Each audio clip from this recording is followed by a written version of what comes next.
Welcome back to the Cryptic Kabal Monster Monday Season 2, Session 30, a worth war profiting. Wow, man, that really tells you how those meetings have gone today.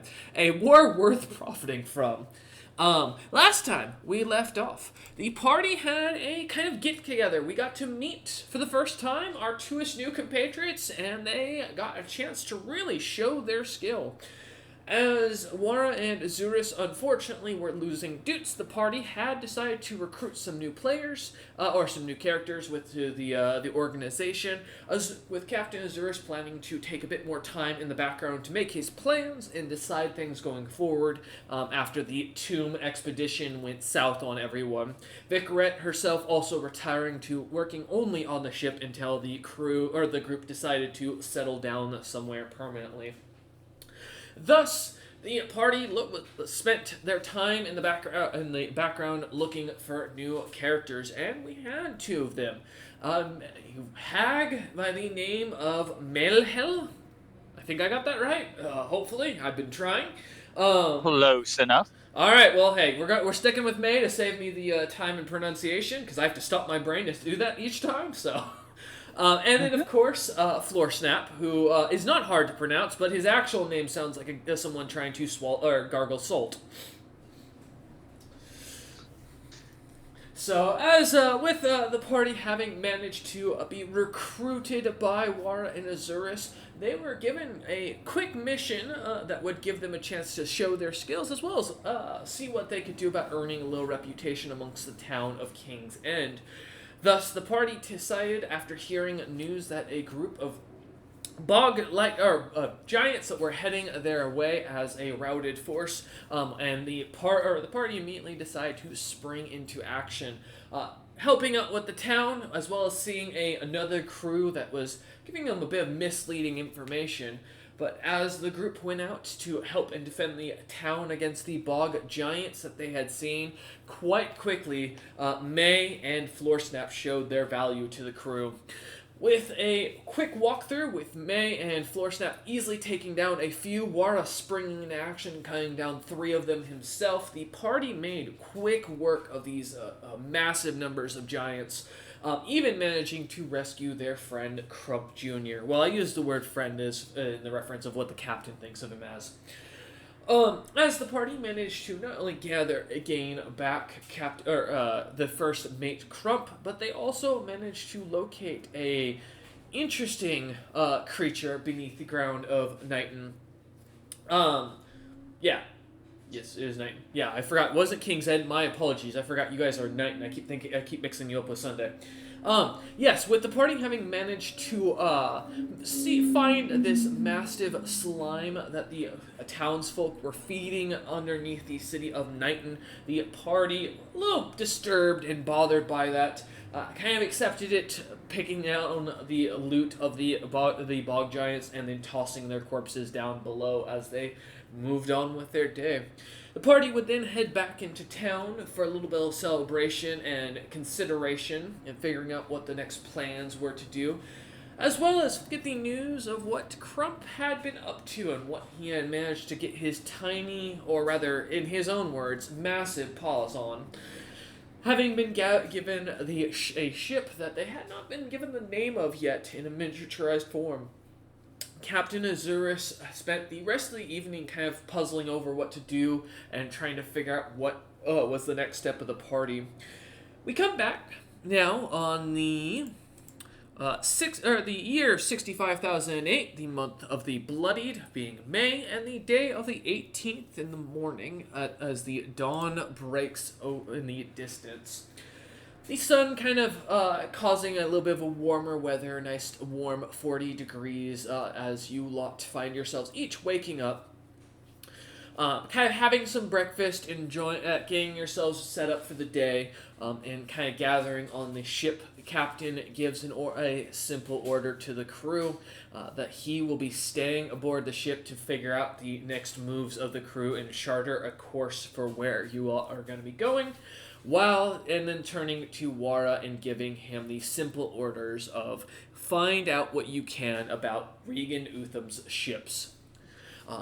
Giving that, he stood back up, kind of looked at the crew, gave them a salute, and headed within his quarters with a sign that says "Do not disturb" upon it, and a troll standing out front to make sure that he is left alone. As you watch all the rest of your compatriots, the trolls, as well as the other ship of the kobolds, kind of disembark, a few of them going on to the other ship themselves and gathering on as they start to head back out to sea. The crew, or the rest of the trolls, seem to kind of scatter about amongst the ship as they go about their daily duties, leaving you lot, Wara, Floorsap, and May to kind of standing in the center of the ship to figure out what Lot would like to do. Get tongue-tied already. Mm-hmm. As I'm eating some hardtack, so the captain wants us to gather information on Regan Utham's ships. Use any means necessary as long as it doesn't get us into trouble. I'm gonna go to Drekken. All right. Sorry, who is this Reagan fellow? Occasionally I hear this name. He's the one that's in charge of the land that we're currently on.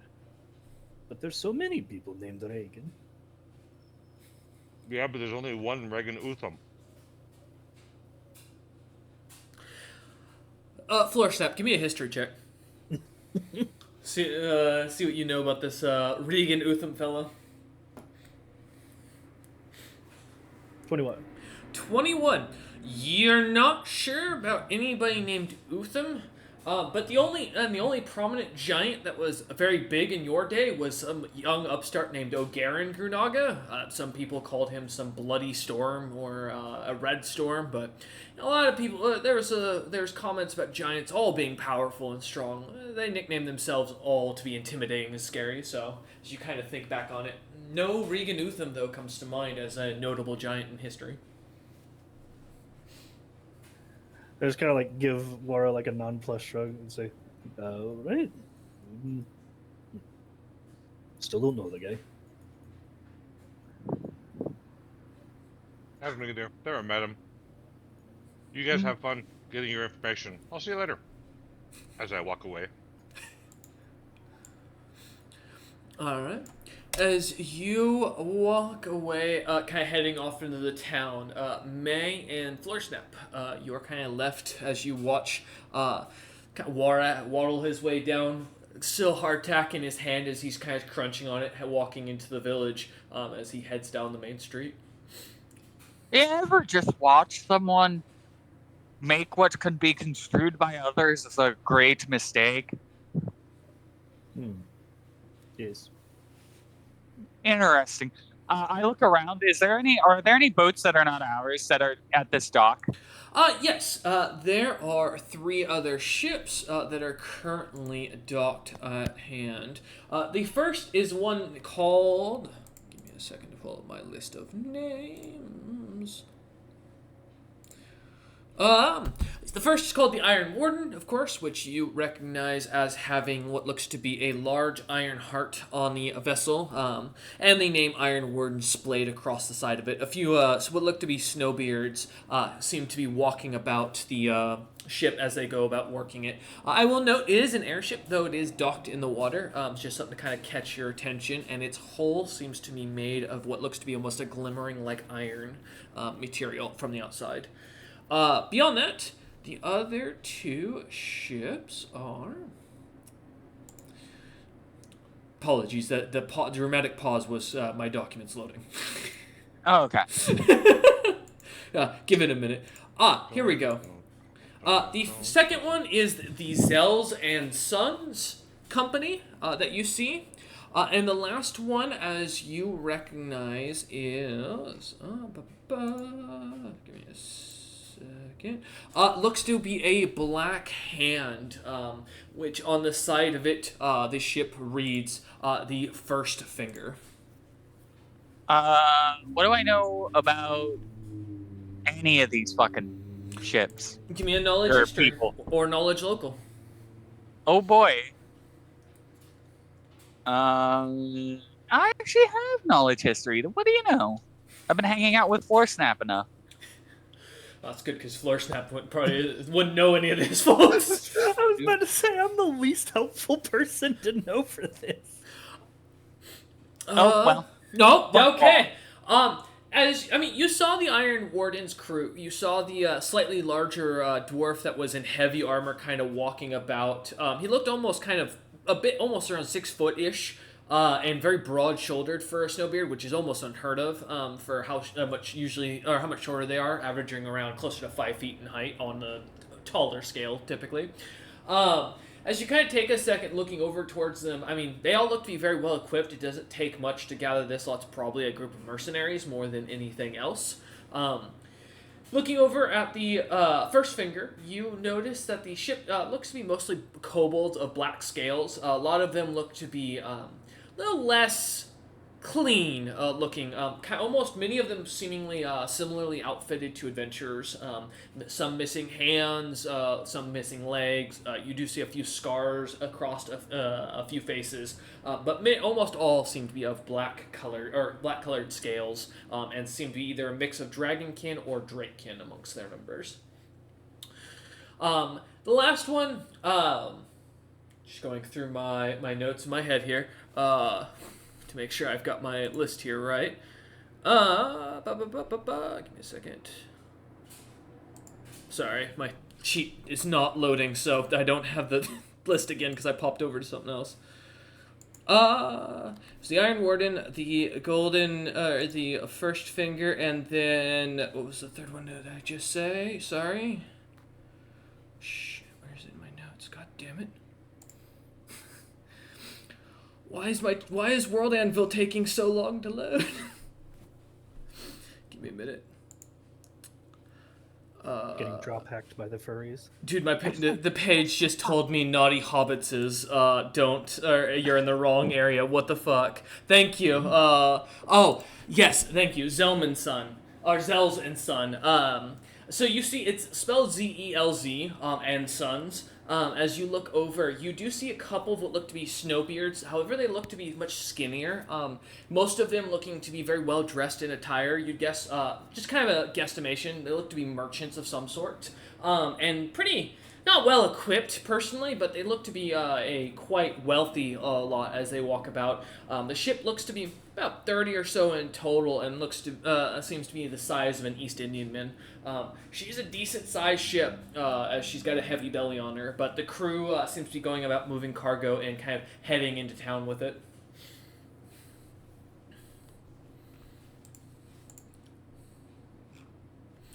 Oh, it loaded finally, by the way. Yeah, but I have no, Other than that, no knowledge of who these individuals are. Okay, well, mercenaries could work for Reagan Utham, and merchants could work for Reagan Utham, so they're still all valid targets. So I look to Floor Snap and I go, alrighty, well, there's 3 ships here we can investigate. Let's figure out what their shit is. Gives a non-committal shrug and says, "All right, but if this takes too long, I'm getting bored, and I'm finding something interesting for lunch." Oh, I promise you, it should go pretty interestingly if I have my way with it. And I'm going to go with the wealthy-looking merchants who don't look particularly combat-able first, and then we're going to work our way up the chain to the Iron Heart-looking motherfuckers. All right, 1 second.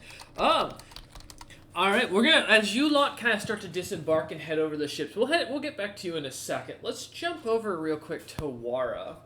Wara, as you head into town towards the tavern, and heading in, you see the giants seem to be, it's still early, so many of the giants seem to be kind of limited, many of them groggy looking, and kind of few in number. A few grabbing what looks to be heavy pots of food and stew and kind of heading out more than sticking around. As you walk in, one of the giants seems to lightly almost nudge you by accident, turning around, quickly apologizing before he heads off, putting on a little straw hat and heading into what looks to be, or out onto the road. I check my pocket. Oh, yeah, give me a 6 check.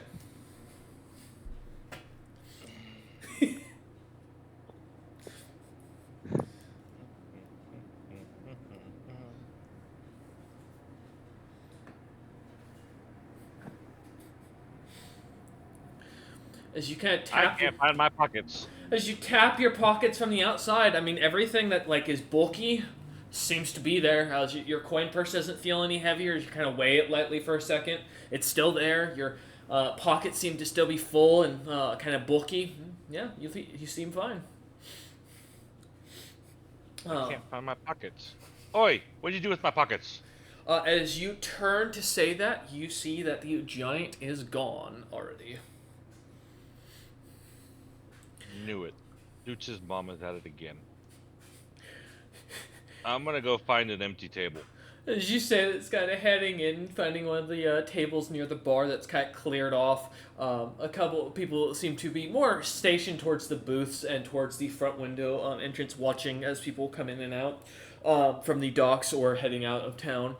As you kind of sit down, or as you pull the chair out, sit down onto the lightly cushioned chair. I mean, this is a huge chair. Kind of scooting it forward, Draken seems to flutter over towards you, kind of seeing you almost immediately, and smiles and goes, "Oh, Laura, what can I do for you?" Give me a second. I need to check all my pockets, make sure nothing's been added. But I'll start off with some buttered toast and fruit juice, please. I mean, I can get you the toast, but it's barley toast. Well, actually, now it's potato toast because we're kind of out of barley. And fruit. Ooh, potato toast sounds good. We don't have much for fruit, but I got this carrot root jam thing that the Anvil helped cultivate in these lands alongside Regan Utham. It's not sweet, but it'll keep your stomach moving. Yeah, knowing you, add some sugar or add some honey to it. Kind of smiles at that and goes, "All right. Anything else that I can do for you before I flutter off?" After I'm done with the food and drink and checking my pockets, I'm gonna want to have a discussion with you. Yeah. Raises an eyebrow and then kind of shrugs and goes, "Okay. Not a problem. Your order will be up in a few minutes," as he flutters away back over towards the bar. And as he does that, I start emptying out one pouch at a time, verifying that everything in there is something I put in there. Okay. And that I'm not missing anything, and there's nothing extra been added. Give me a spot check.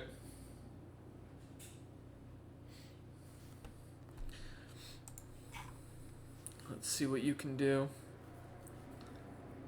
A lot better, hopefully, than my search check.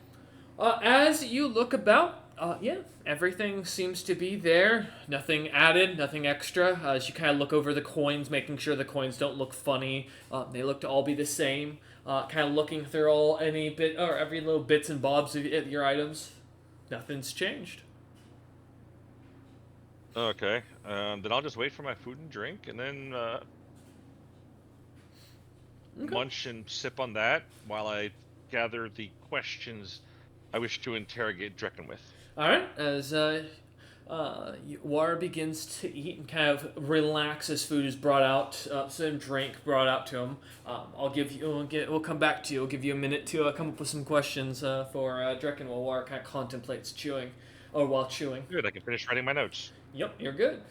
All right, jumping back over to Floor Snap and May. As you head over, you said you were starting with the merchant vessel? Yeah. Alright, yeah, as you head over to Zel's and Son, seeing the big Z on their flag, painted a reddish color, almost like a ruby. As you come over to the ship, you see a few of these shorter dwarves. Almost all of them seem to be around 3 to 4 feet in height, as they kind of oompa loompa walk past you with heavy chests kind of carried, like it being kind of carried in front of them. Many of them kind of almost covered by these chests themselves. But as they continue to pass by, a fellow who seems to kind of come to the edge of the gangplank, kind of standing at the top of it, a little black top hat, monocle, and a nice blackened business suit, kind of stands at the top as he looks down, twiddling a cane with a little golden head on it and what looks to be a black wood kind of staff portion to it. As he smiles, you see a little white beard kind of flutters, his mustache seemingly fluttering with the wind itself as he kind of twirls it a little bit in one hand. His eyes a little bit of a glowing green as he smiles down and goes, You must be, don't tell me, the Cryptic Kabal. Oh, Oh, I'm Floor Snap. Hello. I assume that's not your true name. Oh, of course not. He smiles at that and goes, he bows and goes, my name is Zelm. Zelm the Second, to technically to my friends. oh, alrighty. Nice to meet you, young man. So nice to meet you too, sir. It's not often you see those of aquatic features walking amongst our ranks these days. Your species isn't quite numerous as it once was. I look over at Floor Snap with like a quirked eyebrow, because. Hmm? And I look back and I say, you may call me May. He nods and smiles. Let me guess, you are part of one of the three covens.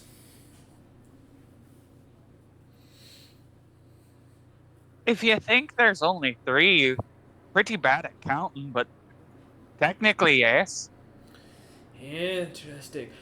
Wouldn't happen to be related to the one that everyone's been speaking about over in the Smoglands amongst the Rakshasa. What was her name? Some investigator woman. Very, irritable, as I, had heard. Started with a V, but I couldn't recall it to save my life. It was a strange tongue. Nah. Well, I have no idea, honestly. But, you've asked a lot of questions about us. Now we get a fair few questions. He kind of takes his top hat off, kind of lightly taps it, some dust comes out, and then puts it back on and goes, sure, all is fair amongst merchants. You doing anything productive for that, Reagan Utham fella? No, just tracking down the man who killed my father. And doing business where we can. His name's James Frosthorn. Have you heard of him? Um, oh, actually, yeah. Um, there was a big raid on a village not far from here. It was being sieged and stuff like that. From what I understand, he had some kind of treasure there, and he might be going there to secure it, break the siege and whatnot. Not too sure on that though. I just know that the item that he's worried about probably pretty expensive, some kind of one of a kind ship. He nods and goes, interesting. So he's shacked up with Regan Uthan. I appreciate your information on that.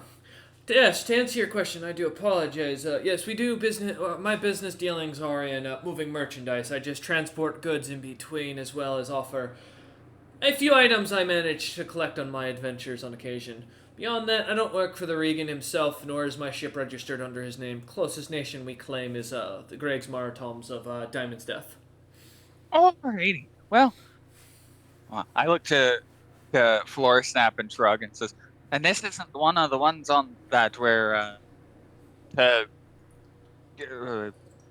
take. I don't know what our mission is exactly. Honestly, we're just kind of filling in the time. But thank you. We're glad to be of service, and Not to steal my ship, as he kind of gives you a wink. indeed. Take care. Top of the morning to you. And I spin on my heels and go to the next ship. I have one question. I pause and spin on my heels and come back. It has been a burning question since I began wandering around these places. What is a ship? He looks at you and goes, in your time, you would have known them as an experimental device, probably amongst the high-ranking fiends. They're not as hard to make these days. The trees don't fight back and don't bite you when you try to hammer them anymore, nor do they cast spells. We're able to, as he kind of like taps his foot on the wooden ship beneath him, make them able to board water now without issue instead of just on land. And they take us places far, far beyond what we ever saw. And again, nothing bites you, which is a huge improvement from what my grandfather told me about. I don't think he get. I lean over and whisper to Floor Snap, say, I don't think he gets the fun of it. But that makes ships so weak. What is the point? It doesn't bite your enemies. It just floats. We use spellfire cannons for those who are wealthy enough, things that shoot out large spells of fire at their opponents. And those who are even wealthier manage to create ships that can fly into the air and transport to the clouds themselves and such. Yeah, I think that the item that James feller might be interested in is one of those things that you just said. An There's airship. mention of it flying. He smiles and goes, "It's a rare item and is extremely expensive, almost 4 times the base cost of a normal ship that you'd see at sea. It's not for the cheap merchants. I think I've heard some go for anywhere between 2 to 10 million gold pieces on the cheaper end. Oh, I'm assuming yeah. this is a lot of money. A nation's Yes. worth," as he smiles. I feel a shiver go up my back, and I spit out a little bit of my juice back in the cup. Whew. Odd feeling. Weird. You did let the 2 chaos monsters off without any supervision. Your all. wallet also slightly shivers a little bit at the this thought. it's funny, but I'm sorry, but like, May is gonna be fey as fuck about the way she goes about things, and this guy has been honest with us, so she's gonna be honest with him. And saying that James's crew has an investment in that siege city is not a lie, and his information that she has, and his information that Azuris didn't mark as being secret to her. So No, that's fair. Zels kind of just looks at you and goes, "Any other questions I can assist you with, friends?" oh, we're friends now. I like that. I smile. As kind of friends as you find at any port. We are strangers until we run into each other again, as they say. Sounds good to me. Do you have anything interesting to eat? For your people? No, I don't feel like being turned into lunch myself. I don't eat people. They'll suck taste-wise anyway. I've heard the stories of the larger of your species devouring entire giants in a single bite. I don't trust that you wouldn't try, nothing personal. Just like I imagine you wouldn't trust that I wouldn't try and steal your gold, as we, snowbeards are well known for our greed. Oh, For what sorry. it's worth. One more question. What is a snowbeard? He looks at you and goes, "That's a question in its own, right. There's a lot that has happened, I imagine, since you managed to climb to find yourself on the world stage. Have you been in the Underdark for a long time?" There's like kind of like a wave a hand. It's like, it's nothing. Well, the Snowbeards are believed to be rumored to have come from a crossbreeding of trolls and dragons. Some state that they are elves that grew beards and grew short. Some others state that they were a gift from the gods themselves. And even further say that the god that they put in a jar or into a staff is the one that gave them life. Snowbeards, in a simple aspect, we are short individuals who are very capable with our hands, but not as capable with magic as you lot. More forge blessed than book smart. As he kind of takes a second, or as he kind of cuts it, you see him pull out a tiny little dagger and taps it, or cuts his finger and goes, "We also don't have the bloodline magic that your race does," as you see the blood just kind of dribbles down his finger. Well, Huh. no colors, no magical hissing. There's not even a snake where it hits the ground. Ugh, put it away. Kind of smiles and goes, "Yes, it's we are a less common species, but if you would like to think of us from your understanding and perspective, I think the best would be to equate us to, in these modern world's tier ranking, as we would be similar to you or the hags of your people's heyday. Not the top of the species, as I've heard, but not the bottom. I have a compatriot of mine that was teaching us all about it on the way over here. He's still upon my ship if you are interested in meeting with someone who knows of your kind." Perhaps. Does he know old tongues? He does speak a strange tongue. His name is, I think, Kaijin? Large fella that had come over here from the further into the west, from what I understood. Apparently, he hitched a ride from King's End to catch up with us. We happened to find him alongside a broken ship, and well, he's been traveling since. He mentioned knowing James, so I figured it was worth having him around. I can introduce you if you'd like. By all means, I would appreciate it. Maybe I can even talk to your ship, ask it to bite your enemies. Please don't. I have a feeling it's going to try and eat one of my crew members. But please come aboard. As he kind of like waves his staff or his cane over towards you. Oh, also, I point to the other ship, the heavy like mercenary ship. Do you think those fellers over there have anything to do with Reagan Utham, or do you think they're just making port here, looking for work the same way you are? Oh, no. As he kind of guides you lot to the captain's quarters. And he goes, the Iron Warden is ran by a man named Odgar Stronghelm. He's a bastard of the House of Stronghelm. Still as strong as his father, but not as big. Or father, grandfather, I don't know, something like that. As he kind of like thinks for a second and goes, they work for James, and James recently has been announced and declared as a hero amongst these lands. My assuming is that any work they're doing here is probably to benefit Regan Utham himself. They are mercenaries who are also looking to do a blow against Lithotara and gain a name. Spreading the word for a fella by the name of Eider Frosthorn, I think was his name. Something along the... Well, Good? I say, well, it sounds like we've completed our objective. That there is a ship what is working for Reagan Utham. That is one. We have done exactly what we need to do, and now we can do what we want to do. Kind of smile. I smile at Floor Snap. I just like give you like a kind of like a considering thing, like shrug and say, "That's one way to look at it." I like that view. Most importantly, because it gives me off the hook of doing the thing that I was not interested in. Zell's kind of just turns his head to you and goes, "You're looking into the Regan Utham ships? I mean, if you're interested, I can tell you what I know. You've been so accommodating, I think it's only fair." Oh.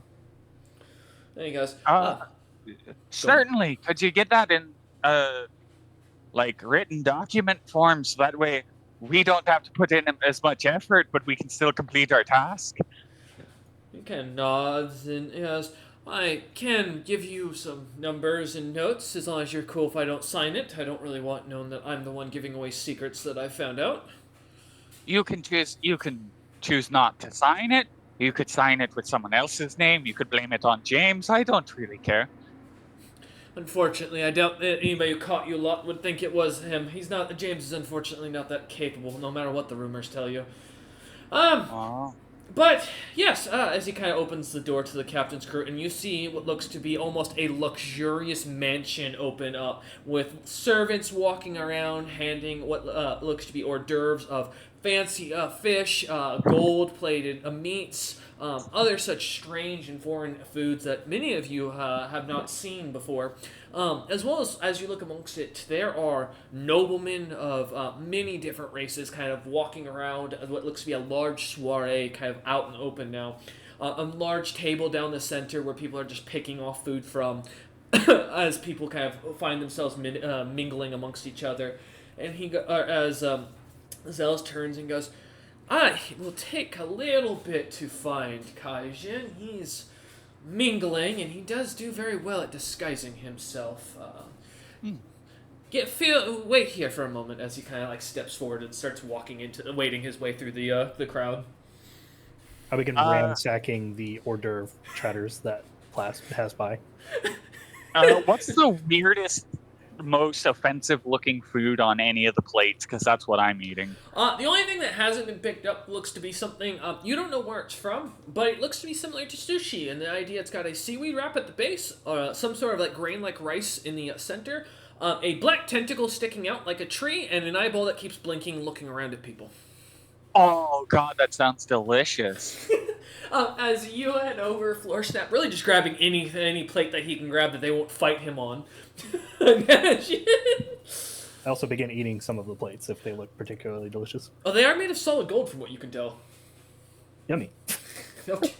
Yeah, I really hope they're not doing that thing where like someone's laying on the table No. and like has the food on them, because like Floor Snap and I will literally start eating that person. No. Just platters and what looks to be. Well, there are also other races amongst the world that do eat people. So as you do see many of them kind of mingling, giants, gloom, kobolds, dragons, snowbeards, Thrycreen. There seems to be numerous amounts of folks here. You get a rough count of almost 1,000 people seem to be in this massive, now what you look to be as a ballroom in the front yard of this mansion.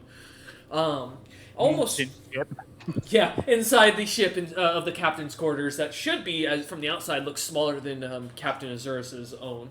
But as you both start kind of grabbing food, trying bits and pieces of what you can, trying the unique flavors, most of the foods are quite well tasted. Surprisingly, as trying the strange sushi-like device comes off tasting almost like sushi.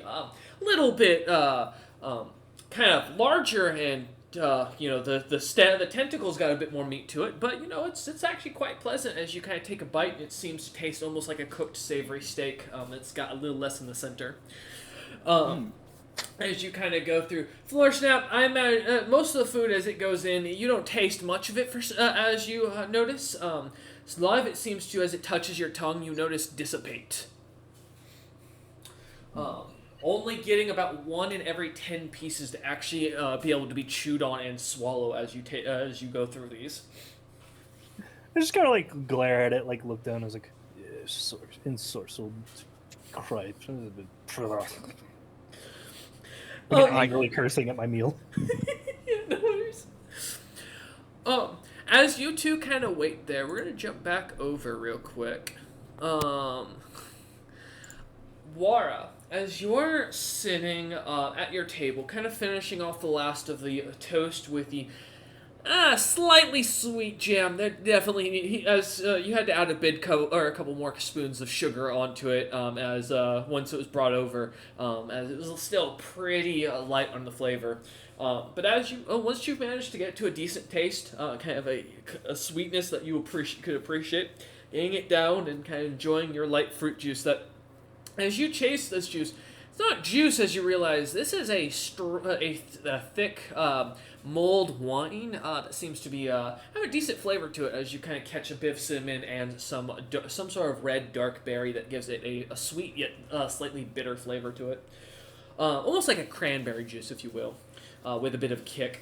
But as you kind of sit there sipping on it, you see as Drekken kind of noticing your plate being empty and as you're kind of finishing your glass, much of the tavern still empty, kind of flutters over towards you and takes a seat and goes, so what do you want to ask about, Wara? So, thank you for the potato toast. Of course. I would recommend toasting it a bit more, adding some salt. No. Great snacks. Drink is good. Might want to serve it warm as an option, because on the cold side, you'll need to add honey. Mm-hmm. But as the warm side, it might actually be good. But to the real reason I'm here. He nods. You are my contact between Reagan Utham, Proton, and myself. Mm-hmm. He nods. My captain has given me an order that I need to gather information. I'm thinking he wants to do business with Reagan Utham, and he wants to prepare for it with as much knowledge as possible. So, first question. How many ships does Reagan Utham have? I'm not sure. Well, what do you define? Do you mean under his personal employment, or do you mean those that are docking and would defend his territory? Those under his personal employ divided into his merchant ships and his other ships. I mean, let me see. I know his personal employee, he's got somewhere around 20 vessels that he can command, but the raiding crews amongst them, probably bumps that to another 60 to 100, depending on. Rimpersh's Last Hold is hard to get numbers on these days because everything's closed off, and the few ships that leave there look all the same, so we don't get much information. But Velkomen is pretty popular, and the Woodwalkers do, I know, have almost 20 ships under construction at all times, because, I mean, airships take so long to build, you've got to keep working on them. So Reagan Utham ships are all airships? Yes, he doesn't keep, most of the naval ships are either ran by local mercenaries that he employs when in need, and they stick around because he pays quite well. Or they're captained by members that are close friends to the Regan, or family members that are close to the Regan. King's End is the only exception on that, and that's just because that's ran by another nation or another duke. Okay. Would you happen to have a list of names for his most notable merchant ships and his most notable military ships? Oh no, that'd be high treason if you managed to get that kind of information written down, and handed out. It's just a name of a ship. Yeah, but then pirates will hunt it down. People will look into it. Anything to harm the Regan, really. There's a lot of nations that want to see him fall. Like his own brother, across the water, has caused multiple issues with the ships. You mean Boloff? No, Bolov. That's not. No, his brother's name is, I believe, Sune or Sunny. It's some fancy fire giant pronunciation. Bolov is the name of a fella that was a guild leader in Rimpersh's Last Hold. He was exiled, though, and I thought he was killed by Regan Utham. Yeah, I haven't received word on that. I'm supposed to pass on any information I find about him as well. Do you have any information? Did you see Bolov? No, I haven't. Okay, I want to make sure because we've had this supposed sightings. One of the outposts nearby, about a few weeks back, reported seeing him take command of the defense against a bunch of warhounds and hellhounds. Yeah, he was supposed to be exiled from the country, but he's apparently moving around inside the country trying to gain support, and that's the last I've heard. Jerkin kind of nods and goes, I'll make sure to report that to the Regan. He'll be very interested to know that Bolov is still in the territory. Oh, Hroton gave me that information before I left. So he kind of Reagan already knows about that. Oh, okay. Well, if that's the case, then I apologize. Hey, no worries. Sometimes word takes a while to get there, and not all information is passed through the information network. It's true. I've heard rumors that those items that the Reagan was looking for have been sent back out. Apparently, he has decided that that the group known as, what was their name? Unfortunate Sons, I think is their name, is capable enough of wielding one, and even sent it with him. Well, that's the rumor. This adventuring group, I've met them. They're about besides their leader, they're about as bright as a boxer ox. Their leader's just full of power, to be honest. I don't think he's figured out yet how half of what he's capable of on a personal level, as he kind of lightly whispers that to you, towards you. Okay. If I ever run into them, I'll make a report for Reagan. Yeah, I wouldn't worry about the fella Eider, their party leader. He's going to be king, from my understanding, here soon in the Snowbeard lands. The group here, the Iron Warden, has been going around spreading his name of his great deeds and building up a backing for him. Apparently all at the order of the captain of the Ironheart Merchant Company a while back. Yeah, I guess there was some dealing, and James has decided to back his cousin for the throne. Huh. Interesting. So another world leader potentially. Rise. Yeah. So, so on to something else. Mm-hmm. Is Reagan Utham in the search of an airship to purchase? I got a letter this morning that's from the capital that said if there was a huge warship airship that was spotted, I was supposed to report to him personally that the Regan would come see to the ship and gather it. I guess was what the letter said. It was underlined quite hard, so I assume he's very insistent on gathering it personally. As he kind of like holds out the letter. What if it was already captured? Would he purchase it from the people? Oh, from what I heard, he's angry as hell at the person who managed to get the thing tossed out. He think that Lord Meanmancer, I think is what his name was. Oh, yeah, Regan Utham says if he ever finds that guy or anybody works with him, he's gonna wring their neck personally. And I mean, that man won't even leave his castle or without a full need of all the world leaders to be there. Really goes to show how angry he was about the situation. So I doubt he'll buy it back, but I imagine he'll probably reward anybody who manages to bring him information or get it back to him. Why? Do you happen to know something? So, when you sent us outside the gate, we also went out there because our first mate was captured. And he came back with some information that sounds like it's going along the lines of this. So I'm trying to get information on Regan Utham's ships, as well as what he's looking for in ships. I bring it back to the captain. The captain figures out what's going on, and then the captain will talk. And yeah, I've just been sent on an errand. Draken kind of nods in appreciation.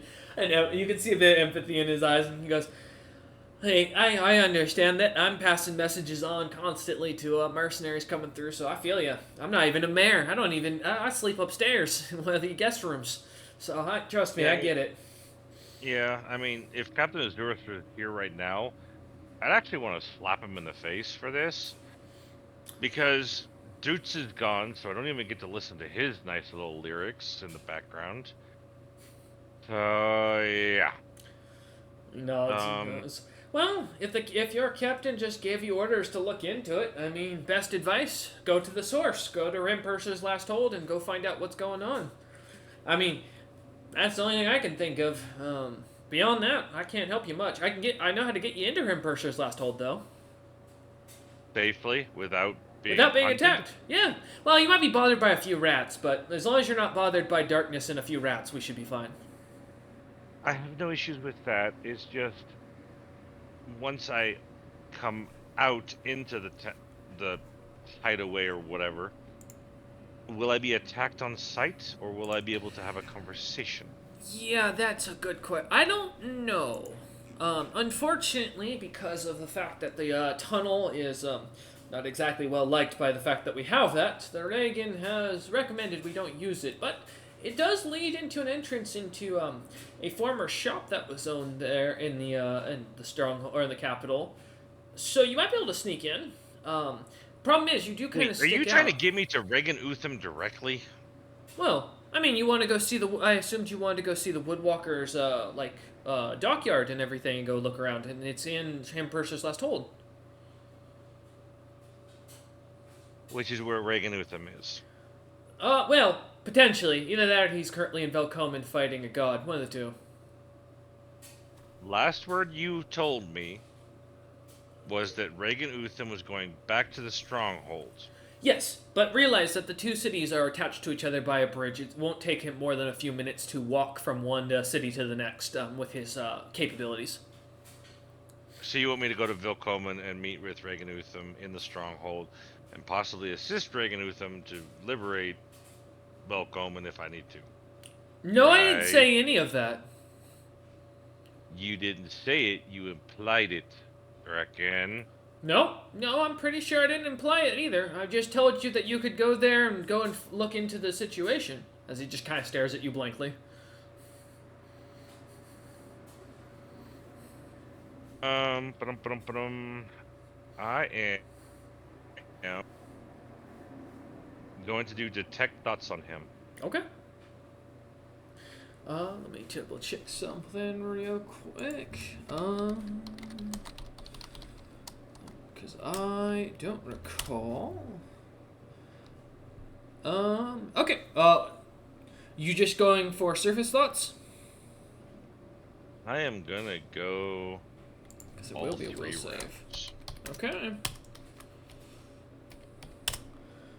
15 for the will save.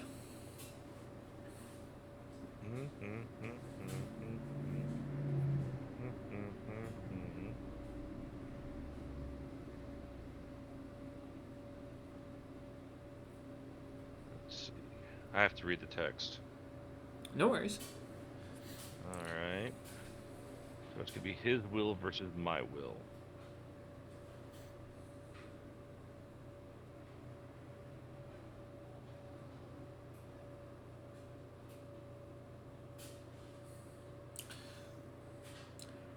Let's see what you got. All right. Yeah, I don't even get surface thoughts other than drink, serve, food. Yeah, as you try to kind of go into or peer into his mind, he kind of flutters his head a little bit and kind of like lightly taps it with his um, wing, and kind of goes, "Huh, yeah, weirdest headache. Must be need to drink more water." As far as it goes, if you, I mean, you're welcome to go to Velcoma and meet with Reagan Utham yourself.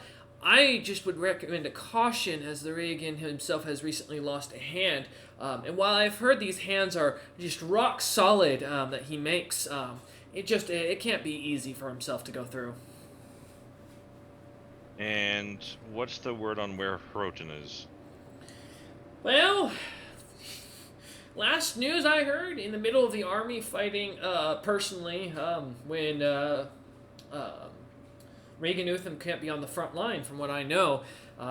He's been charging and leading through the troops, holding off as much as he can. Even slayed one of the larger commanders. I heard he was some 45-foot eldritch giant. Had a strange last name, too, but I can't remember it. Alright, how long is it going to take me to get to Velkomen? Well, using your secret path. Oh, I mean, if you're decently fast, about day and a half, 2 days maybe. There's a cart down there that I've set up, though. I can get you there in about a half a day if you take it. The only danger is I can't guarantee all the tracks are fully set, so if it tipples over, I apologize. Ground shakes and all that. Okay. Where do I need to meet you? Well, it depends. You do need a little cash, but if you have some gold that you can pay off, a little bit of a bribe, there's a shop called Grawl's Arsenal, ran by an Air Cochrane named Bronze. Sells a lot of curse gear. He's got a latch underneath his forge that if he moves it out of the way, it leads to the tunnel right under the city, and then heads straight to Rimperser's last hold. Only thing I will mention with that, though, is that when you take this, I don't know if the shop has fully set itself up on the other side, so you may be walking into a shop, like someone may own the place. So kind of keep that in mind. Okay. I'll be back. He nods and goes, "Okay, feel free. I'll be here all day. I don't have any plans to go anywhere else." As he flutters back over to a couple of customers, as you kind of stand up and head, I assume, out towards the ship or back to your ship. Yeah. And what's the name of the place that Bronze runs? Grawl's Arsenal. Grals Arsenal. I imagine you can spell that. Mm-hmm.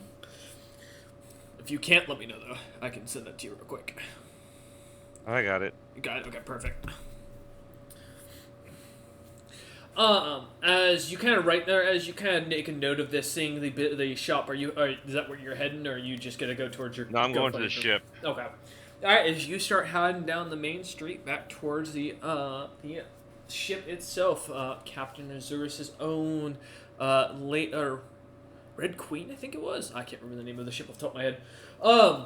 But as you start heading back down towards the main road, we'll jump back over to Floor Snap and May. As you continue enjoying some hors d'oeuvres, finally a figure with what looks to be about an 8-foot tall figure of lightly grayed skin, slightly yellow sharpened teeth, bright red eyes, two small antlers sticking out of the top of his head, and long white flowing hair over his what looks to be bright bluish nobleman's attire that seems almost to be a full business suit. As he kind of adjusts his tie, walking over towards you lot. As he kind of stands or steps in front of both of you, he smiles and holds out his hand and goes, "Kaijin, Morin, nice to meet you.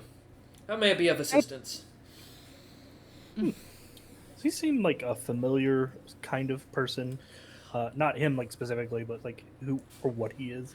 Yes, you would recognize, even without a check, his species is a Jabrin, which would have been a common species of your, back in your heyday. They were known mostly for extreme magics. Beyond that, they were considered a lower rank fiend amongst their fiendish brethren. Still would have put them at a high rank compared to a hag or a slod in comparison of power. So roughly a caster level of somewhere around 50 to 60 would be about an average for an individual like this at the time. Gotcha. Sorry, go ahead, Mila. Oh, it's a pleasure. You may call me May, and I'll shake his hand awkwardly, like someone who's seen it done before, like once or twice, but isn't completely sure of like the full details of it. Mm-hmm. Yeah, he'll awkwardly shake your hand, smile, and kind of look at you and go, such a beautiful name for such a capable individual. And he looks over to Floor Snap with that smile, kind of looking over expectingly. Just got it's like Floor Snap's like kind of demeanor changes a little bit, and it's like more predatory, not like outright hostile, but like definitely in the realms of is it time to throw hands? He like kind of like gets tries to get a measure of this guy. Yeah. Give me a sense motive this real quick. See if you can tell if this gentleman plans any ill will towards you immediately or shows any clear signs of hostility. Well, that's a 10, so no. As you look him up and down, he looks more relaxed, which puts you a little bit more on edge that this individual doesn't seem to see you as a threat. Yeah. They got like twitch, then like crack a smile. I'll greet him in what I would did Jabrin have like, or did like they spoke like the main language, right? Yeah, he's speaking in common right now. Oh no, I meant like their language. Oh, their own species. Their species. They would have spoken in Abyssal as their native tongue. Gotcha. I give him like a tentative greeting in Abyssal. As you speak, you watch the entirety of the mansion slightly fluctuate for a moment. May I imagine a bit more to your glee, you see this beautiful mansion turn to a horrific view of a dark forest with more of those little like twigs sticking out and eyeballs kind of everywhere. The light sounds of screaming heard in the distance of some creature in immense pain, and then a sudden downpour of rain that doesn't seem to make any of you wet, but makes you warmer as it hits you. As you see suddenly Floor Snap stops speaking, the spell goes back to normal and it returns to its view. Kaijin kind of looks at you and goes, I would refrain from using your personal tongue. The fortunate world seems to be affected by its abilities. It turns out magic is more sensitive in this era, as he smiles at that. A little just soft no. My grandfather spoke the same when he was a young man, before he unfortunately got himself stuck. And he turns back over to May and kind of gives a very warm smile and goes, I have not seen such capable individuals such as yourselves in parts of the world like this. what could you be looking for doing in an area like this? Well, we were given a mission, but we kind of, I think we solved it. We solved it as far as I care to. And now we're just kind of pursuing our own objectives while we wait for further orders. He kind of smiles at that and goes, "So you're free?" Why? Kind of looks at Floor Snap and then looks back at May and goes, "How would you, May, like to spend some time with a true gentleman of the cloth and treat yourself to some fun and excitement?" As he kind of I looked at Floor holds out his arm. Snap. Oh, okay. I gotta like give him like a grave look for a moment. Says that sounds like precisely what I would like to do. No, you see, kind of like pauses for a second, puts out his finger, and goes, "I apologize. I think there was a misunderstanding. I'm at your own species. I hear does get harder of hearing as they get older, so maybe I wasn't as clear. In common, allow me to explain. I was asking your compatriot here, the lovely May. She would like to accompany me on for a fun afternoon. I do apologize, sir, but you don't seem like you'd enjoy my company as much." Nonsense! You're promising fun. I enjoy fun. I am bored. Let's go. I do have to point out that it's not that I can't leave him unattended. It's that if he does something, I want to be there to witness it. Ah, well, kind of smiles at that and goes, "Maybe a different time then. I understand you had Absolutely. some questions for me. Maybe allow me to answer them so we can all be about our business then." Absolutely, and I do apologize for having to turn you down. Under ordinary circumstances, I would oblige, as I'm sure you could guess. Kind of gives a raised eyebrow at that and gives a little pauses for a second, goes nods along, goes, "Oh, good to know." Family has a reputation. He kind of looks over back at Floor Snap and goes, "Your questions, a webbed one." Hmm. Hmm. Honestly, I wanted to talk in the better tongues, but that's apparently no longer a possibility. True. Our native tongue seems to cause the gods to be upset with anything we say. Mother Nature responds, and, well, the world itself changes around us. Well, we did win, so I suppose they're just sore losers. I'd pat your back, Floor Snap, but if I miss, I'm afraid of what would happen to that chandelier over there. I point at the chandelier. As you went over the chandelier, one of the a couple of people seem to kind of catch on, looking over and then look back at you as they go back to talking amongst themselves. Kaijin just kind of looks at you and goes, "Right. With that, I mean, no one will hear our conversation except us. I've already put up a bit of a barrier around us. What do you wish to know before your as he kind of looks back towards the door you lot came through and goes, looks before your compatriot comes to pick you up." Oh, lovely. Where are your people? I have not seen any. You're the first. Not point of no fiends, actually. None of the greater races. Short answer, we lost. Simple answer in this, my people have vanished, those except my clan. We have a nice little homestead somewhere off the beaten path. The hags went into hiding because they're being hunted by a bunch of giant crazed golems that seem to be able to drop out of the sky like damn fucking meteors. And the Slutty, well, last I had heard of their species, from my understanding, the Toth had managed to enslave and capture what few had maintain their independence and sealed them away. Something about the previous leader of the Toth managed to do it. Adra, I think was his name. The first Papool, so he also went by. Last I heard, he was the only one that had them caged and was fighting them in his arenas. And some of them supposedly were working with him, as if you want to believe the rumors coming from the far North Pole, and that crazy dragon known as Serenor. Ah, I see. But I will visit horrible violence on them as well, then. I will make the list.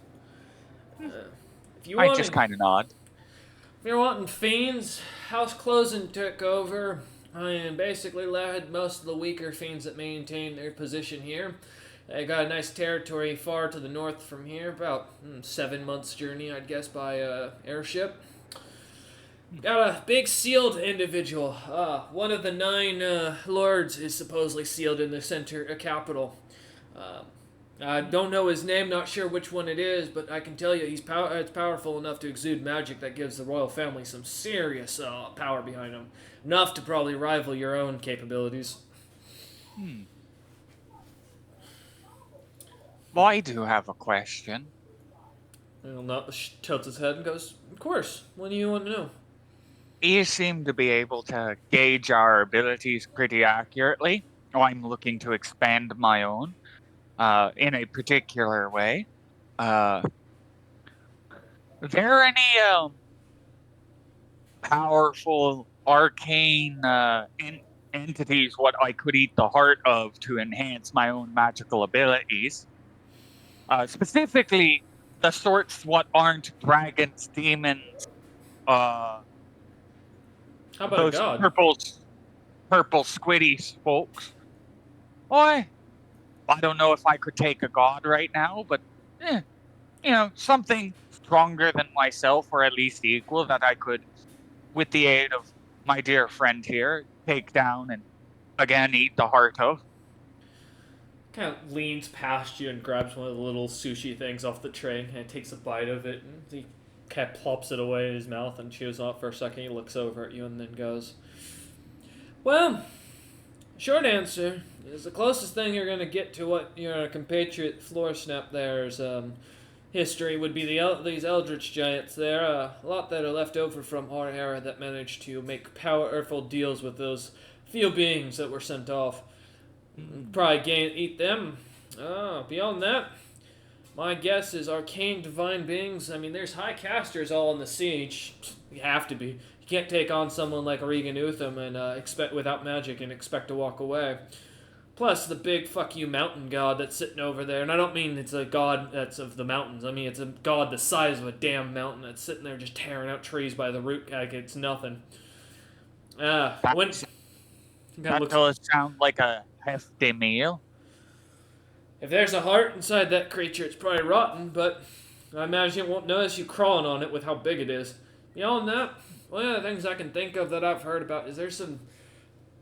Well, you said no dragons, but I assume if they're dead already, you're not too fazed by it. A couple of creatures. There's a necromancer, wyvern flying around these lands.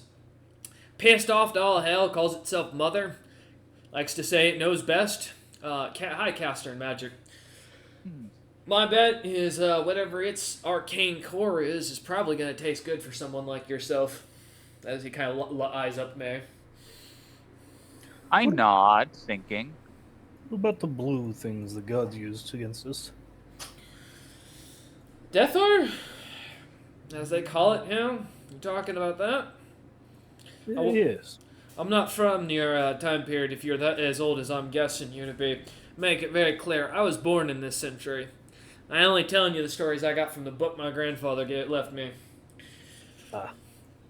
This Deathor. My understanding, this material is here to basically drive everyone who's magically capable nuts and addicted. It's a cruel way the gods are playing with us. My understanding is that most of the mortals in this era can't even cast on the same level as what the weakest of our members back in the day were.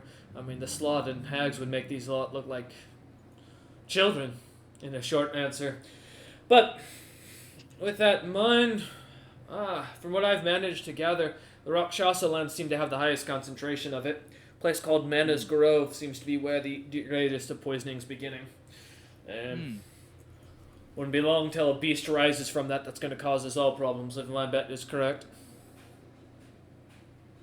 That's unfortunate. One more thing. You already mentioned the constructs what rain from the heavens and kill certain types of folk. What I am interested in not letting die. Um, you know of any particular thing a person like me would be able to do to kill one of those fucking things? Yeah, die. Hmm. My guess is whatever is keeping those things running has gone mad. You ain't getting in the mind of it. The bodies are damn near indestructible. From the few reports I managed to get from that James Frosthorn fella before his crew figured out I was reading their minds, well, I can tell you these things just show up out of the blue, coming straight from the sky, dropping like a rock out of hell. And it makes a crater on anything. Took out a small coven of green hags, I don't know, about a week's west of here. Small village that was built up and everything. They were real well established. Had elementals dug into the ground. Had a full circle. Worked with the Regan himself, personally giving him free magical dealings and fish and future tellings. Next thing they know, this thing drops out of the sky, wipes out the village in a day. As James fella and his crew shows up about a few days later, from what they believe, fought some saber-tooths. Soon as they finish off these saber-tooths, this thing comes flying down out of the sky, blows up a hole in the ground, and scares even the great world leader that's backing them. Some guy by the name of, I don't know, something like Zebril or something like that. Huh. Oh my god, there's so many more of them. Oh, yeah, just wait till you hear that the illithids aren't just for eating anymore. What? But squid snacks were my favorite. And now they're quite strong, and their leader is few creatures that probably ranks amongst the alignment demons, if I had to guesstimate. You miss a few hundred centuries, and all of a sudden the world's different. Yeah, Well- they've even got foreign magic. Tell me about it. He looks over at me and goes, "Yes, oh, sorry." You've answered a fair few questions for us. I suppose if you have any questions what I can answer, I'll do my best, but be warned that the most interesting stuff, I'm the daughter what doesn't have the information. You don't interest me as much outside of getting to know you personally, but no, your friend actually is what's caught my curiosity. If you'll allow me 2 questions. I look to Floor Snap because that's his decision. I like tilt my head. I like kind of look at him like fucking like full reptilian look for a second. And goes, why not? How did you survive this long? And where were you during the capture and purge of the rest of the Slotty and the Toth territories? To the first, I don't know. I simply forgot to die, it seems. Gives a light chuckle at that. For the second, I've been a guest of more than a few dragons for the last while. He nods and goes, "The pits. You are one of the poor bastards we heard about." He looks over at May and goes, "Treat this one well," as he kind of ushers his chin over towards Floor Snap and goes, "He's full of something that you probably need to be concerned about if you get on the wrong side of him." I don't foresee that happening anytime soon. I'm lighthearted. I enjoy life. I have no need to react violently to any that don't seek it first. I just gotta give him like it's supposed to be like a friendly smile, but like I'm inhuman as fuck. So like massive frog jaws opening with like really sharp teeth. Uh-huh. He just kind of looks at you and nods and goes, "Well, I'll be watching you lot to see how you progress. If you ever need anything, Well, I may not be of assistance. If you can find me, I'm happy to try and help. I'll be curious to see how long you manage to outrun what's coming for you lot. And once you figure out what's coming for you. He kind of like smiles at that and goes, oh, and one kindness. Your captain is going to be the death of all of you. Little Jabrin secret future telling for you. As he gives a little bit of a toothy smile back towards Floor Snap and then to May and goes, have a good day. As he turns and walks into the crowd. Like, forget myself, like, give him, like, a respectful, like, slotty, like, goodbye. Because he's been, like, a nice dude. Mm-hmm. And it's just, like, I don't know, bullshit magic happens. They're like, ah, shit, I gotta work on that.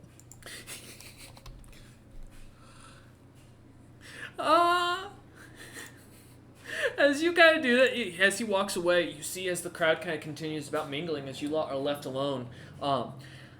We're gonna jump back from you lot for a moment as you kind of contemplate what you want to do next for a second, and jump back over to Wara real quick. Wara, as you kind of find yourself heading down the main street towards Captain Azurus' ship, you do see that there looks to be quite a large commotion of people on the ship right next to it. A large gathering seems to be kind of growing at the what looks to be the entrance to the captain's quarters of the ship marked as Zell's and Sons. As you kind of head past over towards your ship, even a few of the trolls amongst your crew you can see it kind of clambering over onto that ship and in line, seemingly waiting to get inside to the captain's quarters as you kind of pass by.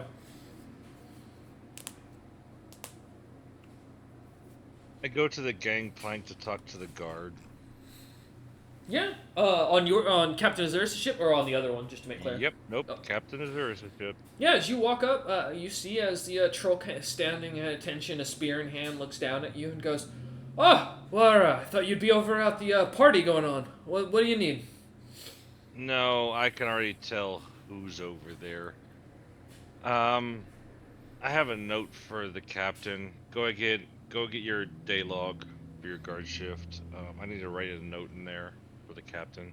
He kind of pulls out a small notebook he has on him, as well as a little vial of ink and a feather off of the top of his hat, or the top of his hair, and kind of hands it to you and goes, "Ah, the captain insisted we carry these on us because Crump lost 3 of them this week." Yeah, so I write a note in there.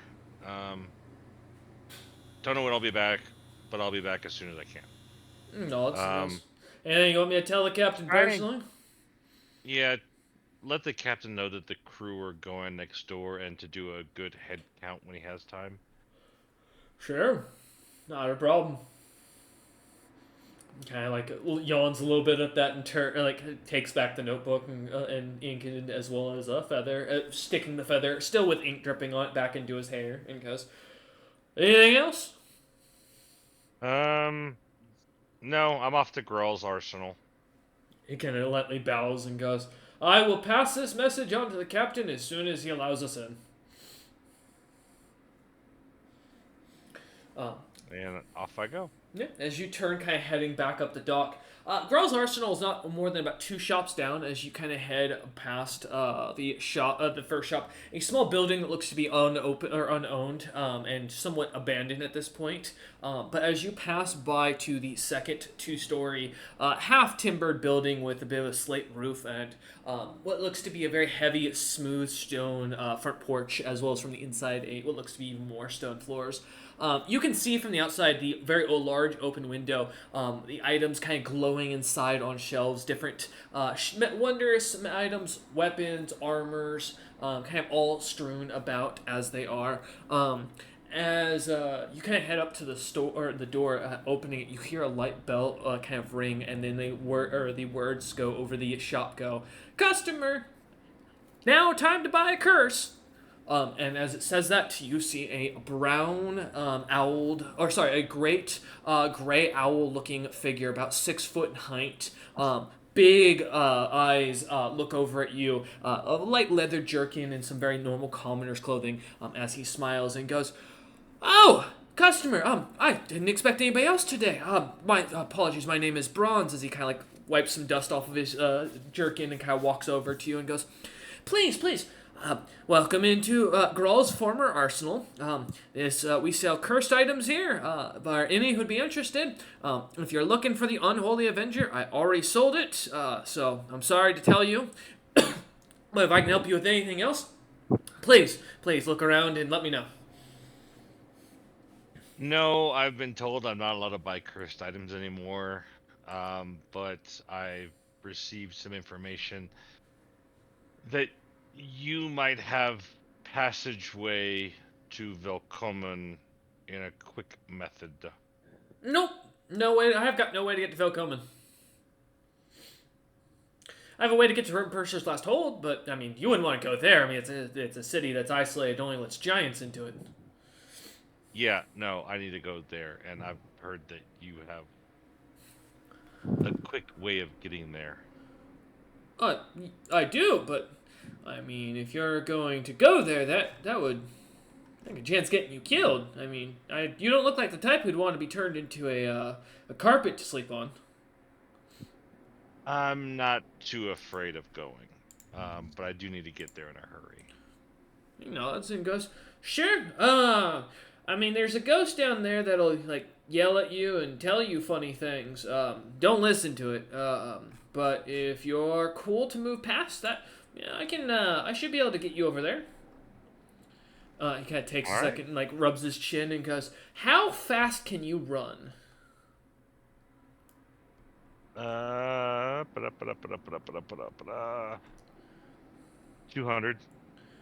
Okay, we're gonna need to get you some boots of speed. How do you feel about having your wagon down there? Well, it's more like a minecart, and I mean, minecart is half the term. It's half a cart. Well, if you count a pair of wheels and an iron slab to sit on, a cart, yeah, it's half a cart. Okay, that'll work for me. Cat looks at you and goes, nods and goes, are you taking anyone else with you, or is it just gonna be you? Just me and my belongings. Alright, well, I wish you luck. If you're haunted by the very scary ghost down there, just to let you know, he was eaten by rats, and keeps screaming someone's name, something about James and Essa. I don't know. Also says, ramen a lot. I don't know what ramen is, but if you figure it out, let me know. As he kind of, like, walks over. I have some retorts for ghosts. So. Perfect. I wouldn't go down there personally, but man, I can tell you, that ghost is angrier than all hell as he starts to kind of walk over towards this large forge and starts to, like, shove on it and goes, give me a minute. Another shove and goes, as it moves an inch and goes, okay, one more try. As he gives it one more hard push, and you watch as the whole thing moves to the side. You hear a few bricks on the wall kind of crack, and as he pushes off to the side, you see a large latch looking, or kind of laying in the floor. As he raises it up, you see the ladder that goes down about 40 feet underground, and what looks to be kind of a glimmer of what, something sparkling down at the bottom. Do you have dark vision, Wara? Yes, I do. What's the distance? I assume it's 60 feet, but. Yep. Okay. As you look down, you do see the tracks themselves, as well as what looks to be a cart, and no wooden top to it, just a iron slab with what looks to be rails on rails. Wheels on rails. As you kind of look down, he's looking around. You can also see and hear the sounds of rats chittering already down there. I climb 30 feet down the ladder, jump the last 10, get on the cart, and go. All right, give me a jump and tumble check. See what you got.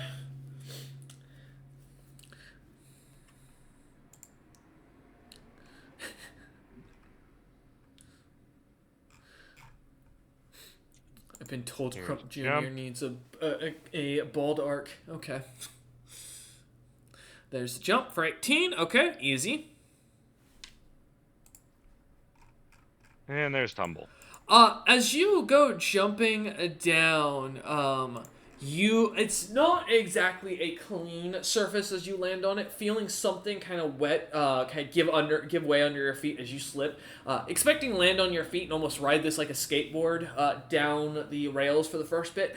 Instead, as you find yourself landing, your foot goes out from underneath you, catching on this wet spot. As your butt kind of lands on it, you start scooting forward on it, as it immediately starts to tilt forward. And I try to balance. All right, give me a balance check.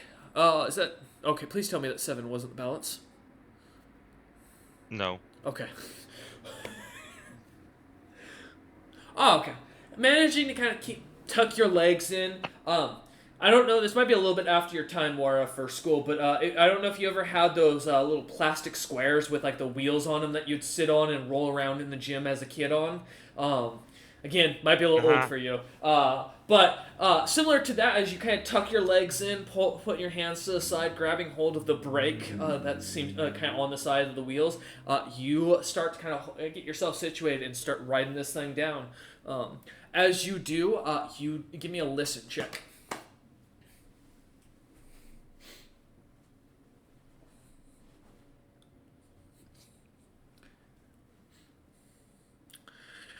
Oh, perfect. You hear the light wailing inside the long kind of cave, as the rats kind of run past you as you're almost going at a decent, almost 60 feet per second, zooming through as you hear rats squeaking and moving about. But as you listen, you can't help but hear a faint screaming from a giant. Wara, you speak giant, I assume, right? Nope. Alright, as you hear this giant screaming out, it doesn't take you much to realize this person sounds like they're in trouble and like getting attacked. These sounds of the squeaking rat seemingly picking up, and all you hear are the names James, Ramen, and Essa being yelled out, and then the words "help." Before a loud, thunderous boom is almost heard throughout the entirety of the cave, yet the ground doesn't move, nothing seems to change, and the rats seem to scatter into the walls as you kind of find yourself almost in dead silence as you pass about midway through this long cave. I yell, "I'm a bartender. I don't serve spirits after midnight."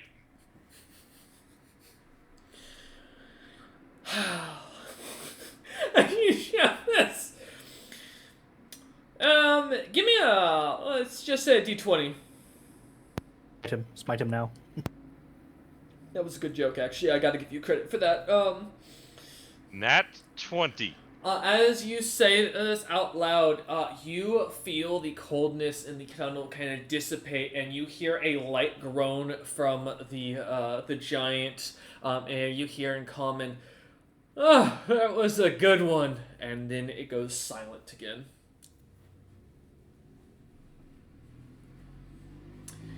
As you find yourself kind of ricocheting through this cave system, I'm going to pop back from Yuara back over to the other 2 crew members real quick. Florsnap and May, as you find yourself kind of standing by the 2 of you in this soiree, people still going about their business, Kaijin now disappeared, the Zels himself, or the little frost giant, the little snowbeard you guys had been talking to earlier, nowhere to be seen as you kind of look about. What would you like to do? Well, I have to admit, we had a lot of interesting things happening in this party, but I think all of the interest has done gone out of the window. Florshap just like nods. Let's and I think we already accomplished our objective, but I'm pretty sure I forgot. Well, wait. I think for a moment. Oh no, my face senses tell me that I haven't accomplished it enough just yet. I look around for the snowbeard who was supposed to give us that written note thing. Yeah, or people who might look like they work for him, but starting with him. Yeah, give me a spot check as you kind of look about. Considering that it's a dedicated spending time doing it, well, Yeah, I'll take a search check. it doesn't matter. They're the same for this character. I forgot that Oh, she's like a fucking goofus. You love this. as you look about, kind of looking for the individual, you spot him kind of talking up what looks to be a very scantily clad giantess who seems to be kind of dancing for a few of other business or people dressed in nobles attire as they're talking, almost dressed like a belly dancer as they seem to sway their hips. The small snowbeard looks to be almost like in rhythm, moving his head as he watches as you look on, kind of spot him. Yeah, I have no cultural touchstone for this, so I'm just gonna walk over. I join the dancing. As Floor Snap kind of dances and like, similarly walking, following after. Let me double check my equipment. Give me a dex check, Floor Snap. Let's see how good you are at dancing. Unless you have one of the dance skills, which I doubt. I don't. But performance is a charisma skill. It is. I'll take a performance if you want to. I'll take. That'll go better for me. 18.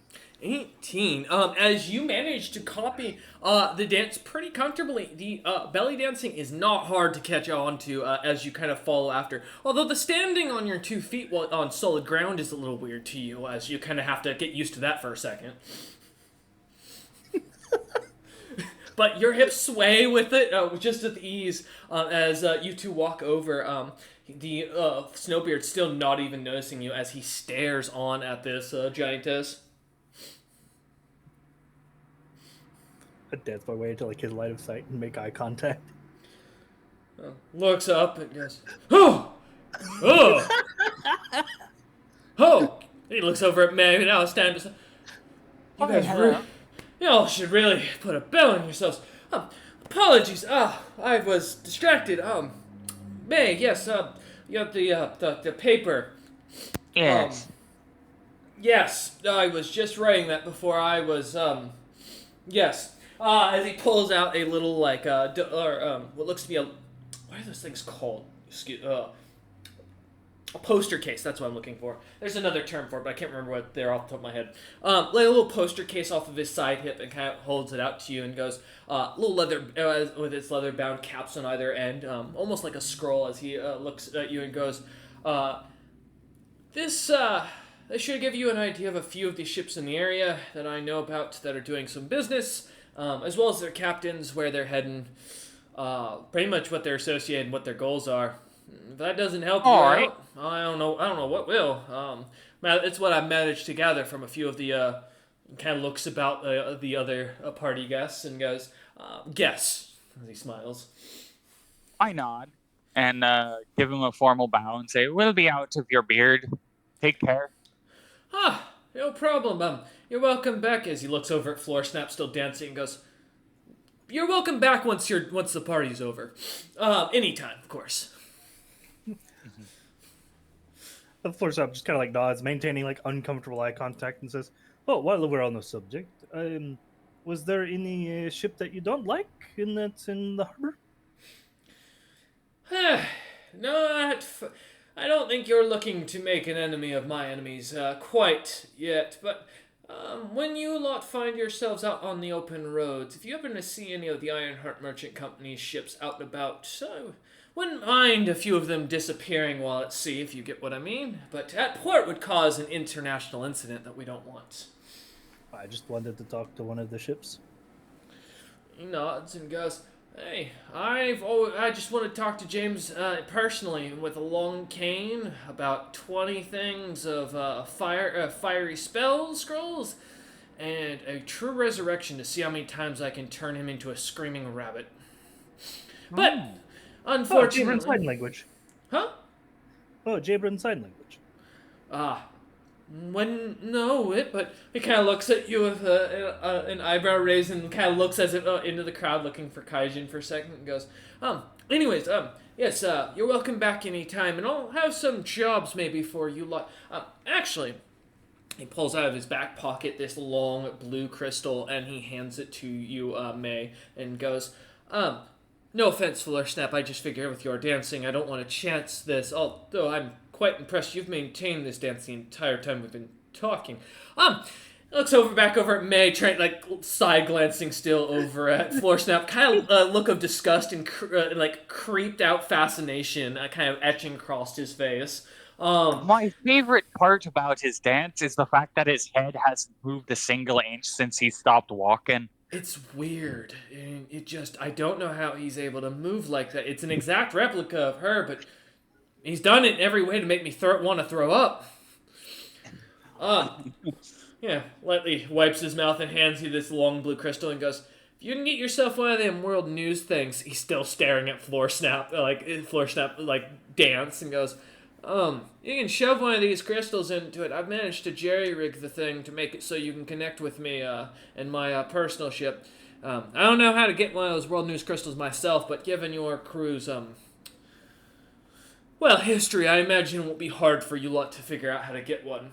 There's a fella in town by the name of, either Daka or, another one named, he's a wizard that follows this Daka fella around. Big, tall, green, muscular as all hell. Likes to talk about long rocks that are very phallic-shaped. He might have one, and if they don't, they should know where they can get you one. If he's still in town. They're part of that World Travelers Report group. All right. Beyond that, until you get one, I mean, you know what my ship's name is. You should be able to find us in port somewhere. I nod. And he smiles at that and goes, "Oh, also, I was supposed to tell you something from Kaijin. He said it was for the pretty one." He kind of looks at Maine and looks at Snap and goes, "I'm gonna be honest. I don't find either of you attractive, so I'm going to assume that one of you knows who I'm talking about." He mentioned. It's me, obviously. Kind of looks at Snap and you see like an understanding in this poor Snowbeard's eyes of like just surprise, and he goes, "Huh. Alright, he said that your eyes were like the fiery screams of his home city, and he'd love to see you once more if you ever have a chance. I was supposed to deliver a letter with his cologne on it as he kind of hands out this letter, a little romance letter written out that is cheesy as all hell, but beautifully calligraphy written. As he hands it to you, Snap, and it smells of a mixture of like Axe body spray and death as you get a scent of it. The old woods, and then I like eat the letter. Yeah. Fair enough. Zell just kind of looks at you and kind of mouth agape and kind of goes, "You lot have very strange romantic practices. I think the Snowbeards were right to keep it to just simple dating. You ask the person out, you go up, make a hammer with him, and then you're married." Out of character, what is this guy's name again? Zelz, Z-E-L-Z. Okay. Zelz the second was the exact name he gave you. If it makes you feel any better, we don't have a mating or dating thing. Oh! That reminds me. I think about this for a moment, and I see this is kind of this is a bit of privileged information, but I think you've been helpful enough to pass it along. And I lean forward and I say, feel free to use it as currency whenever you feel like with anyone else. But our captain Azurus is partnered with his first mate. I wink at him. He kind of nods and goes, "I've heard about crews like that. There's plenty of folks that are really into that. Hey, more power to him." Then. Wait, you said Crump? Yeah. He's married to a Crump. Why? Well, not married. They're keeping it on the quiet. They don't want folks to know. Again, privileged information. Kind of looks at you and like with big eyes and goes, "You lot are associated with the Crump. I apologize, my lord, lady, my lady. I do apologize. I didn't realize you lot were associated with the Crumps. Please take this any hors d'oeuvres or wine you'd like with you as a kindness, a gesture for this grand information. I do apologize." And you can see he is melting. His his face is going paler than usual. He looks like he is concerned at the mention. Yeah, and then I say, also, I don't know if the Crump family is aware of their situation, but, I would never betray a Crump's trust. Of course, I'll keep this to myself. alrighty. Um, I Uh, tap, I tap the side of my head like mum's the word, Okay, but, nods. Because I didn't know that. It's amazing that I know they take wives outside of their own house, but it's rare to see such okay, like you see, like the wheels are spinning in his head. I should get him a wedding gift. I could get to the Crump's good graces for that. you could. Okay, nods. Do they like white? I can get myself one of those really large white cakes that the nobles get every time they get married. Now, what I think you should do is you should find a bunch of people what are favorable with the Crumps, that the Crumps like, make it a big spectacle. They seem to like that. He nods and goes, You know, Mm-hmm. make it not so much a complete secret where nobody knows, but make it an open secret where it's just politely ignored, you know? That way, when it happens, everything's kosher. There's no big hullabaloo, nothing to blow up in their faces, and everyone's nice and secure. But, I'm it's just feel the extravagant spectacle of it. I'm meeting with Crump Senior later this week. In fact, I'll bring him in. I think it'd be a great chance for them to all celebrate. You know what? I thank you for this opportunity. I mean, if I can do anything to repay this debt in the future, as he watches Floorsnap eat this golden platter and just kind of like, you see a light cringe as he looks back over towards me and goes, "Anything other than my good dishware, of course." Oh, no, this is quite tasty. I would like 6 more, please. That was my grandmother's. She was a good cook. No, I mean that was her ashes in that plate. Yeah, I apologize. If it means anything to you, from what I know from my mother, it'd be a pretty simple spell to retrieve them, even if after everything that's just happened to them. He kind of turns and just goes, "Please, I think give the Crumps my sincerest kindness. If there's anything else I can provide you, please let me know. But do be on your way as I continue to entertain the party." I think we could use more able-bodied sailors. I know you might not be able to spare some right now, but if you find some that are looking what are more our stock of sailors, send them our way. I think we're going to be in port a little while. The captain is preoccupied with his what do they call it these days? His first mate. The thing what with the consummate honeymoon. You see his eyes go wide, and he goes, "Say less. Understood, please. I will make sure that I send my any crew I can find that are worthwhile to your interests." You see his eyes kind of like there's definitely wheels turning in this individual's head as he kind of like ushers you towards the door and goes, "Please, if you need anything else, let me know. And again, call me on the crystal if you have any interested in doing dealings in the future. I'd love to stay in touch." As he kind of pushes you out the door. He goes, "Hi, thank you," and he shuts the door. If there's like a porthole thing, I kind of look through it while continuing my dancing for a couple of seconds. Ladies and gentlemen, this is how Blackbeard was rumored to be gay. As you see, or as you two kind of come off the ship, we're gonna jump back over to Wara real quick. Wara, as you find yourself coming towards going through this Larong cave, almost in pitch blackness, as you watch the walls lightly carved and the clear signs of rats kind of going in and out of any small holes as they go about. Looking on, you watch as this thing continues at a decent speed before you finally come to a stop as you see up a large ladder. And looking up, it is pitch black, but you see another huge latch kind of sitting up there with a ladder going up about 50 feet straight into the air. You can hear the light sounds of what sounds like people mumbling something in Giant, recognizing at this point what the language is, but not necessarily the words. As something about a deal or something is going on. There's a few, couple words you manage to catch and translate, but otherwise nothing else catches your attention.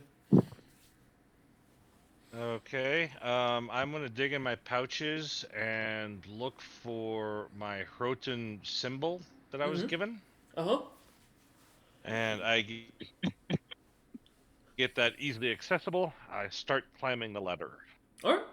Kind of setting it onto the side of your belt and kind of begin to climbing up it. As you climb through, kind of get into the latch all up to the top. As you put a little pressure on it, trying to lift, you feel there's something heavy weighing on this thing.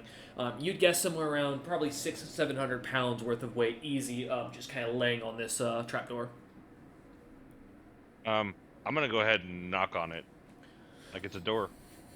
Give me a second.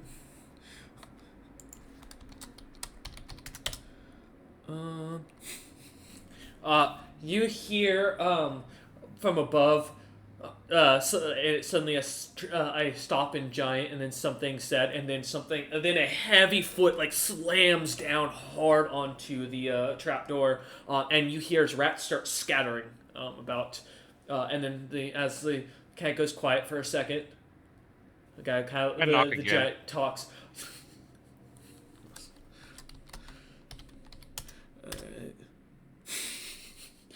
As you knock again, kind of hear him stop again as he's about to say, as he says something, and he goes, stops and goes, angrily shouts something, and then stomps harder. You hear more again. The rats scattering about as he kind of waits again to see if he hears anything. I yell, Hroten, open the door! Who's Hroten? And why is the rat? When did rats learn to talk? I'm not a rat. Are you a ghost? And I work for Hroten.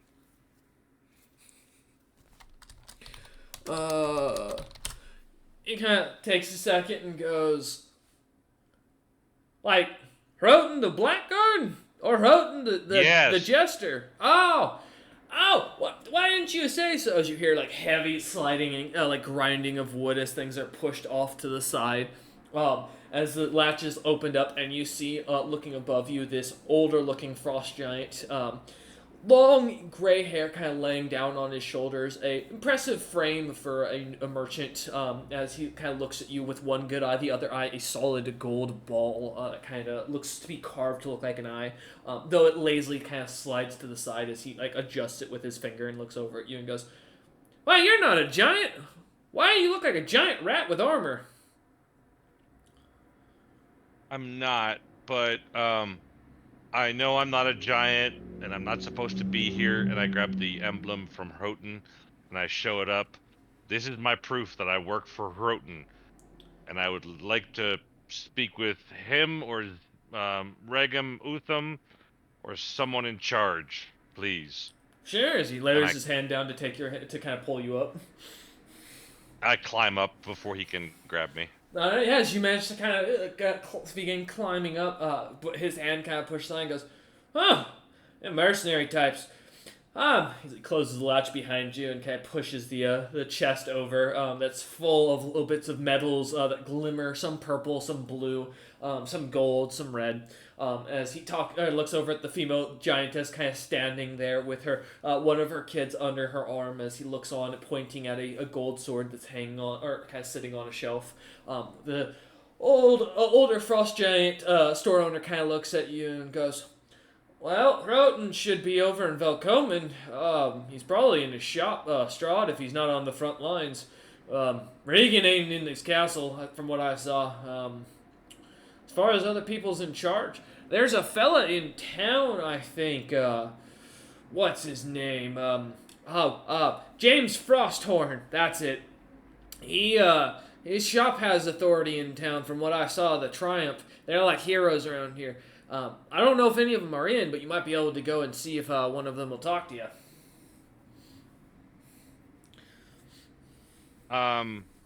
So there's not a problem that I'm not a giant and I can just walk around without as long as I carry this emblem?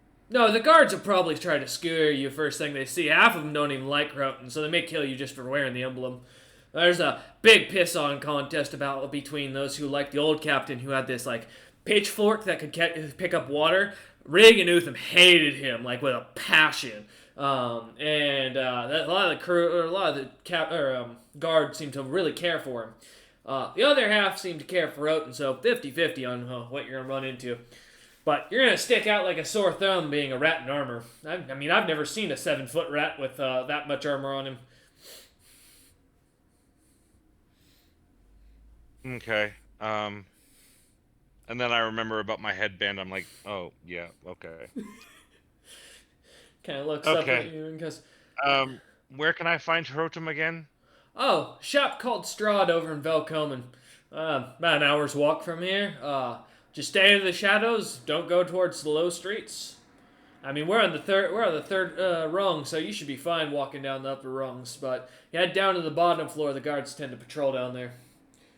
Maybe crawl along the floor. They probably won't see you, I imagine. And honestly, they might think you're someone's pet.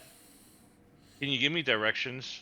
Oh yeah, kind of pulls out a piece of paper, kind of lays on the long slab of ice that he has set out for where he does his business, and kind of is writing or drawing a map of the town onto it. Okay, basically gives you an arrow. Go out the door, go left all the way down until you come to the very end of the city, and then turn left again. If you don't find the bridge, you've gone the wrong direction. Is basically as he writes it down, and then as he kind of draws a light map through Velcomen. It's not hard to see that basically as you get across the bridge, you're just going up the main street of the city towards the academy at the center, and following that to the left, and you'll see a large sign that says Strahd outside, as well as a bunch of monster parts outside, theoretically. Okay, I start walking in that direction. Yeah. Thank you again. I might be back if you don't mind me going back the way I came to leave here. Yeah, no problem. I mean, like I said, I'm just more shocked that you can talk. If you don't mind my asking, what's your business at the Reagan? I mean, are you looking for rights for your people, or like what's going on? I'm somewhat employed by him. Huh. Kind of looks over at the female giantess, just kind of watching this, and goes, "Can you hear that? They even give them jobs now." As he kind of like dismisses that and waves at you as you kind of head out the front of the shop. As you do, the kind of heading out into the main city. It is a massive city by the looks of it, with 3 huge tiers. Down at the lowest is what looks to be the long main road. Little rivulets of water kind of flowing through with glimmers of silver and blue like death ore in it. Fountains every few feet. What looks to be little bits of shrubbery from foreign lands that have managed to grow up, even in this cold temperature in here. I will mention inside the mountain it is about 5 degrees as you feel a nice chill coming through, and the wind seems to almost cause it to be colder, bringing it down to a -10. However, as you look down, you see giants, almost all frost, as you would be hard-pressed to find any other race walking amongst this town. As you look down, you see frost giants of all shapes and sizes, families and such, going about their business happily smiling. A couple of shops kind of as you pass by that catch your attention. One called the... excuse me, I got a message. One called the Cod Cling. And I know I pronounced that terribly, but my Saxon/Norwegian is terrible, so I apologize. It's spelled Kodklinge. if you're curious. Passing the Adventuring Guild, you see the signs of the last breath written on it. And then finally, as you kind of head down, still staying to the highest tier of these streets, being about 75 feet up from the low road, you pass by, or you see down on the low road as you turn left, heading towards the bridge, and the staircase that goes down onto the bridge from the tier that you're on. A shop called the West Wind Clinic with the sign that says, "Please stop blowing us up." As you kind of pass by, a few frost giants kind of give you an odd look and kind of shrug, going about their business as they do. As you pass over the massive bridge, heading out onto it, immediately as you're kind of greeted, either side of the bridge kind of coming out onto it, you see guards kind of standing already. All along the outer edge of the bridge, out facing north, you can see there looks to be about 40 or so mages and druids kind of standing, shooting spells down actively as explosions can be heard from hundreds of feet down below. The sounds of screaming and crying and battle can be heard as soon as you step out onto this this massive bridge. God damn it, no, large snap. But as you look out, the bridge itself is almost 200 so feet long, going straight across, about 100 feet wide, massive and marble with little frost and silver inlays on the side, depicting the greatness of the frost giants and their conquest of these lands, kind of telling a light story of their colonizing of it, as well as the defeat of the Palei on the other side. A few of the guards that seem to kind of run past you and handing out javelins and spears to a few of the others that are standing at the edges of the bridge, throwing them down. One of them kind of stops and looks over at you and goes, I've never seen your unit before. Excuse me, sir, what's your name? What clan do you belong to?" As he looks at you, Wara. Sorry, I muted myself. No worries. I am Wara. I am looking for Hroten. Where is Hroten? Oh, you're. That's why you look so odd. I was wondering. I haven't seen a short frost giant around these lands other than Hroten himself. Hroten's on a break. He just came back from the front lines. He should be in his workshop on Strahd, with tending to his wounds. I think the Regan's there last I saw too. The two were talking strategy and something about. And don't quote me on this, but I swear I heard Utham himself say that this god was going to pay a dear price and become a new home for the frost giants. I don't know what that means, but I'm a little concerned personally about having to live in that damn thing. As he kind of peeks over the bridge. The bridge rail, for reference, is about 10 feet in height. As you kind of look over towards it, Wara, as the giant that was talking, kind of looks over, looking down at the battle, and looks back over at you and goes, if you're a courier, he kind of noticing your map, he goes, "Looks like you got a map. Follow it. Looks like it's the right directions. They should be waiting in there if they haven't already headed back to the front lines. I'd hurry. This battle is going to be fucking horrible." I start running. Thank you. He nods. As you start running, give me a reflex save.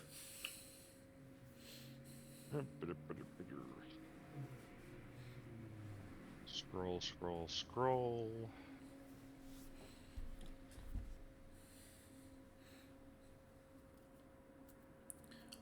Nice. 29. Managing to jump out of the way as you see a bolt of what looks to be a magic missile, kind of in the shape of an arrow, go flying straight past, or flying over the wall, slamming into two of the guards that seem to be standing by the wall, shooting magic themselves down as they get shot back towards you, jumping over their bodies as you do. Looking back, you see as both of them have their brains almost splattered against that back wall of the bridge. A few other troops almost immediately rushing up to kind of cover, some kind of going over to them to check if they're dead, and kind of collect the bodies as they're kind of dragged away and rushed off. A few like screams heard from a few of the mages along the wall as one passes out from the site. The battle down below continuing to rage on as you hear the sounds of clashing blades and magic kind of exploding, causing the bridge to rumble a little bit. But as you sprint across, Wara heading over into the city. I do also love the dichotomy here of the very calm, relaxed party of Floor Snap and May, while Wara's fighting his way through, basically running his way through a siege right now. Yeah. So, Yeah, the two people who would love to be in the middle of a siege currently doing culture and socializing. I love it. Yeah.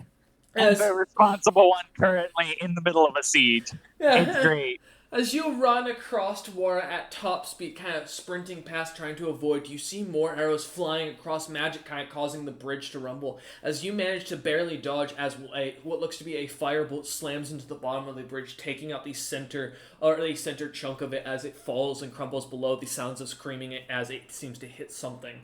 As you kind of look down for just a second, you can see a massive cloud of smoke. It looks like just people kicking up dust. As you look down, occasional flashes of blue or red kind of blowing up, and then followed by a couple of screams as you pass by. Kind of continuing down the bridge, though, as you do, the wind's blowing hard on your skin as you feel the cold kind of hitting you, entering into the town of Velkomen. The city itself opens up quite heavily with a large kind of T-shaped design to it. Going straight ahead, you can see what looks to be not only a docking area where ships usually would be, but a large shop that looks to be about 2 stories and kind of dick-shaped. I don't say this to be, crude, but, literally, that was the description I was given. As on one side, it looks like it has a weird long hall, and the other looks to have a large tavern. The center seems to have, a house-like structure and a 2-story to it. As you kind of pass by, seeing the sign of... and let me make sure I've got this name correct before I...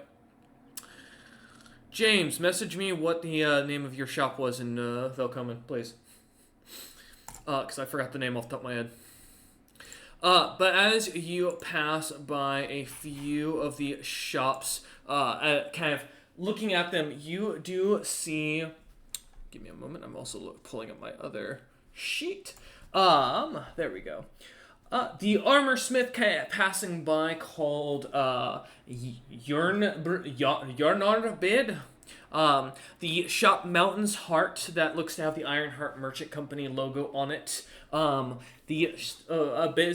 shop called Trildrick that looks to be a massive crystal-like dome, kind of glimmering in the light from the snow.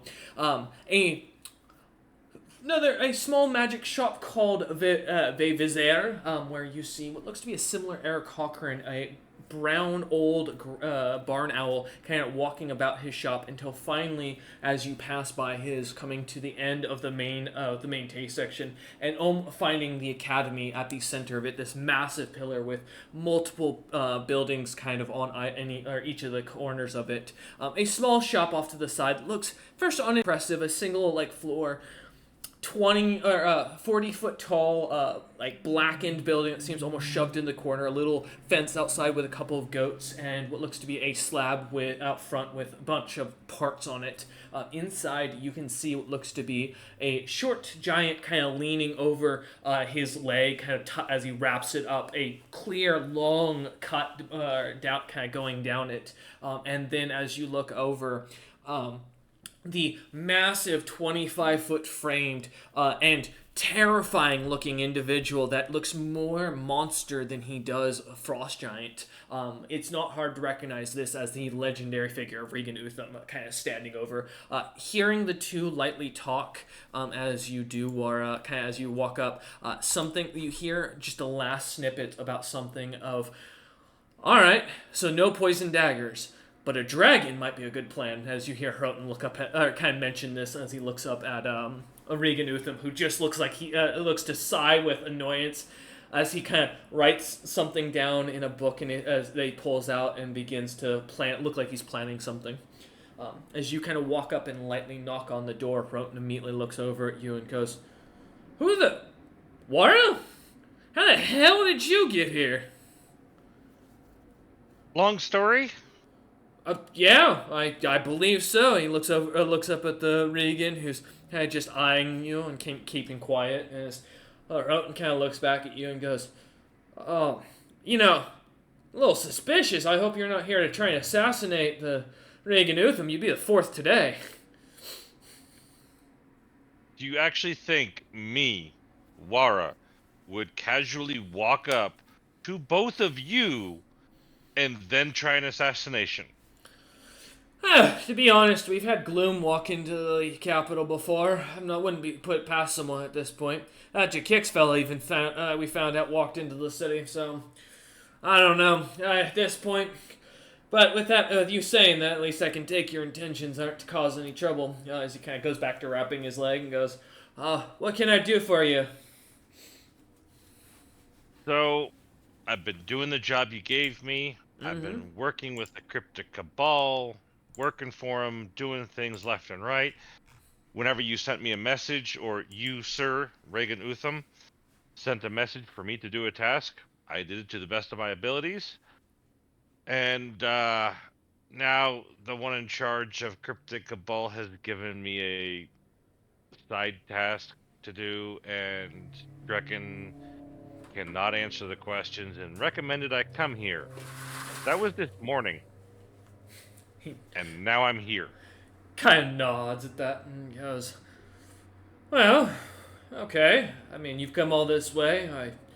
Sure I can help out. What can I answer for you? Mr. Reagan Utham, please do not take offense to this. These are just the questions I was told to ask. If you say none of my business, it's none of my business.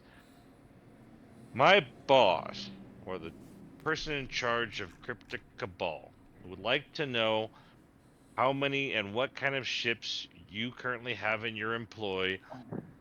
Drekken told me you have about 20 merchant ships and anywhere from 40 to 80 other type of ships. They're all airships. And then I asked if you were looking for anything in particular. He didn't really have an answer. Are you looking for a specific airship that was taken? Roten looks up, and you can see the Regan's eyes are just flaring with anger. Almost, it's immediately intense, as he does not seem to hide it in the slightest.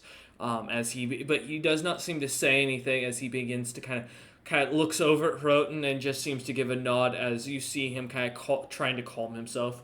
Roten just kind of looks over at you and goes, that's a little bit of a sore subject. We got attacked by a guy named Lord Meadmancer a little while back. I think his name, and he stole a couple of ships from us. One of them was in the employ of one of our compatriots. It was the only one that hasn't been recovered yet. Some heroes that were rewarded by us happened to lose this ship, so the Regan has declared that he's won't get involved for the time being, as the owner of the ship has stated he wants to deal with it diplomatically once he finds out who stole it. But we've had our discussion. Roten looks at you and goes, "Stole it? Found or anything?" it? Yes. So here's what happened. Roten, Mr. Reagan Utham, you told us to go outside Neaton and guard the gates. We did that at the same time we were looking for our first mate. We found him after a battle, and we won against the Bog Giants. We found our first mate, and he said before he got captured, he found a ship. And he handed that over to our captain. So our captain is trying to figure out what's going on with his ship, and since it's from this area, we figured someone lost it. Now you're saying someone stole it, so I'm thinking our first mate found it, and we would like to return it. Fucking god, dude, the dice gods love you. Roten looks up at you and you see the wheels turning in Regan Utham's head very clearly as he kind of calms himself and kind of takes a deep breath. Roten looks over at you and goes, "Are you sure that's the story you want to go with?" That is the story. Listen, Roten kind of looks at you as he kind of finishes up, it tightens off the wrap around his leg as he kind of tests it for a second, moving his foot about, and goes, "It does not take As he take a second. As I reach over and touch Hroton's leg and give him 4 points of lay on hands. Give me a bluff check real quick. Just for dice roll knowledge. Oh, Jesus. Well, I rolled a nat 1, so, I mean, I'm gonna be honest, buddy. I think you can beat that, I hope. Okay. You see as Hroton kind of looks up at you, and as you kind of, the wound seems to scab over a little bit. He kind of twinges a little bit at the pain of the wound healing, goes, I appreciate that. It's interesting. Reagan and Utham and I were just talking about this, and he spoke on the fact that we had figured out that somebody had brought a Rakshasa into the Woodwalker dockyard, and they had managed to. Looks up at Regan Utham with a smile and looks back at you. Liberate a very valuable ship. And while we weren't able to get an exact description from any of those who were attacked, interestingly enough, one of the spells that Regan had managed to throw out to tell us exactly what the individual looked like. Orange skin, yellow fur, small hands. Sound like anybody you might know, Wara?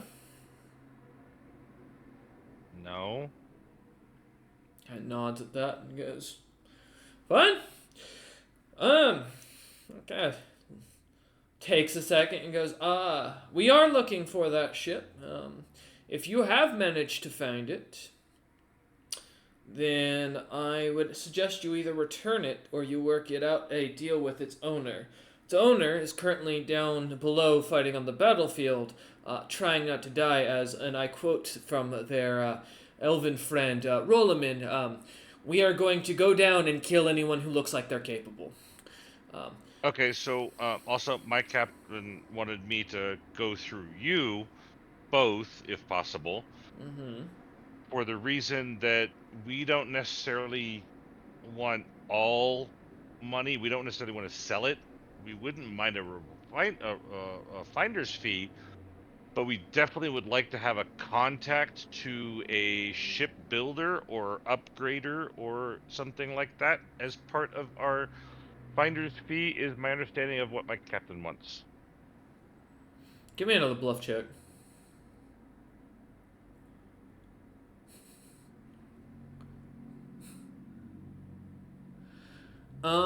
Exact same.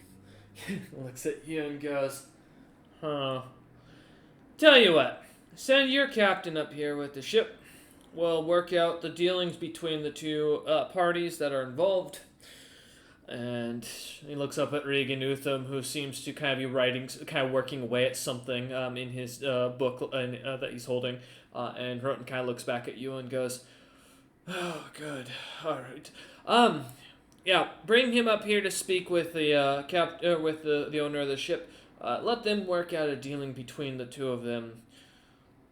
We won't, and we'll keep the crown out of involvement. If you're looking for a contact, kind of digs through his a bag of holding on his hip and pulls out a small scroll and hands it to you and goes, "This has a message spelt to a member of the Woodwalkers family. They're the most prominent shipbuilders here. Best I can offer you." Hroton, this is why I came to you.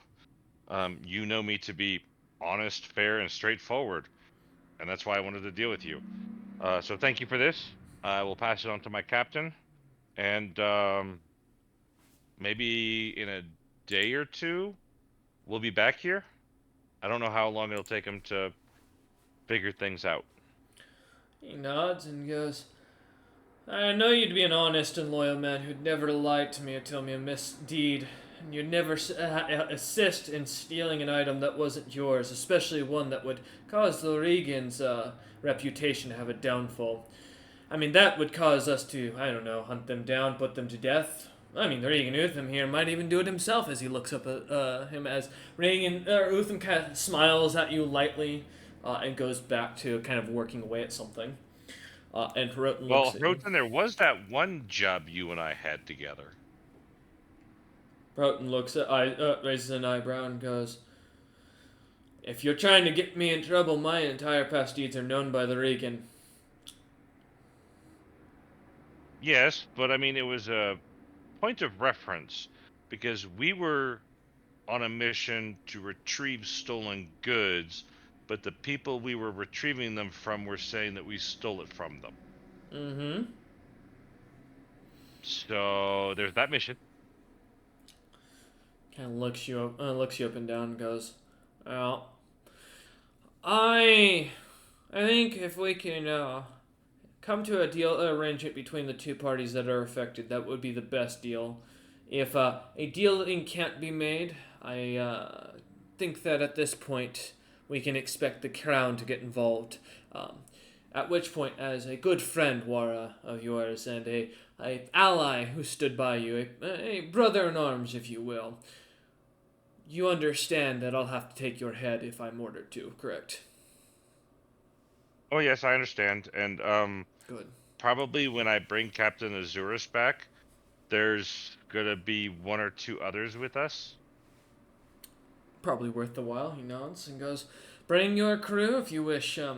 You are welcome here, from my understanding," as he looks up at the Regan, who seems to nod, continuing working away at a plan that he's putting together. Roten, All right. go ahead. Could I have 3 more? And I hold up the badge. Could I have 3 more of these, please, just so we can have safe passage, just in case, please? One should be plenty. Okay. I would recommend whatever I way do you not got argue. into the city, I recommend you take, because if you're going down the stairs right now, we're fighting to keep them around midway on that mountain. I don't think someone of No. your capability is ready for a battlefield like that. I came from over the bridge. Raises an eyebrow, and then as Utham kind of leans down and says something quietly, Roten nods and goes, "Ah, great, another chore." As you see a light little chuckle come from the Regan, as he kind of leans back up and looks over at you, and you see a light, like almost a kindness that seems to then dissipate to coldness almost as quickly as you catch it. Roten kind of looks over at you again and goes, "Well, be on your way, and watch yourself on the bridge." Will do. You two have a good day. He nods at that. As you step out, War, give me a sense motive real quick. As something I imagine about that caught your attention, so.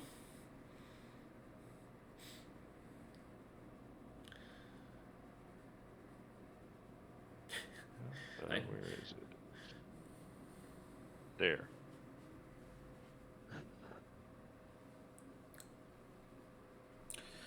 $20.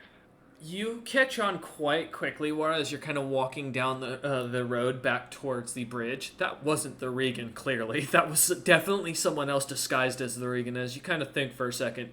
Makes sense that the king of the nation is being made to look like he's fighting on the front lines, but it may not be, given that he doesn't exactly have an heir that anyone knows of. So, as you kind of think, that person was clearly someone who was in a disguise, just kind of keeping up appearances.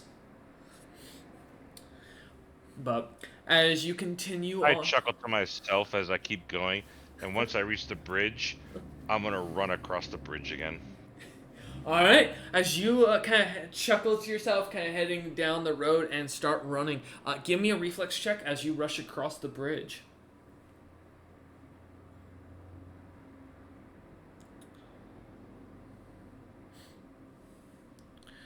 Okay. There you go, 23. Managing to easily dodge out of the way of some of the falling rubble from the mountains above, as magic, some sort of force spell goes slamming into the mountain above as rocks come flying down, landing into a few druids, taking them down beneath with the bridge chunks that it hits.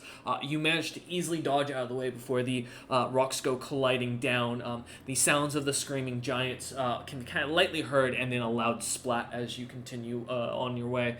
These sounds of the fighting still intense, as you get a glance of a massive, bright, glowing green mountain seemingly moving about and shooting beams of magic straight towards the ground. as you kind of rush across back towards the town. We're going to jump away from you as you continue your route towards the hatch. Back over to May and Floor Snap. As you two come out of the ship and find yourselves kind of standing there now. Wara, long gone at this point from what, to your knowledge. What would you like to do? I just kind of like look around expectantly because if I remember right, like the Jaybird had said something about like our companion coming to get us. Like, huh. Apparently their fortune telling is not as good as it used to be. As soon as Floor Snap says that, you see as a troll pops up, kind of pops up from behind the line and goes, "Oh, hey, oh you guys, oh, hey, Wara came by with a letter for the captain. He said, kind of looks at the, kind of opens his book and it's smeared, and he, kind of looking at the ink goes, it says, info to Jarl men, something about ships, going on minor, back soon, goal." It looks up at you. Oh, so he's doing the work himself, so we didn't even have to do all the shit we just did. Well, fuck, why the hell did he bother telling us the mission then? Let's go find something fun to do. I look at the troll real fast. You're not magical, are you? No. Okay, good. I pat him on the shoulder. Looks at you a little bit weird, concern, and goes, You want to be magical? No. Yeah, you want to have a cursed item shoved up your rear end? Shame. Definitely no. If you ever feel like changing that, just a word of advice. Apparently, I look around and I lean in real close to him, and I say, those eldritch giants, you eat their hearts, it can increase your magic power, make you stronger. I wink at him. Give me a moment. He looks at you. I pat him on the tummy as soon as he looks at me to interrupt him, and I say, "Good for a growing boy, or lass, or whatever you identify as." And I start to walk away. He raises a large green finger and looks over at Floor Snap and goes, what? I began rhythmically dancing to confuse him further and start backing away towards Melo. As you walk away dancing, he just kind of follows you with his eyes, watching as you two walk away. And you hear the lightest, "What?" As you head off, where you wanting to head? As you kind of climb off the ship. Just do a D2 sanity damage to all the crew. I don't know, against the quest board? Like... Well... once we're away from enough people, I'm going to turn to Floor Snap and I'm going to say, what do you consider to be trouble? Because, like, there's a lot of fights we can get into that wouldn't be any trouble at all.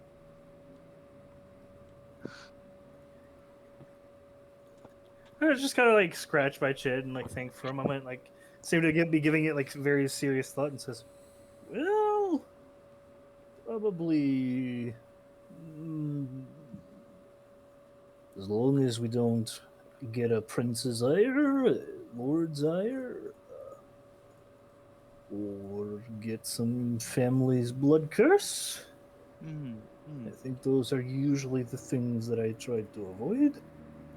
All right. Do you think that those weird... I point towards some of the weird double skull giant symbols. Because I remember being vaguely aware of a conversation of those and people being weirded out by it. Mm-hmm. You want to investigate that? Figure out what it's about? Yeah, why not? Yeah. They seem jumpy about it. It's a good way to kill time. And maybe giant. Aye. And it might get us a mail or two. What, like the thing you put in slot? Food is what I'm talking about. I heard that wrong. I'm sorry. Give me a minute. I have to compose I'm myself. nuts to chew on. A tasty treat. Oh, No. that kind of. Sorry. Good.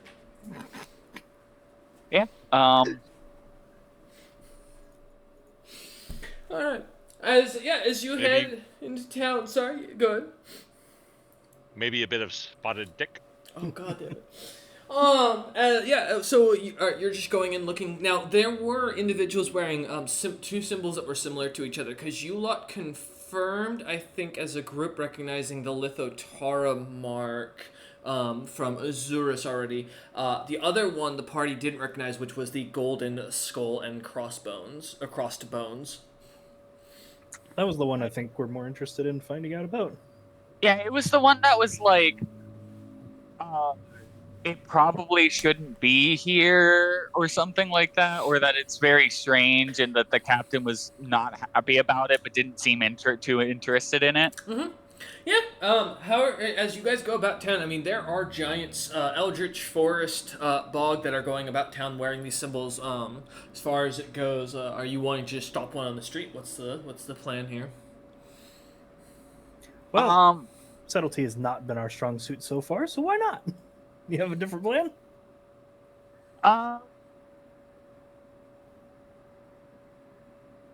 Let me see what I can do real fast.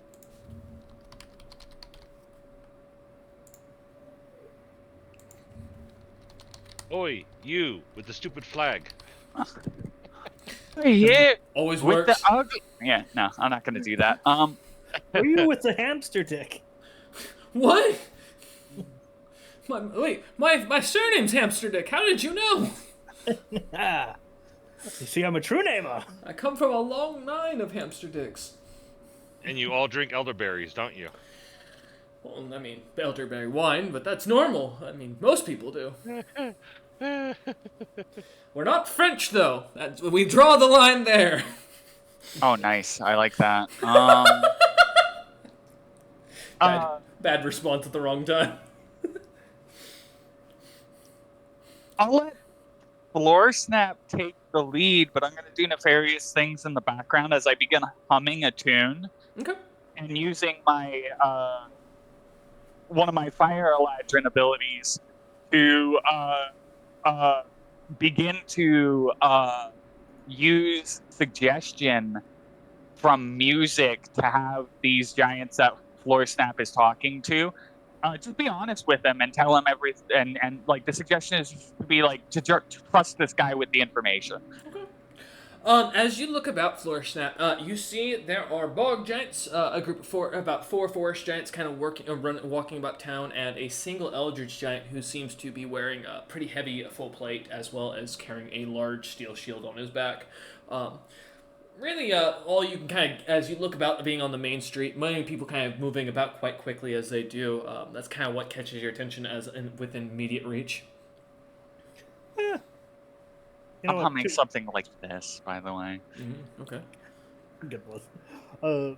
I'll go like two birds, one stone. I'll like just walk up to the eldritch giant. I have learned very quickly that the bog giants are apparently not worth talking to.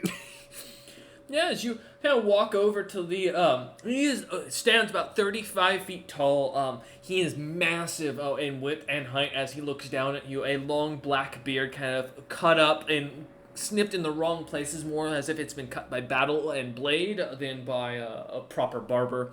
The rest of his body up and down looks to be clearly showing of scars. On his side of his hip, he does carry what looks to be two wands. One has a fancy lightning bolt on it, and the other that has what looks to be a little ruby heart at the end of it, which kind of sticks out a little weird with his very dark and menacing appearance. Goddamn, he's got a magical girl wand. Yes, he's got the fairy, or was it? Yeah, magical girl wand. Yep. As he looks over at you as you kind of walk up to him. He kind of looks down and goes, "Can I?" Speaking in giant, he goes, "Can I assist you, Froggy?" Yeah, I'm your elder by several hundred centuries, but it's fine. Listen, young man, I got a question about that symbol you got on your hip. Who's that for? Young man. Man, you're a little too tiny to be calling me young man. I'm a few 100,000 years old myself, sir. I think you need to understand what it means to be elderly here. I've seen more battles than you've probably understood meals at this point in your life. I just start giving him a chuckle. I just start telling him a story in my native tongue. As you do, the ground begins to shake, the skies change, and Wara, beneath the ground, you can see a ghost of a very large and heavy giant suddenly appearing in the physical manifestation for a moment before it dissipates again. As the eldritch giant kind of looks at you and raises an eyebrow and goes, "What kind of language is that? Are you speaking in tongues, or what? Do you are fiend or something?" No, when I tell you I'm old, I mean I've seen your nation rise and fall. Thank you. Oh, that's not what I wanted to roll. That's an interesting dice, too. Oh, God! That is. He kind of looks at you and, takes a second and goes, huh. So let me make this real quick, just for my own knowledge. 35 for the will save. As he kind of looks at you and goes, "You speak a fancy tongue that doesn't make you old, and I doubt you've seen any nation of mine rise, as I'm no king, and I serve none. I don't have an interest really in going into this. I've got things to do. What do you want, small frog?" I already told you. What's that symbol at your hip? I've just seen it around town, but it doesn't look like a god I know. Yes. He kind of leans down to it and kind of pulls it forward on his belt a little bit and twists it and goes, "This ain't no god. Why would I serve a damn god? The Dara damn near got us all my species killed. I don't need to serve some flippin' crap thing like that. My father always told me gods weren't worth it." Yeah, nice man. But no, this is isn't it? Oh, the Meadmancer crew. These are all the sign-ups. This is a sigil recognizing you as one of his many conglomerates. He said he was building us up, told us to hunt down anyone that by the name of... Fuck, what was it? I called him... Weakling! Who names their child Weakling? Only description we got was probably short beard and weak-willed. You know how many people that could describe in this world? Oh, yeah, he shrugs and goes, "Yes, what, you interested in joining? There's a sign-up, in, the inn itself, one of the rooms, there's a guy up there that's just taking on anyone who's interested. It's a gold piece a day for service, and in exchange you get missions of your own to go do. You may get set up with a crew to go do something. My knowledge, he's doing this everywhere." Might be worth looking into. Oh, thanks for your time, young man. Have a good day. Looks at you again, and you hear, "I'm not..." Fucking tiny frog as he mutters and giant walking away.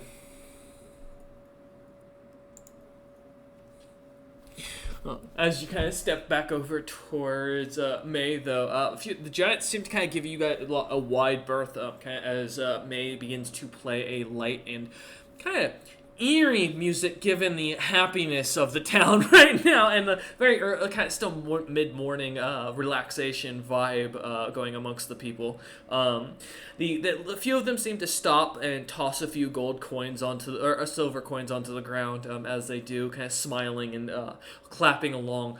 Some seem to seem to look like they're creeped out by the eerie music and give a wide berth or turn and go back the way they were coming. Good. Yes.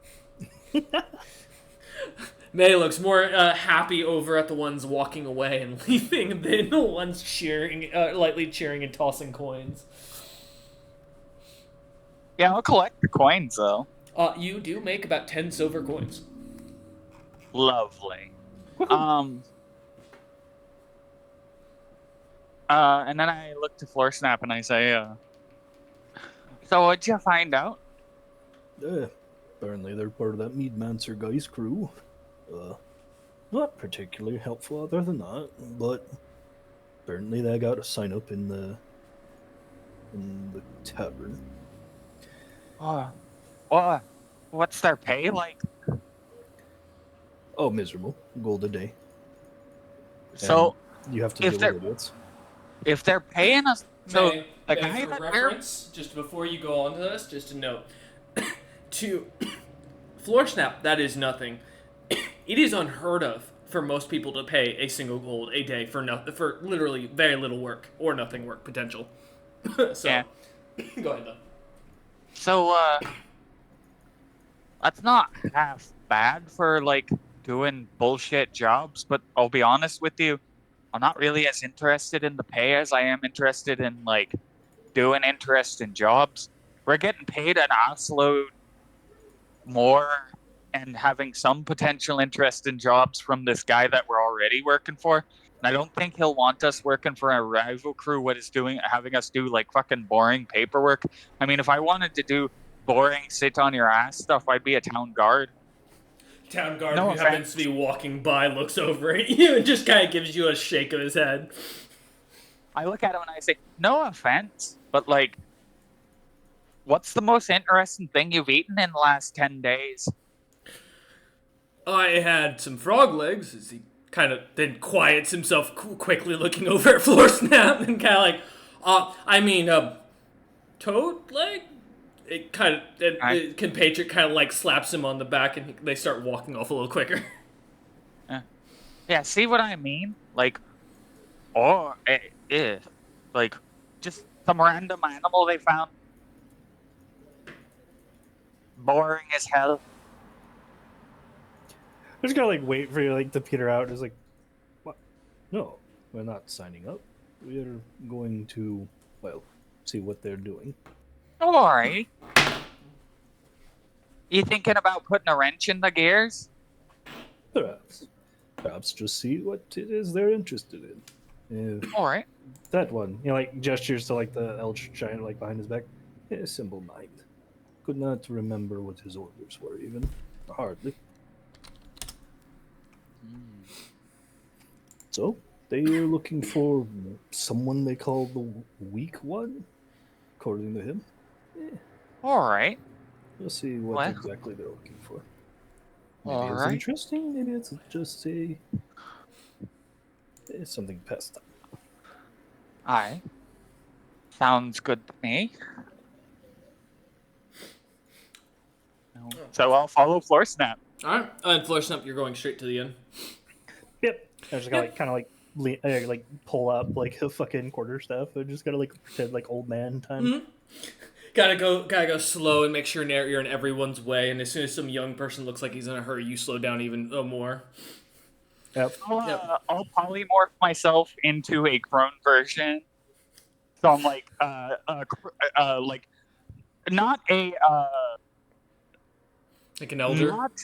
not a slad, but like a gripply, which is a frog person, like an elderly frog person. Oh, And what? It's there's frog creature humanoids in. That is a thing! Oh my god, I've never even seen. Oh, I have something fun to play with later. Alright, cool. Okay, go ahead. Yeah. And I'm just gonna trundle along with them. And I know Floor Snap, because of the way Floor Snap probably works, he does not see me as looking anything like him, but some giants would. Mm-hmm. Yeah, as you start walking through, you just gave me a really good note for later. I'm just gonna add that real quick for myself. All right. As you start kind of you transform in this almost blackened smoke that seems to envelop you for a moment. As it does, the smoke seems to, as it goes around, your body seems to morph. You find yourself kind of leaned over a little bit, older looking, and definitely a bit more froggy in appearance as you change into this creature.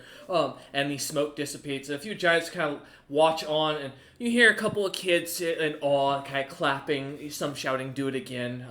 But otherwise, the few elder giants seemingly recognizing the spell seem to give you wide space, and you hear under the breath the whispers of a dragon, as a few of them seem to avoid you and give you a wider area to walk. Yes. As you head towards a last fire in, kind of heading in there, you see as Drekken is kind of going about fluttering as he does, grabbing people, moving guards about, as well as helping people out with fighting tables, as he flutters over to you lot and goes, I recognize Floor Snap. I apologize. I don't know your friend there, Floor Snap. Are you both looking for a room? Oh no, looking for some side work. The only thing I know is there's a guy upstairs that says that he wants to talk to anybody who's looking for work. So, room 2B, it's the one with the smoke coming out of it. Or something. That sounds good. Looks over and goes, do you need, like, someone to carry you up there, given your advanced age? I can make it on my own. Strong legs. Just kind of like wrap his knuckles with like the quarter staff. It's like Barton, young jackanape. Oh, okay. I'll let Warren know where you lot are if he comes by. As he flutters back over to another customer, try to grab them and like pull them off to the side. As you lot find yourselves heading upstairs. As you kind of push by, few Eldritch Giants come walking past with it on their belts, the golden symbol of the skull and crossed bones. Coming up to the door that says 2B up onto the second floor. You see as it seems to emanate with this purple smoke from underneath it, and a large, what looks to be Drakekin, or half Drakekin with what similar, almost giant-like features, like purple skin that seems to pop up under the blackened scales. One bright yellow eye, the other blackish in coloration. As he looks over at you lot, immediately grabbing a dagger at his hip that seems to glow slightly, as with arcane runes. As he looks at you and goes, "Can I, as in common?" Can I be of any assistance to you lot? Oh, we're looking for adventure. Heard that you were looking for people willing to do work. Not me, but the fella inside is. If you're interested. Oh, good. I just kind of like nod and start like shuffling my way towards the inside. Yeah, looks at you as as you shuffle slowly. My apologies. My mother's well beyond her years too. Even though she won't admit to it, he grabs the door and like pulls it open and goes, "Please, after you two, take your time and just knock, and I'll make sure the door's open. I understand it might be a little heavy." I just kind of like pat him on the shoulder and like for him. Good lad. Thank you, dear child. I give him one of the 10 silver coins I got earlier. And takes it and goes, I'll buy a butterscotch with it, as he puts it away in his pocket. I'm sure I hear him saying giant, like fucking old people, man. You hear, man, wow, they're cheap. As he shuts the door behind you, kind of holding the silver coin and the coin in his hand, like just kind of sadness in his eyes.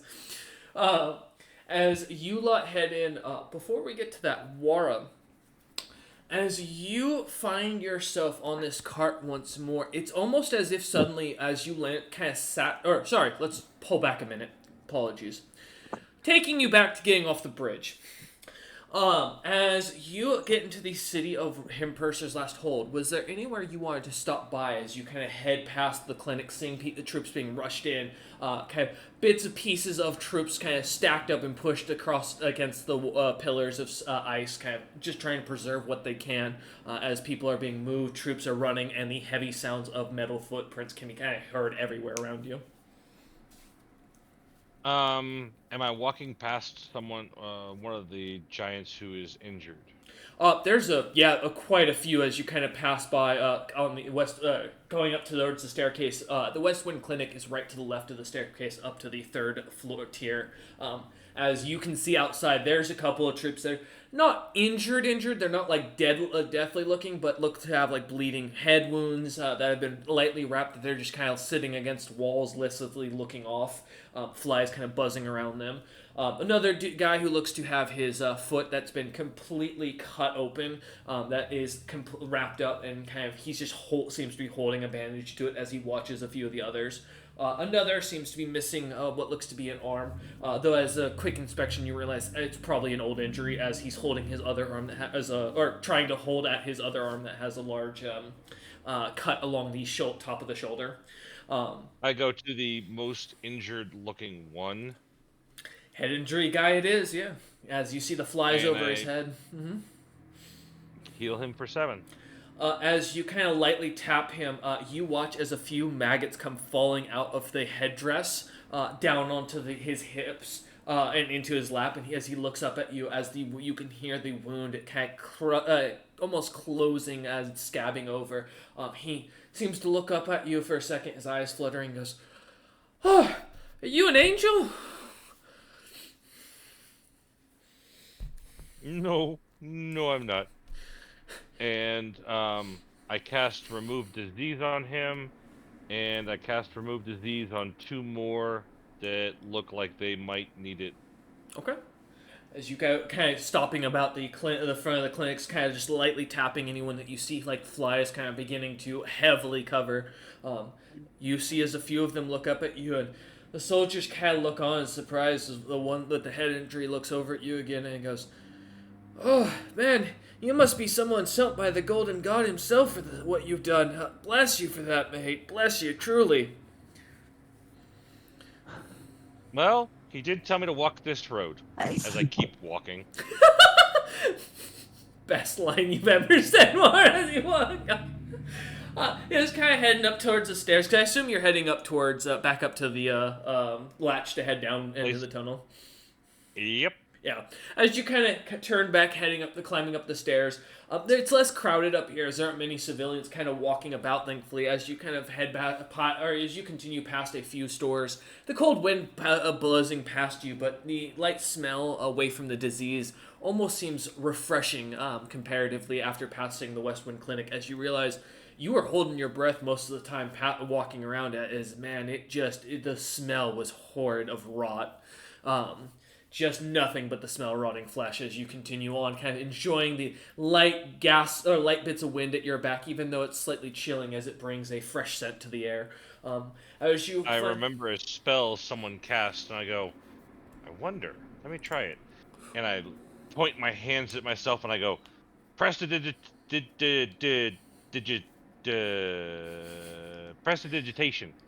As your fingers seem to flutter, and nothing happens. With little bits of light for a second from your fingers, you see little bits of blue arcane energy as you stutter. The light seems to suddenly stutter and glance, and then as you finish it, it seems to give a little bit of a light, bright glow from the the blue coming off your fingers, and then dissipates as nothing seems to happen. Nah, I only knew the name and what it did. Ah, well. Maybe I'll learn it from someone else some other time. I keep going. Yeah, continuing on to the shop of. As you look outside, the current shop reads the Challenging Raven on the sigil, but it looks to have been crossed out. Some new carving in giant written down as you try to kind of read it. But as you step in, you see the old giant that was there earlier, his long hair kind of in his hand as he seems to be brushing it out. No customers at the bench as he stands there. Looks over at you and goes, "Oh, Ratman, how was your talk with the Regan?" Interesting. Enlightenment. And I've been given a mission, so I'll be leaving, but I'll be back in a day or two with more people. Alright. Sounds reasonable. I'll make sure to move the chest. Make sure you have the symbol so I recognize you, and just, let me know that Houghton sent you. I should be able to open it. Otherwise, I'm going to keep it, locked down. Oh, no, understood. And as I walk to the trap door, I leave 2 gold pieces on the counter. You see as he kind of smiles at that and goes, "Oh, hey, you know what? Come back anytime, in fact, actually." So he, like, scoops the gold over to his hand, and lifting the latch up for you as he does to let you kind of climb down it. As you get down again on the ladder, kind of just a few feet down below, you see as he kind of shuts it lightly, and then you hear as he pushes the chest back over on top of it, knocking on it 3 times as he does, and then kind of you hear the sounds of him moving back to where he was a moment ago before you climb back down. As you head down on the cart, suddenly the ground begins to rumble, and as if the world itself is responding to something. It's strange, Wara, as you watch the the long cart line seems to almost shrink by half the distance of what you just managed it earlier, kind of looking on. And suddenly seeing as you see a strange old ghost, almost a frost giant sitting, kind of laying on what looks to be a stationary cart, shirtless, being eaten at by rats as he's swatting at them with his hammer, screaming in horror as he does, kind of as he does what he can, the rats seemingly tearing apart at the ghost as they do. I yell down, "Why does a ghost hate getting caught in the rain? A It loud dampens wind. his spirits." The wind gets colder, and you hear even more horror and screams coming from into the further in the cave towards where the ghost is being torn apart. How far am I from being at the bottom? About 5 feet from the ground at this point as you I climb just down. Mhm. let go of the ladder and just land. Yep, as you kind of jump off, kind of finding your footing, the ground is somewhat pretty comfortable, but it seems lightly almost damp as your feet touch down. The sounds of the rats at your feet kind of scurrying away as you land, as they run into the holes in the wall that they've dug. I look down the direction of the tunnel I'm supposed to go in, Mm-hmm. and I just give a loud, intimidating roar. All right, give me an intimidation check. I will say the rats do scatter into the walls at the sound of your roar. Let's just see how impressive it is. As your roar echoes down, it seems to grow louder and then fade as it seems to continue down the tunnel. But as it does, it drowns out the squeaking of the rats, and the ghost seems to dissipate in the middle of the long railway. Kind of as you look down for a second, listening and waiting for just a moment, the sounds don't return as the rats seem to have vanished into the walls, staying quiet as they can. I start getting the cart moving back the other way. All right, give me a quick strength check. Let's see if you can get this thing with a good jump start. Now that you're familiar with the pathway and everything. Oh, easily. As you kind of getting yourself comfortable, like almost a skateboard, getting one foot out on the ground as you shove hard off. The cart goes flying, almost immediately responding to you, kind of grabbing what looks to be a very thick root as you pass by it, managing to pull it out of the side of the wall, kind of getting it next to set up with a brake and jamming onto the brake to give you a longer stopping point or stopping lever. You continue to ride this thing down the railway. Give me a balance check. Let's see how well your balance stays.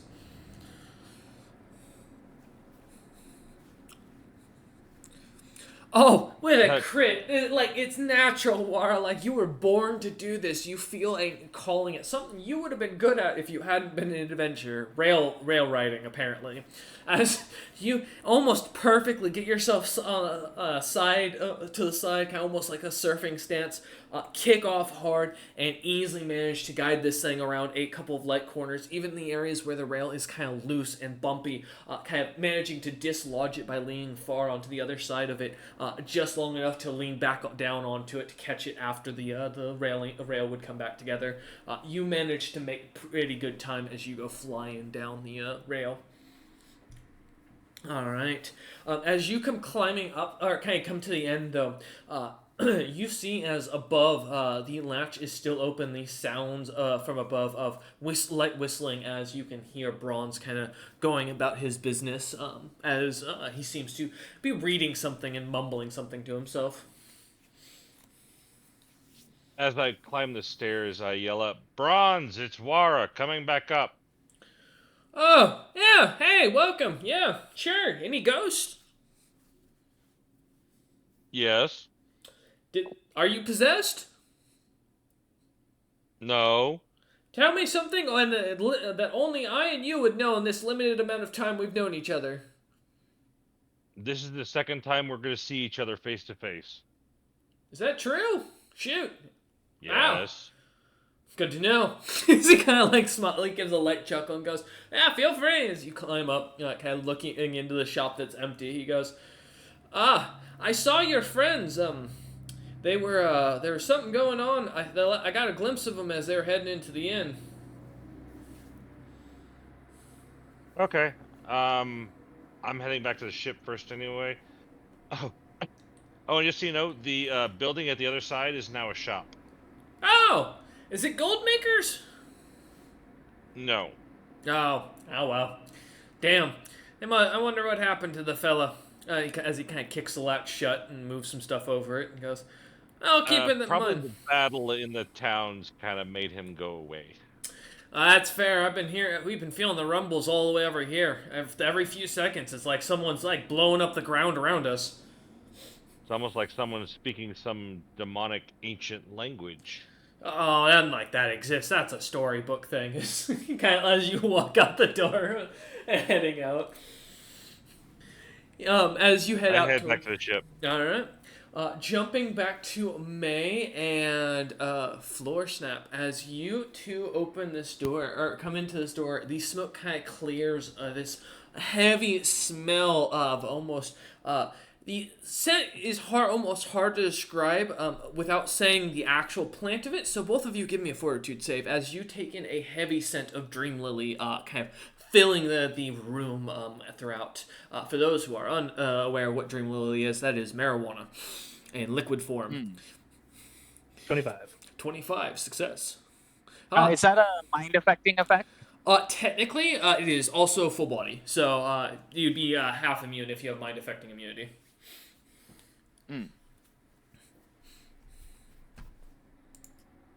Okay. Roll 1d20 plus 10. Wow, I rolled really low. Yeah, May, as you feel the body high beginning to take over your body, you feel relaxed. You will now take an extra round to get ready for combat for the next for the remainder of the time you're within this stuff. Okay.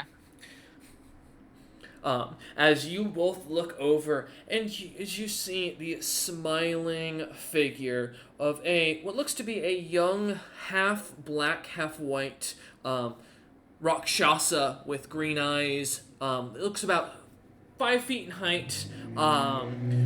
Very almost princess-like dress, kind of adorning her shoulders. Kind of very bloomy at the bottom of it. A bit of jewelry with 4 gemstones, each a greenish and blue color, kind of glimmering on her necklace as she smiles over at you.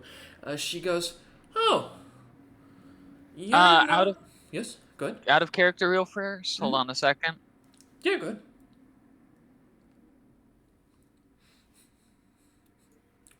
Is there something up?"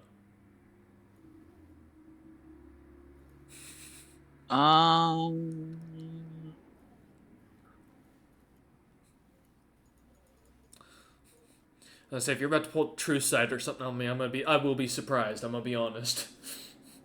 I think we will all be surprised if you have true sight. I don't have true sight. Okay, I don't have that yet. Okay, cool. No worries. Anything else? Just, there's a thing that I'm gonna get later on where if I get under the effects of a mind affecting effect, I get to roll again at the start of my next turn against it as though it was the first time affecting me. Got you. Okay. She kind of looks over at you two and goes, "You're not my usual hires. May I know your names?" as she speaks in common.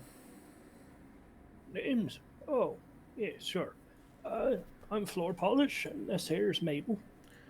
Floor Polish and Mabel. Those are the worst names you could come up with in the few seconds there. Honestly, I'd be impressed. Oh, God, it is almost sad To how... be fair, Mm-hmm. to be fair, it's unlikely that you'd be able to pronounce our actual names. Oh, well, here. And she kind of pulls out a little golden box out of a chest at her side. She sits on this very long, silken, red velvety couch. She sets this ornate golden box on the table, kind of at her side. Kind of pops the latch open.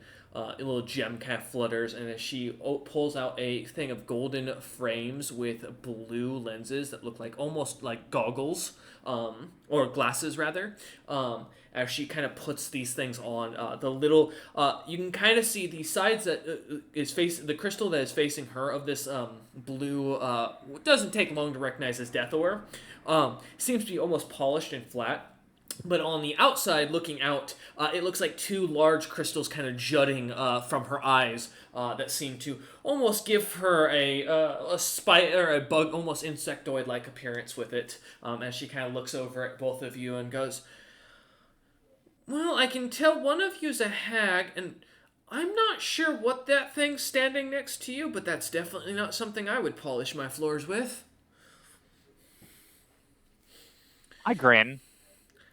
As the frog form just drops, because I can do that. Yep, turning back into your normal form, she kind of smiles and goes, "The glasses are an invention of my mother's. Quite the handy thing." As she sets them down and goes, "We actually recognized it from a tomb from the Clouded Age that we unearthed recently." What is it?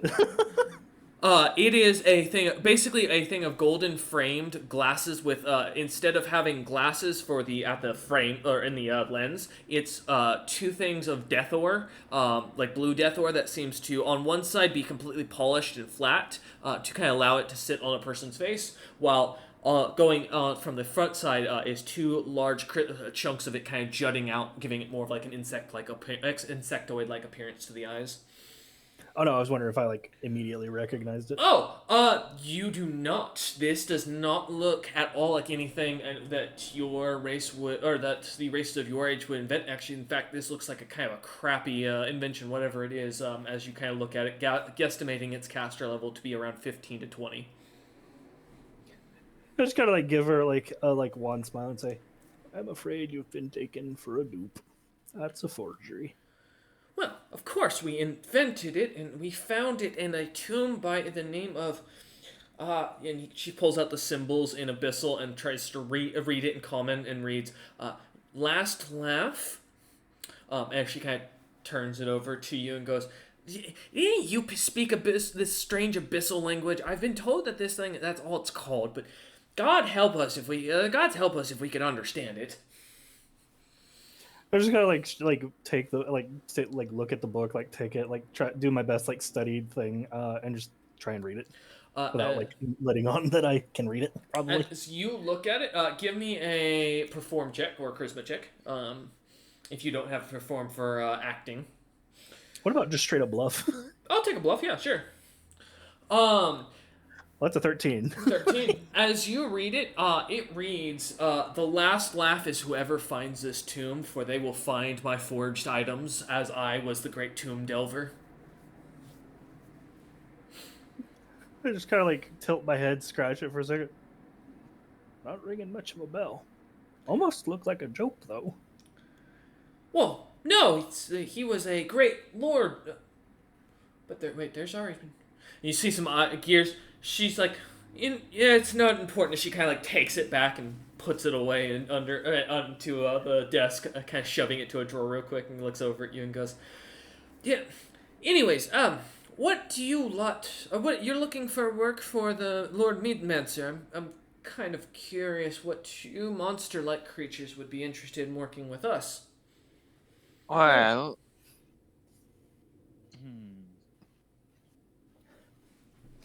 to be honest, we were we bumped into one of your crew members, and he said you were looking for someone. And I kind of was wondering if there's a bounty on that someone, and if we could collect it, be nice. Go a long way to getting our reputation out. Oh, well, from what I've heard, is you hear a light knock on the door, and she kind of looks and goes, "Oh, one moment. Yeah, come in." And you see as the door opens and Wara's kind of standing there, just looking in. The heavy a dream lily smoke beginning to dissipate out as he kind of looks at you lot. Wara, give me a fortitude save. I thought Wara was going back to the ship. He did, and then he pinged me that said he was going to go back to the ship and then let them know that he's going to the inn. Ah. So. Yes, I was going to talk to Drekken. Oh, okay. Oh, you weren't coming up. Oh, I misunderstood you. Never mind then. Ignore me. Let's wheel that back a second. I apologize. I misunderstood your note there, Wara. I thought you were coming up to your party. As the door opens, you see as another large Leonel kind of stands there, and the kind of Rakshasa woman looks at you lot and goes, this Leonel standing in full heavy black plate, a dark green helmet that seems to have arcane runes all along it, his face just lightly shown because of the way the helmet's cut, giving a full Leonel face. The female Rakshasa woman kind of looks over at you lot and goes, is he with you, or is he someone else? Just confirming, this is not Wara, right? This is not Wara. Well, I mean, the floor snap, he may not be able to tell the difference, but no, it is not Wara. I just I wait for like May to say something. Is like, I'm not entirely sure if this is the same guy we met before or not. I say, I mean, probably not. Doesn't look like anyone I've met before. She nods and snaps her fingers as the door shuts once again, and you hear a light scream suddenly as what sounds like combat begins out in the hallway. And she goes, well, before I was interrupted, what did you... So you were interested in business about the bounty. Yes, the individual we're hunting, he's got a 2 billion platinum piece bounty if you're interested. We don't have much more information than that. The one who holds the bounty would have to give information. My understanding, though, is he has been recently put under protection of a nation, so I'm concerned that no one's going to be capable enough of taking him out, and especially after the warhound lycanthrope I sent after him didn't manage to do the job, it seems. Oh, what's his name? He had one of those weird snowbeard names. Forge? No. Hands? No. Hammer? I think his name was Hammer something. Eider! As she snaps her fingers and goes, I think it was... No, that wasn't it. Well, he's got a bounty too, but he's probably not he wasn't the one. What was the name? I can't... She goes, I'll be honest, the name escapes me. We've got a bounty posting up at the board outside, if you're interested. I don't keep track of half the people that Meadmancer is interested in hunting himself. He's got his weird interest about prophecies or some BS about that. Oh. But as far as it goes, there's a drawing of the fella out there and a rough description from what I was told. Apologies, I just don't... Been a long day. She kind of takes a long puff off this, what looks to be almost a hookah setup. But as you see this purplish smoke come out of it as she breathes, her eyes kind of turning almost a yellow or a greenish color, and then kind of glimmering over to blue before they go back to their original color. And she smiles back at you guys and goes, was there an interest in signing up with the actual crew, though? Well, I mean, you are capable. She smiles. Yeah, sure, I trust this Meadmancer guy just yet, so we'll see. Might be coming back into town. Might be we talk to you again. Well, she looks over at May, kind of looking to see if May's going to say anything else.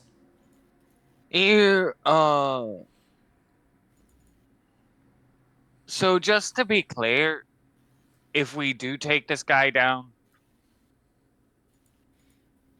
Does the Meadmancer want us to hand the guy to you, No? and then he'll give us the multi-whatever billion gold bounty or whatever? Or do we get the bounty and then confirm that we killed him? Oh, wouldn't that be nice? No, neither of those. In this case, his death, if he is the one we're looking for, according to what Lord Meadmancer is requesting, he'll be notified immediately, from my understanding. As so will the rest of the world, from my understanding. So at that point, all we will need is proof that you killed him. If you wish to devour everything but his head, for example, as long as we can see it's his face, or you have a strand of his hair or something we can use to recognize that it's him, that should work. All right. Oh, and also, as I've been asked this so often, yes, you may keep whatever gear you find on the poor individual. I should warn, though, his reputation, he has nations that back him that are quite powerful. Some are starting to call him the Shadow Prince, especially with, I hear, his twin being just as bad. That Eider fella is the one. They call him the Fiery Spell or something of the sort. Apparently, between the two of them, they can make nations bend at the knee already. And they're not even higher than most guard captains in experience. It's just horrifying what they're capable of. In the back of my head, I'm just picturing my fucking ridiculous prismatic spray, and I just nod along, like, yeah, that sounds terrifying, sure. She kind of smiles at that and goes, "Well, if you're interested, she kind of tosses two symbols of the skull and golden crossbones, and smiles and goes, those will keep you as marked as one of our members, and you will be forever within our service. In exchange, you will be given the paradise that Meadmancer has promised all who serve him, as well as paradise on the immortal plane, so long as he stays within it. So enjoy as you will. The house of the Manas Grove and the Meijing clan have fully put their backing to this individual, especially with his interest in a specific figure. Can I do a quick spellcraft to like check if like this thing is like ensorcelled? Yeah, give me a spellcraft. Yeah, I'm gonna do that as well. Why does no one ever trust any free things I give them anymore? It's like that everyone thinks it's cursed. Well, my fucking track record of rolling ridiculously on spellcraft continues. It's a 32. Nice. 25 for me. So as you look at these, first off, they are both items that are cursed. Cursed is a loose word in the idea, though, as you recognize this as a curse that is required to be accepted by a willing participant, meaning you have to know the curse exists to be affected by it. Basically, in exchange, as you read the spell, this curse works at in exchange of a portion of your power.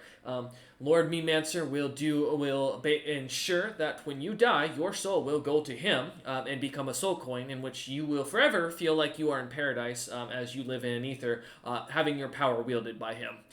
Is the exact wording of it. You will never feel pain. You will only ever enjoy yourself and have a full freedom. However, once agreeing to this curse, you can never remove it, no matter what your desire may be. I just gotta like look at her, look at the thing, kind of like nod like for a moment and say, "Oh, like I said, I hadn't quite trusted him just yet. We'll work our way up to it, maybe." Aye.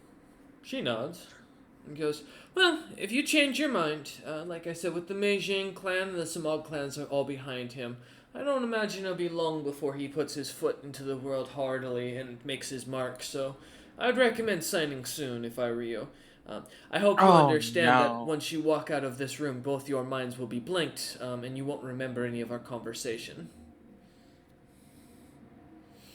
I look at her for a second, and like one corner of my mouth quirks upwards, and I nod to this, but like,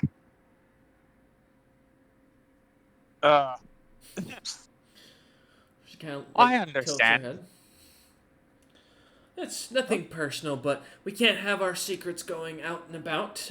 So all you'll remember is that you were given an offer and that you were not interested because it did not fit your interests because you were concerned for your well-being. Beyond that, we leave you with no displeasures or no disinterest. I hope you understand as a courtesy, as well as any notary of your name and understanding will also be erased from my mind upon exiting once you exit this room. As without agreeing to this curse, I cannot remember you. Like try and do like a gesture or like look around the room. Is there like a spell that's set up that's like going to like set this effect off?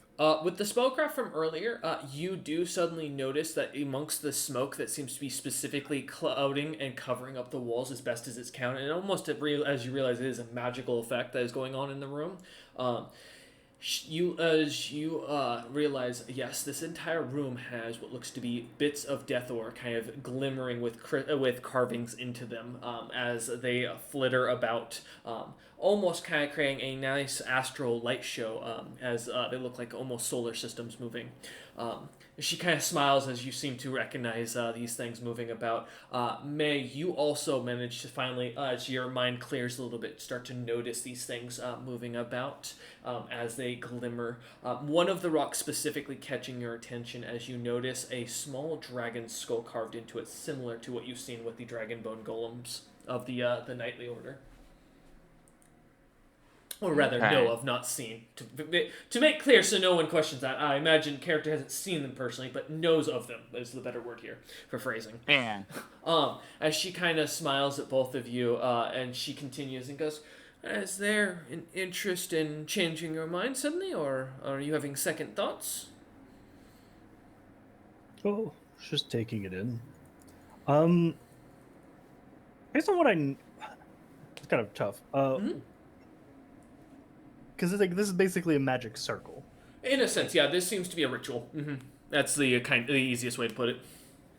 And it has like, I mean, I assume that she's the one that like put it in. It's not like the actual Meadmancer himself has like come in. From what you can tell, the spellcraft, it does seem to be feeding off of her. However, you're not sure if this is her spell. She is definitely the power source, though. Gotcha. And she doesn't seem like she's, from the old world, right? Like she's not.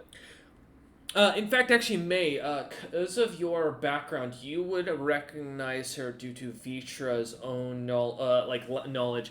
She looks very similar to the leader to the Samal clans. Not identical, as she seems taller, but this female Rakshasa almost looks like a younger version of the current leader of the Meijing and Samal clans. Oh man, it's terrible because like you put it into lore that Vitra knows what Mile Hell experiences, which is fair because she would do that. So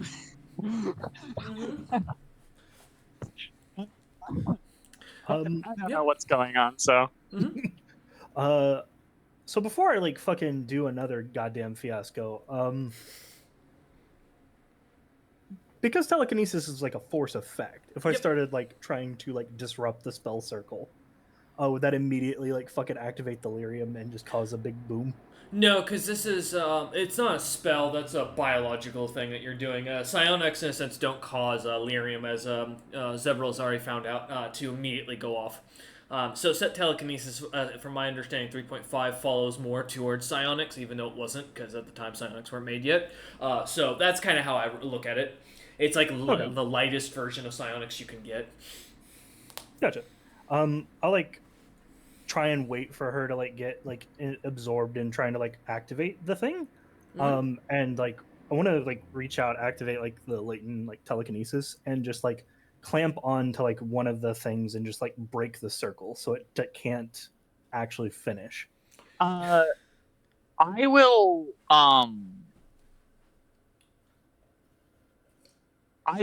try to direct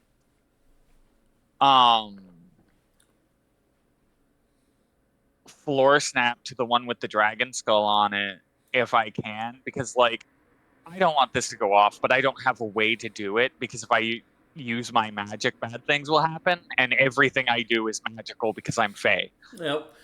And you don't know what like, this could have if this could have an ill effect on you being Fae. So that's not fair. only am I Fae, by the way, I'm like, as I've described myself, I'm more Fae than most Fae because I am Fae Heritage Hag, like specifically Fae Hag, Eladrin, double dipped into Fae through Rhymefire Witch, Priest stealing power from another Fae.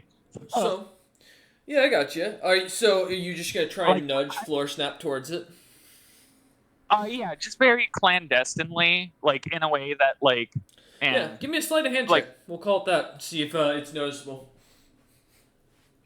can I? Hmm? I can't polymorph myself to do this actually, because that would be using magic. Better at bluff. One of the uses of bluff is potentially passing a secret message. Mm-hmm. I will take bluff as well. Yeah, that's fair. I am better at bluff, yeah, Okay. so I'll do that. And then and then Floor Snap, give me a reflex save, to see will if you beat them. Mm-hmm. I will say to basically what I'm saying to yeah, fuck it. Okay. I rolled that in general. Shit. 14. 14. Do you just wait? Does May just say "fuck it" and lightly like say that to Flora as you like point with your eyes towards the thing you're looking at? I mentioned that I just turn to Floor Snap and I say, "Damn, it's a bit weird that like I don't look at it like I literally only saw it. I don't try to pay attention to it, basically. Like, it's one of those things where, like, I kind of, like, my eyes go around the room, and I very deliberately keep myself from, like, lingering on any one thing for too long. Mm-hmm. Just as a fucking cagey witch habit.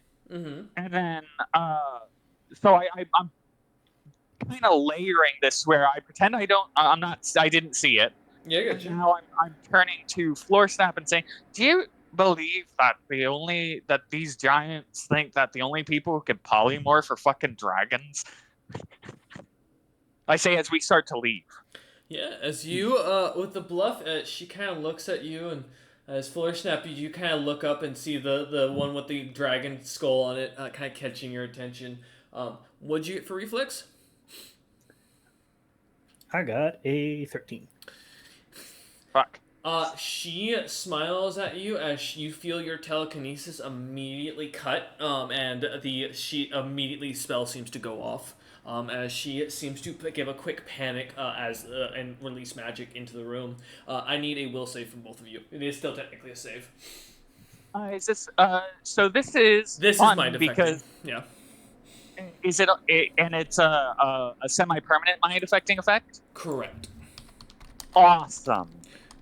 And by semi-permanent, I mean that it can be restored by a god or another being that knows that there's an issue. However, otherwise, yeah. Also, she has to beat my spell resistance of 12. So don't roll a 1.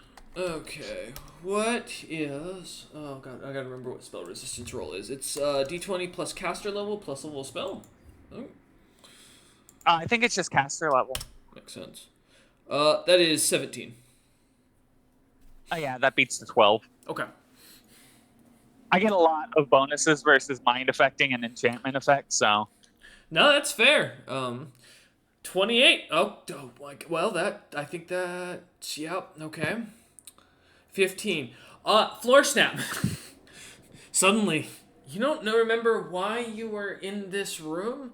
You just remember you weren't happy with whatever deal was come to, because the offer was not to your benefit in a long lifetime that you're hoping to live. Realizing that this was not worth it, you decided to turn and leave after giving up on any dealings with this crew. However, May, as your mind doesn't change, you see her eyes begin to glow as the Rakshasa looks up in surprise and goes, "Oh, interesting. You can leave, but I want you to know I can see what's going on with you." As she looks over at you, May, kind of staring as I imagine Floor Snap starts to walk out.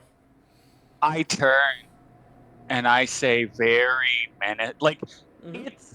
It's menacing in the sense that, like, almost apologetically, and I say, I'm not the one Well, that you should be worrying about, lass. My apologies. kind of turns her head. Give me an intimidation check. All right. Intimidate. I'm not good at this for some reason. Fair. So it's actually comes off almost sincerely apologetic. Um, Oh, I rolled well. as you kind of put a bite behind those words, she doesn't. She kind of looks at you, and she kind of almost there's a glimpse of fear, and then wonder, and then concern as she's trying to. It almost looks like she's putting together a scarier thought in her head of the not knowing what you're referring to or who you're referring to, as she stares on, as she kind of there's a worry definitely though that as you walk out, stepping away, the guard kind of looking at you both, looking at you, May, specifically, and raising an eyebrow and going, I don't remember seeing what, how did, kind of looks at you, where did the old lady go? She was delicious, I say, and I keep walking.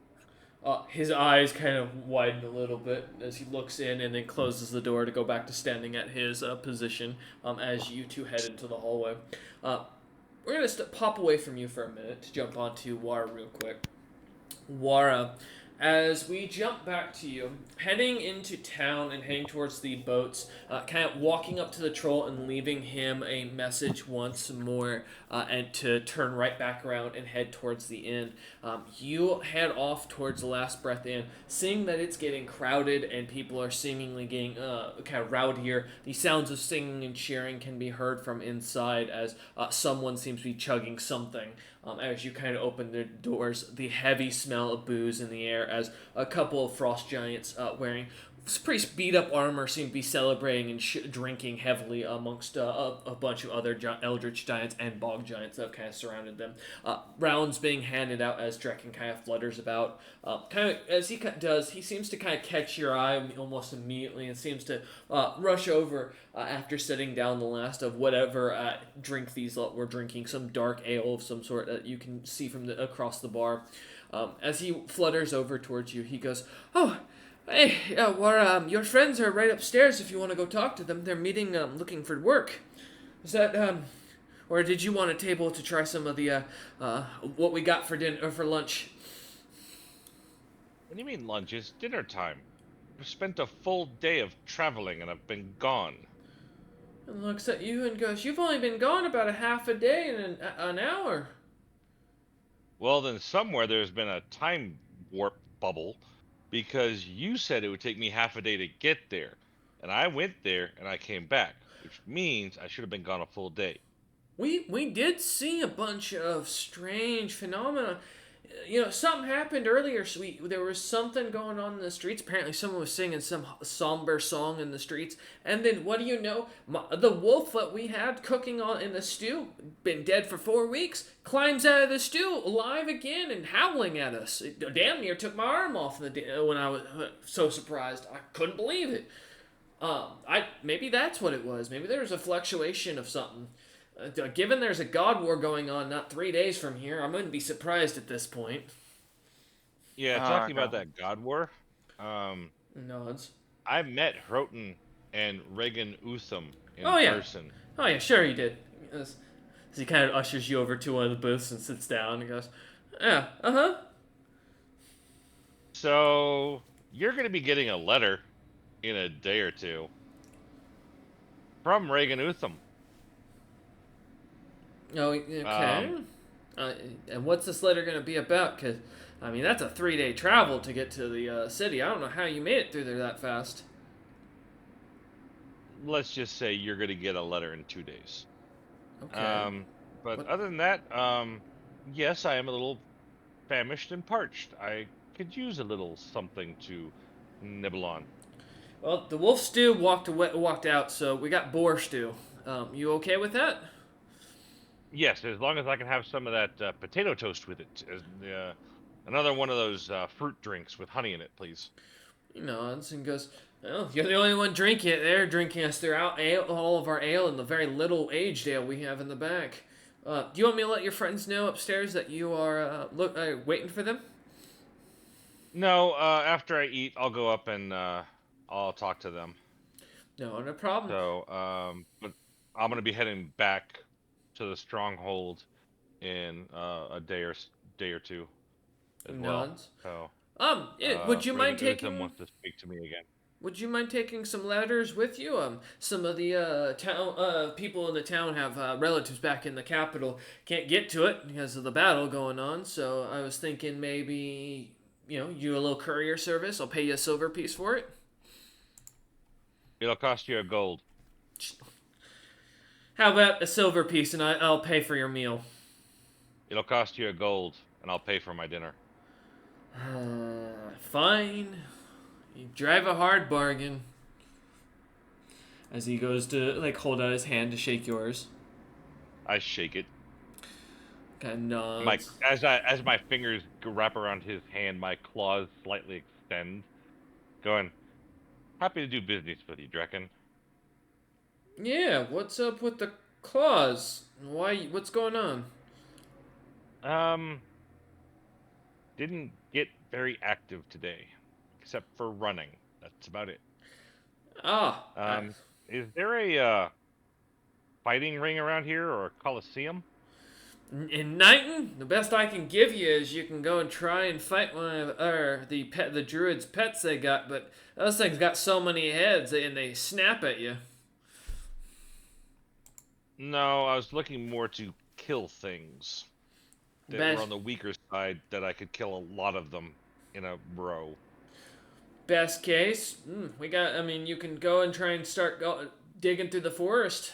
I mean, there's gonna be more routed troops and such probably heading this way over the next couple of days. We have guards patrols going on left and right. All right. I think I'll be doing that then. He nods and goes, and yeah, I recommend night raids. They're they're the easiest to catch a lot of these routed parties out and about. They don't seem to suspect you to catch them in the night. I don't know why, but we've had the best luck. We've only lost 3 of our guards so far. I go sit at the bar. Kind of gets up with you from the booth and flutters over towards the kitchen and going past the bar and going into the kitchen and back. A few moments later, coming out with what looks to be a heavy thing of stew. The chunks of boar in there, what looks to be more of those carrots and potatoes, as well as a couple slices of the potato bread. A heavy thing of the mulled wine that looks to be almost an ale cup as he sets it down and goes, enjoy that. Should keep you up and keep you moving for the night. And keep the cold off you. Sounds good. And before I leave, go ahead and drop the sack off with the letters and the gold piece, and I'll take care of that. He kind of reaches under the bar and pulls it out and sets it down and pulls out a gold coin and sets it over to you and goes, now make sure these get there and don't open any of them, because I imagine some of these are personal and I don't want you learning about the weirdness of some of these villagers. Don't worry, I won't do it. Good. I did that once, and I tell you, I will never forget about Granny Apple's interest. That woman will do things to some of the young giant raiders here that she writes about. Man, Hey, Draken? Hmm? There's a customer hailing you at the booth. Oh, you're right. He turns and starts fluttering away. Leaving you to your peace, Wara, for a moment.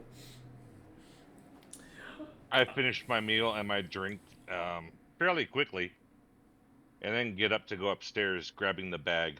Yeah.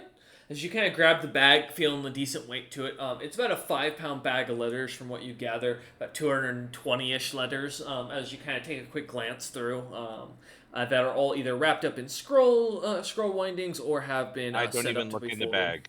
I just grab the bag. All right. Kind of putting it on your belt and heading up. As you head upstairs, going up to the second floor, you see as walking out of what looks to be a room, looks to be May and Floorsnap kind of coming towards the stairway downstairs. Floor Snap looking a little more surprised, or I imagine kind of confused at the mind affecting spell after effect, but not having a full clear memory of what just happened fully going on in his mind. But as the two of you walk over, you see Wara kind of come around the corner up the stairs and kind of locks eyes with both of you. Well, hello there. Is this the guy? I Like this turned to me. oil this is our crewmate, the Wara fella. Okay. You're Good. the Wara fella, right? Man turns Yes. back to you, Wara. What have you two been drinking or eating or smoking? It was someone else who was doing the smoking. You two just happened to get affected, huh? I Alright, well, apparently I've got all the information the captain's probably going to want. That's the good news. Hmm. Bad news is in a day or two, we're going to have to go to the stronghold, all four of us. Why is that?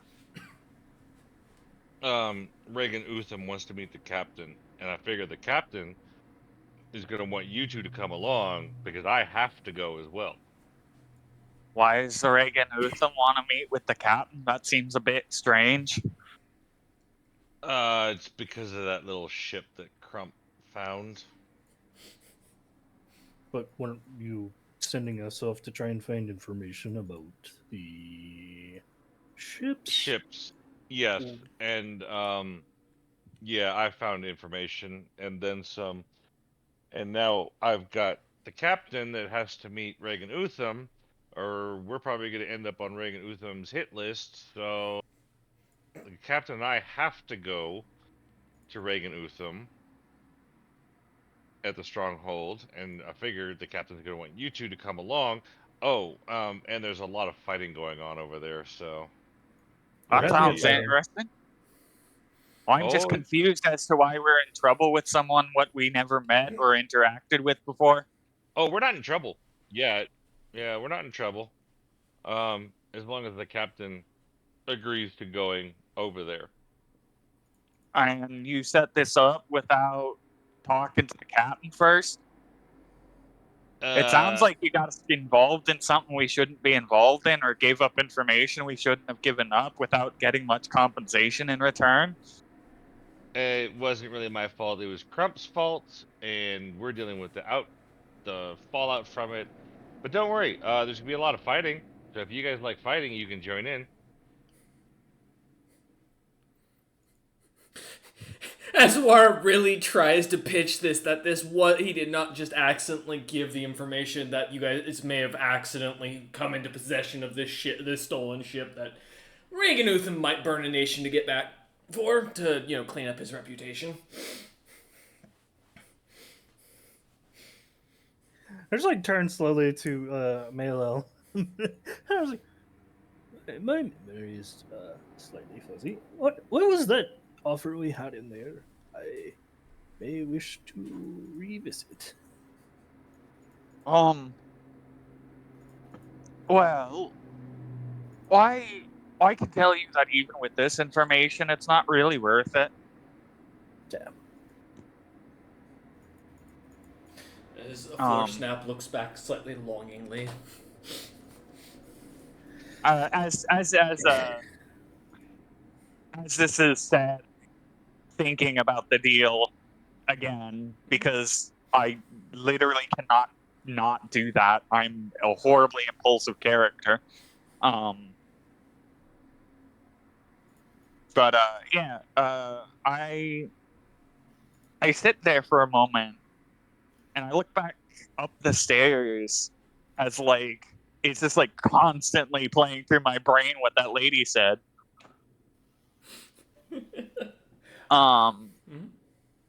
And then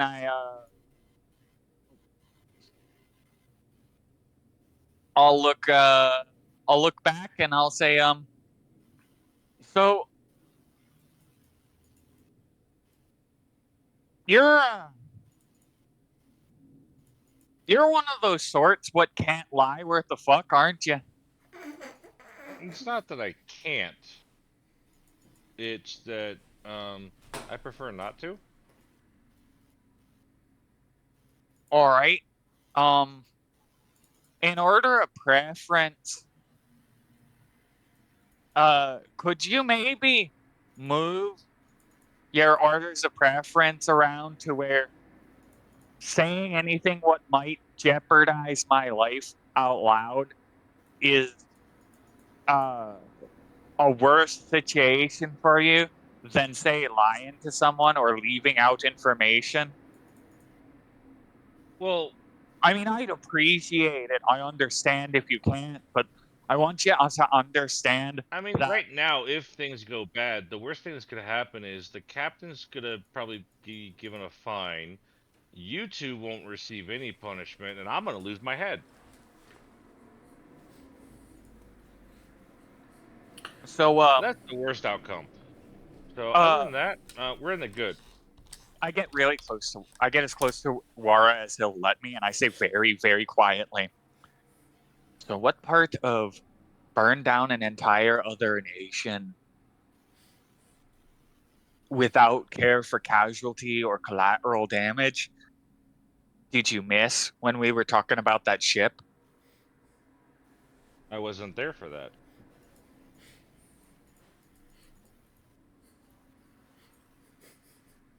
As Wire Wait. just looks at you with like a tilt to his head slightly, not at all recalling that was kind of like that was mentioned by Zerus multiple times Multiple in the times. night during downtime. What would be considered unofficial downtime?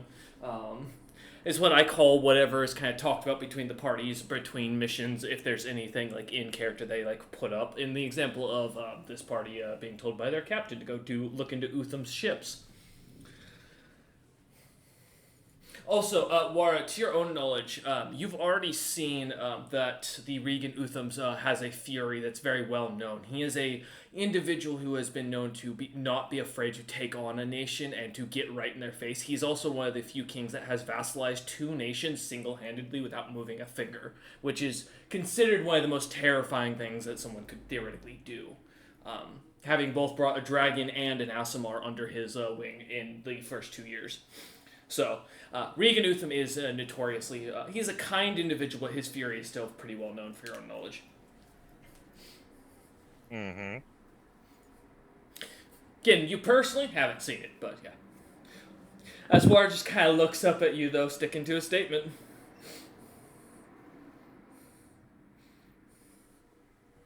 So all I can do is just give the captain the information I have and let him know that Reagan Utham and Hroughton, my contact, wants to meet him in a day or two at the stronghold, and I'm just going off of best knowledge that he wants you two to come with us.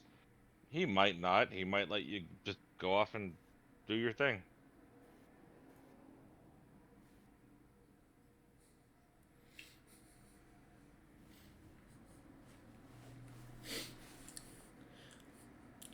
As Warrior kind of explains this, giving Floor Snap and May a moment to kind of just consider the situation themselves and realizing the crew they've signed on with. This is kind of going to be one hell of a mission as you start to realize what you're looking at. In good news, God War means he won't be able to come and attack you. That's the one thing you've at least got going for you as you begin to kind of contemplate the situation. And even better news, Regan Utham probably can't afford to lose many men right now.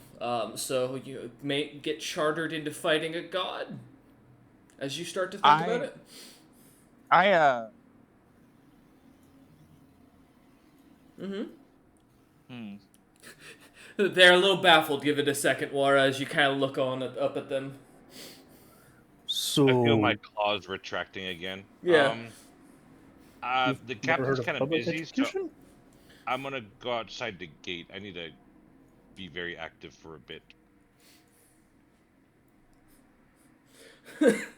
As Wire kind of ignores, misses what you say, Floor Snap, and kind of retracting his claws, seems to look almost as if he's slightly sweating, almost someone who's missed a drink, who's an alcoholic.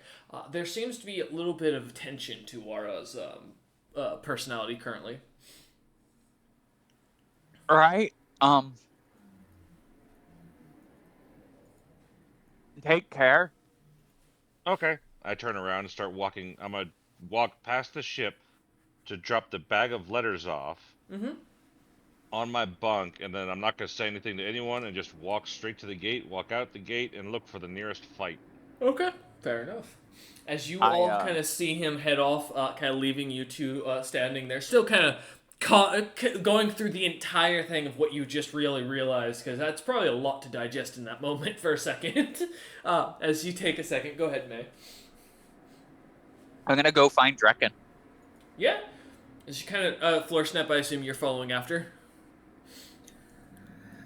I'm like gonna leave. Florstep needs like a moment to fucking contemplate his own goddamn thoughts.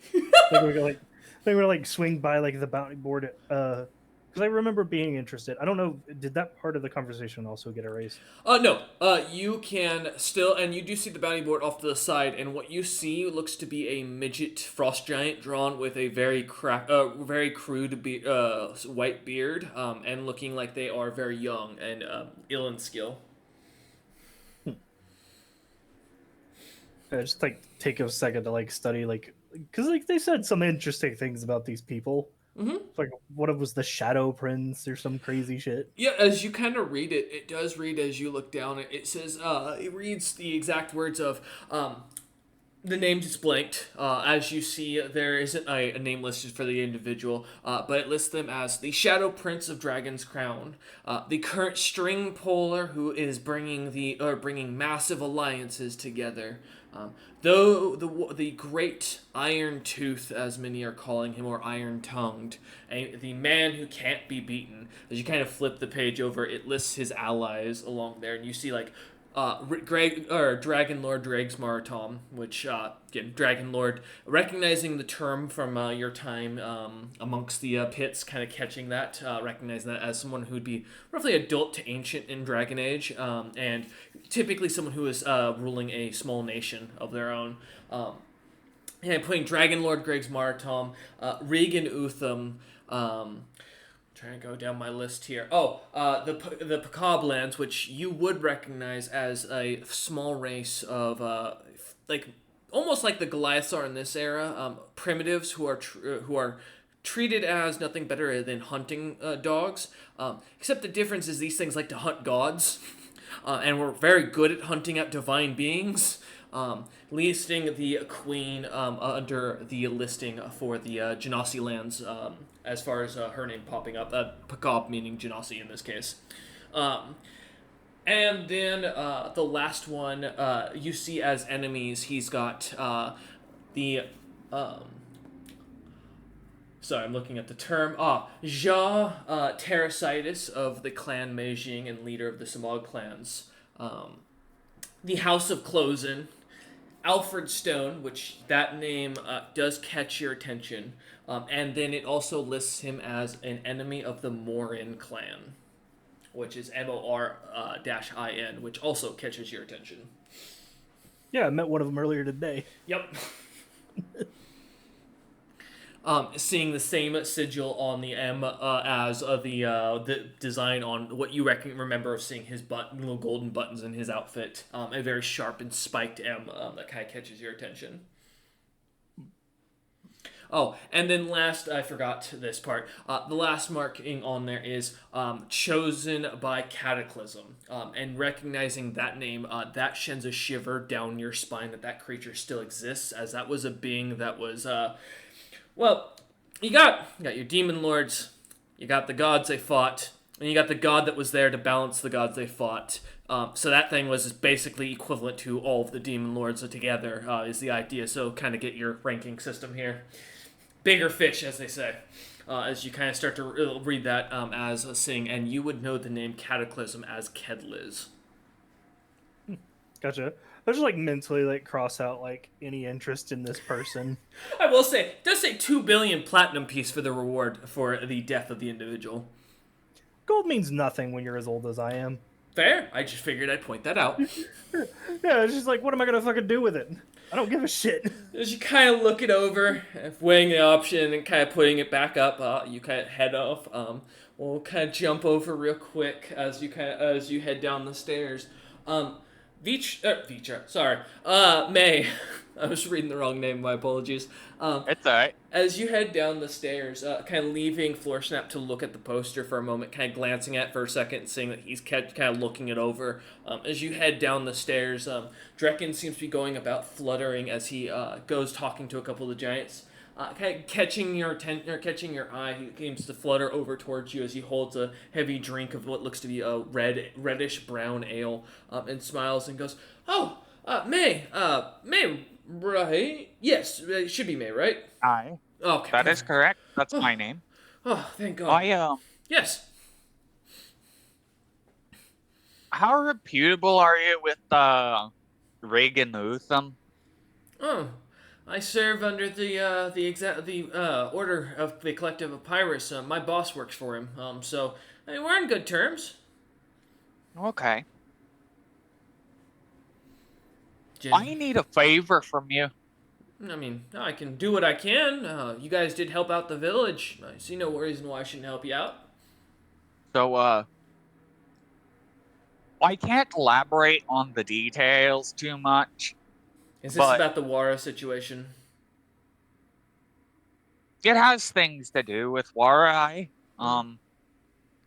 Just to give you an idea, my crew and I stumbled into something by happenstance, became quite of a pickle, and then Wara went and dunked our whole fucking heads into the pickle juice and tried to drown us with it on accident.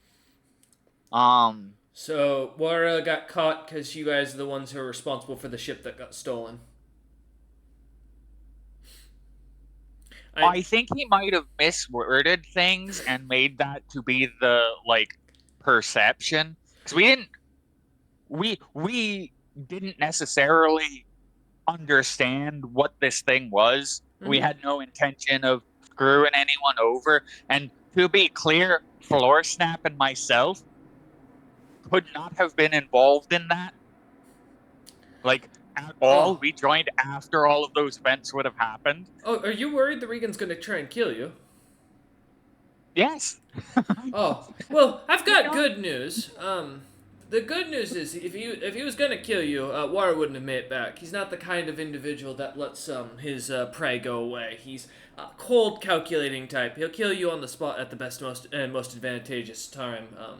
And I'll be honest, letting Wara go would just give you lot a better chance to escape. Without Wara coming back, you lot would have had to go look for him. Or you would have been distraught, probably left the ship behind and fiddled off, right? So kind of thinks for a second and kind of goes, if you got a meeting with him and the fact that Wara's not dead, honestly, that's your best option. Most likely you'll probably get shanghaied into fighting the gods to pay back your debt to Regan Utham's reputation, but beyond that, I don't see much of any hanging or anything. You're too valuable, and honestly, I think your friend Floorsnap might be worth more than gold, his weight in gold to the Regan himself. See, here's the problem, right? Mm-hmm. I don't belong to anyone. Well, you might want to explain that to the guy who's planning to lop off your head if you decide to say no. I imagine he'll very much understand as your head rolls away. Nothing personal. So I'm not trying to threaten you. I'm just trying to warn you. The Regan Utham is not the kind of type. He is, again, cold calculating. He is going to take advantage of the situation. Best bet is you just say yes. Well, actually, best bet is your captain figures a way out of this and figures a way to creatively get you lot away from this situation. But beyond that, right. I'd take this God War and your chances with that. I think you got a better chances facing down Lithotara than you do Regan Utham. Kind of chuckles at that and goes, because at least Lithotara let you die. That man, Regan Utham's going to turn your parts into a weapon and torture you the rest of your life. I mean, I've heard the rumors about what he did to those Gloom. Ugh, poor things.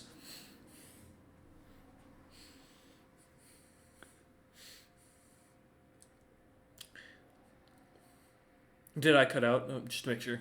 No, I heard every bit of it. Cool. I want to make sure I didn't get lost there. I've had that happen with this mic a few times, so... yeah.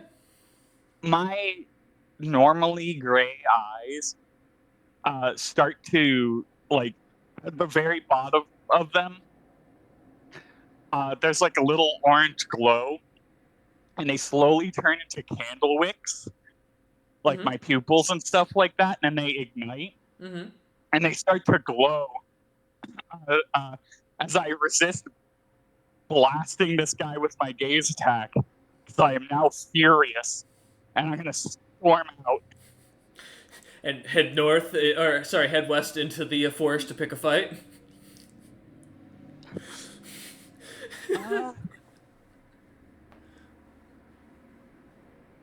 I'm just gonna. It's more of an immediate single gratification blast thing. So literally, the second I'm out the door, I look up, make sure that there's nothing. Like I'm just firing straight into the sky, and that there's nothing around. Mm-hmm. And then I just let out my eye laser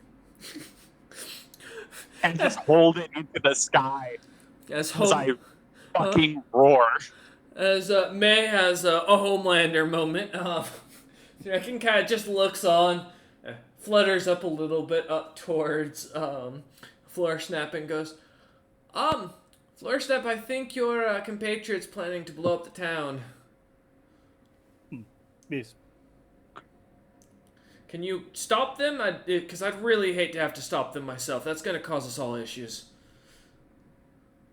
I kind of glance over at her, shrug, and say, "No, she is venting. She did not fire on you, so best leave things to cool down." I have a question though. Uh-huh. Large ooze creature from last night. Yes. What type? We've heard these things usually made of a body of sticky substances, sometimes acidic, sometimes not. Mm-hmm. Are you curious about? I mean, I've never poked him. It dissolves bodies, so I'd assume it's acidic.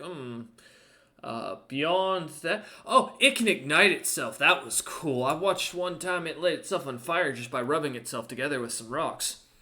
Beyond that, I don't know much else. Have you? Do I know anything about the Order of Papyrus? Give me a history check. This one's gonna be a little hard for you. God, I hope I do it. That's 22. Loosely, there was rumors of a group in your long into your adulthood that had popped up that had started going around and gathering information, but they were storytellers. They weren't very good at it either. Most people just kind of writ them off as a traveling bard order. Their founder, some guy who was not ever really given much of a description, was named Pyrus, or at least that was the stage name he went by. Supposedly, and the joke was, that he was the inventor of the papyrus or the modern scroll. However, that is a fact you know not to be true. Beyond that, yeah, last time you heard about them, they were storytellers at best.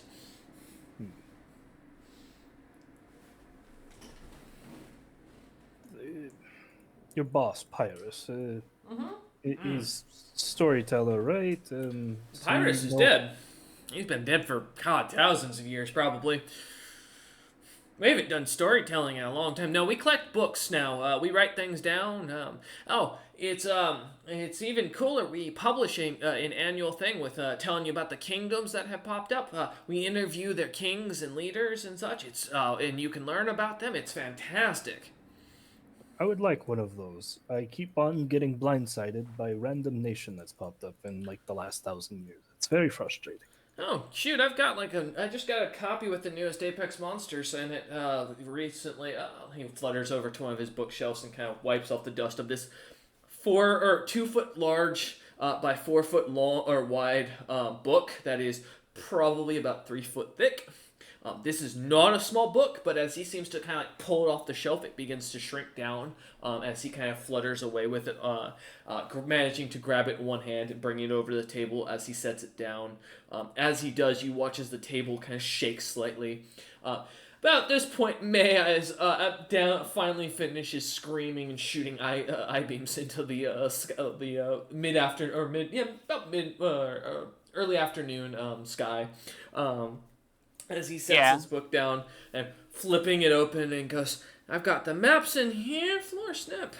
These ones are all recently up to date. The Masked Dukedom is one of the newest nations. The Goblins got their own nation. I can't believe it. They even got a bunch of masks that they said they're from Abaddon or something of that sort. Yeah, who knows? Wait, the goblins can talk now? What the fuck? I know, they even have rights. Some nations even consider them citizens. But do they have left? His May kind of walks in, and Drekken looks back and goes, "What? Well, I mean, there's plenty of them left. I don't know what you mean." Well, they've got rights. I hold up my right hand. And do they have lefts? I hold up my left hand. He stares at you blankly as the joke goes clearly over his head and goes, "Yeah, there's lots of them left. I don't get it." Nah. I just flash her a thumbs up. Yeah. The roots of my hair have turned like a fiery red, but it's still like mostly black. And my eyes are slowly like literally like a fire burning down, slowly turning back to their gray color.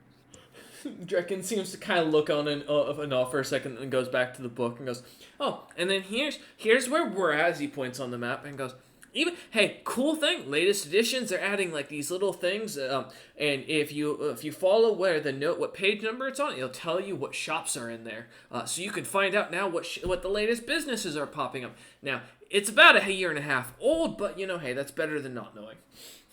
No, so recent. Hey, right? That's what I'm saying. I mean, some of these Apex monsters were only discovered months ago. I'm impressed by that. He kind of looks at you and goes, the book should be, it's only about a gold piece, charge. Kind of looks at you and goes, if you're interested, you're welcome to the copy, but I mean, I'd have to go get another one, shipping and handling, all that. It's going to be a little difficult. As he kind of looks at you kind of with an expectation, or almost an expecting look in his eye. He is clearly not hiding. I just turn give him an interest, it's a bizarre look, Simi turned my head almost 360 degrees and goes, "Oh, you mean saving village?" This is why I don't like dealing with adventurers anymore. No one's interested in spreading. You gotta spend money to make money. Do whatever. Take the book. Much obliged. He nods and looks at between the two of you. Just between you and that damn and Wara, I swear you lot are gonna end up robbing me of the place. Please don't associate ourselves with that feller right now. I'm a little upset with him. And by a little, I mean... Oh. Guy nods and looks over back at Floor Snap and goes, "Just make sure you take care of the village while you're here." A nod. I do not like putting out fires. Neither do I. He's not talking about you. He's talking about the giants trying to attack the town and lighting the town on fire, which is probably the easiest way given these mostly straw and wooden roofs. Stone buildings don't burn. I'm not gonna hurt anyone in this town what is beneficial to be in the town. Or, at least neutral to the town. But if they're a harm to the town, I'll probably have their disinterest in mind. And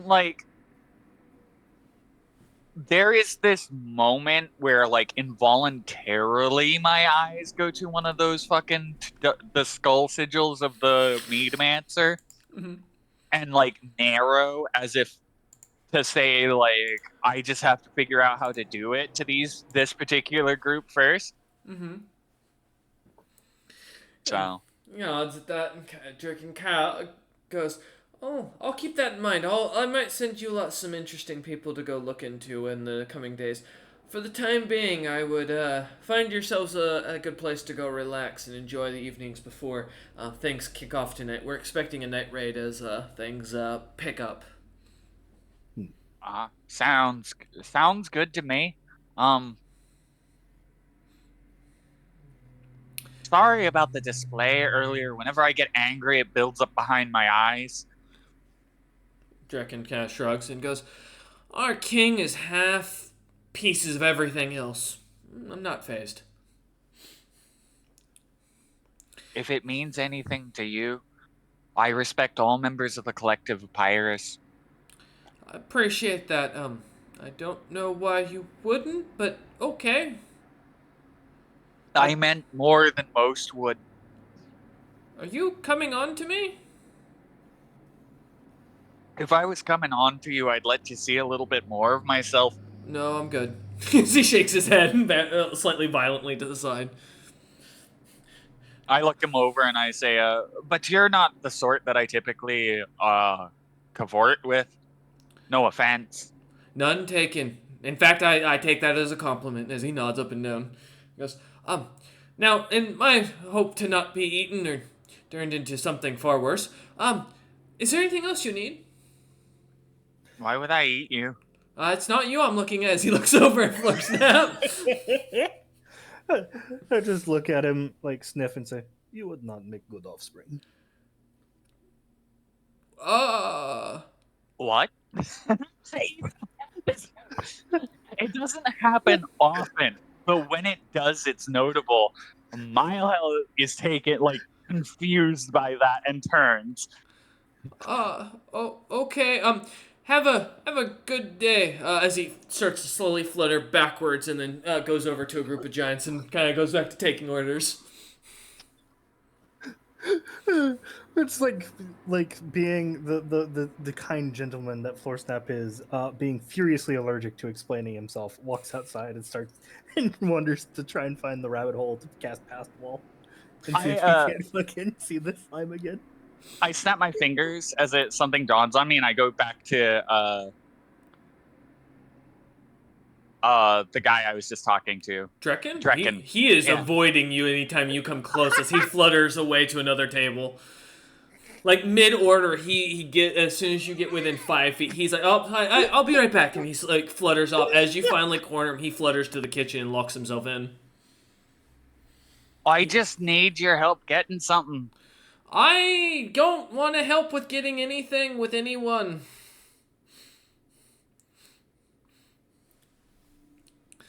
Please. It is directly beneficial to Reagan Utham. I don't think the treasure is not available. Go away. You will not take my booty. What? Leave, or I will call the city guard.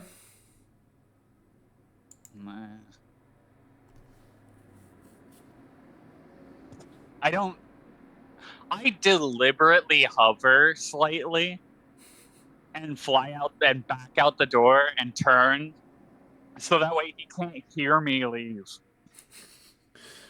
He doesn't seem to leave the door or the kitchen as he seems to stay in there as you wander your way out, finding your way back out into the street, following after Floorsnap. I'm gonna go to the party ship again.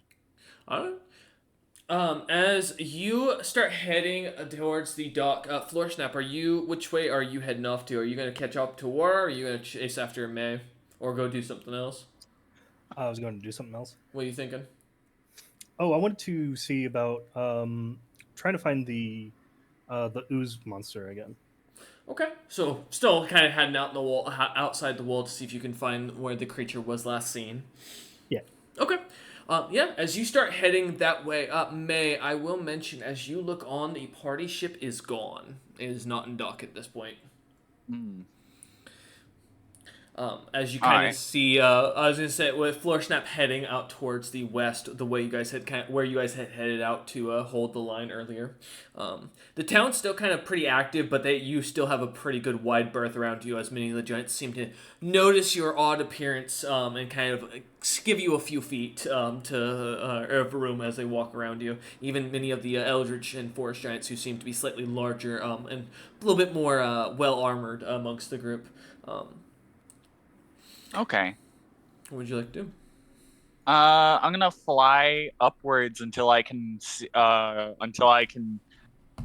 just to gauge how far away the party ship has traveled. Mm-hmm. If I can't see it, or if I spot anything interesting from above happening, like down below me, that's where I'm gonna go first. Okay, give me a spot check.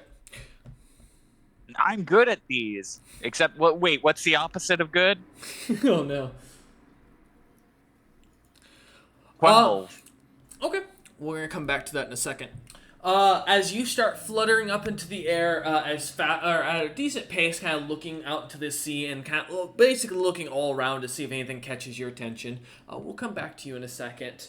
Floor Snap, as you head over towards the wall, you see as Wara's kind of standing out, just at the edge of the forest, a couple of bog giants in his clutches as he stands over them, looking into the forest for more.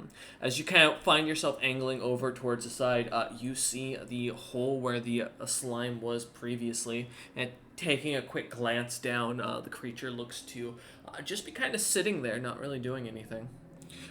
Whereas you kind of see after you've been out here for about 10 minutes, kind of cutting down any of the bog giants that you recognize the Lithotara symbol on, kind of sneaking up on the few that seem to be quite injured and not doing too great. As you get back towards the edge of the forest, having two of the bog giants in your hands, or rather in your claws, completely dead themselves as you pass by. As you look over, you see Floor Snap kind of head over towards the large hole where people have been kind of throwing bodies into. I kind of keep a wide berth and keep looking for more bug giants to kill. All right. As you start heading into the forest again, give me a search or a spot check as you head in.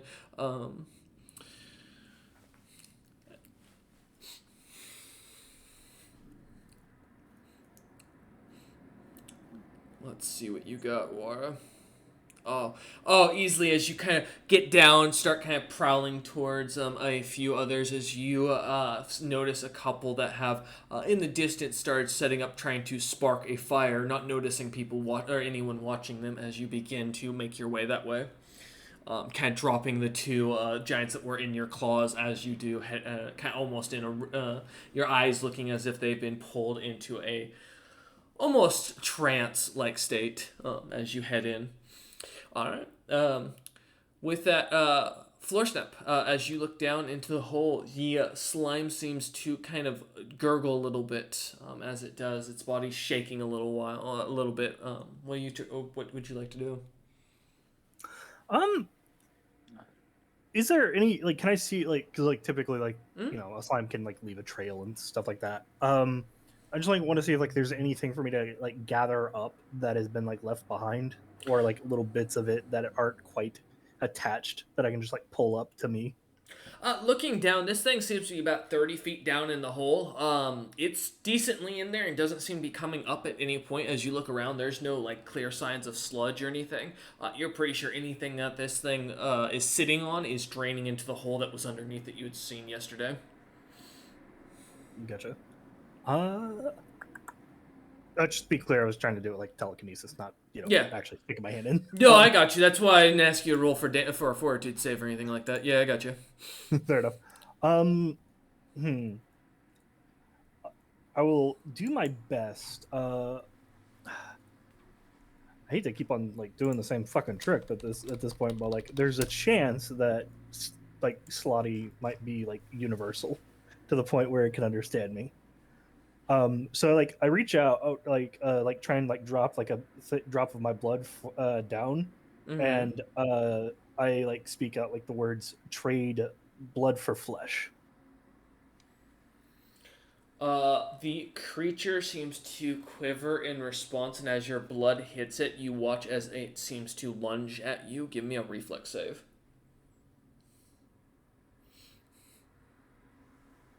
22. You succeed. As you kind of pull your hand away just in time as the creature tries to grasp it, almost trying to grapple and pull you down towards it. It seems to slightly shake under or down below as the outer edges of the ooze-like material seem to glimmer a little bit more purplish as they do. The creature seemingly moving its core to the edge, and almost as if its core is looking at you. You notice a strange black rock in the center of it that looks to act as its core with a face carved onto it. I pause for a moment and say, "Understand?"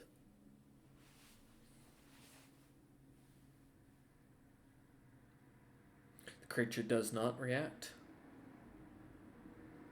I attempt interpretive dance. Okay, roll to dance. Let's see if you can manage to convince a slime that your dancing is has meaning behind it. 21. 21. As you begin to rhythmically dance, in the distance, the sounds of war as he's slashing away at two bog giants as they scream in surprise. You begin to move about, and the slime seems to almost kind of rhythmically follow you.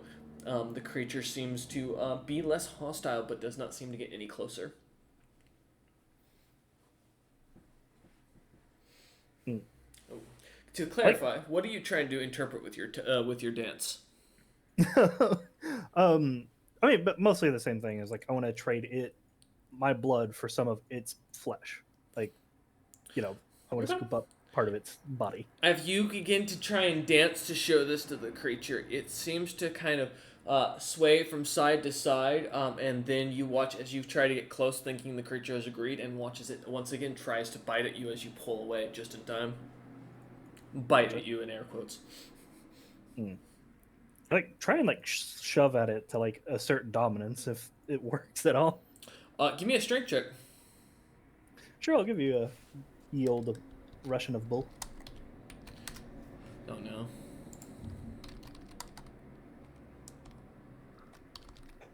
Are you doing this with telekinesis? Yep. Okay. Yeah, I'm not touching this thing.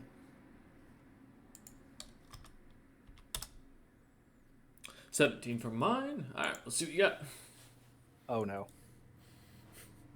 Well, it's only a 40. Oh!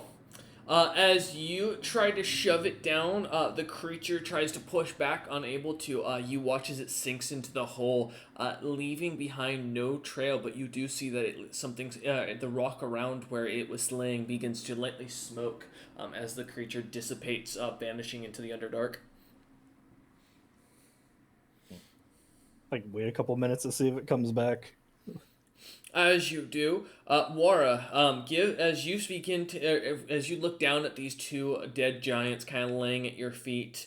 Not much of a fight, neither of them being able to even get to their weapons before you were able to spring to them.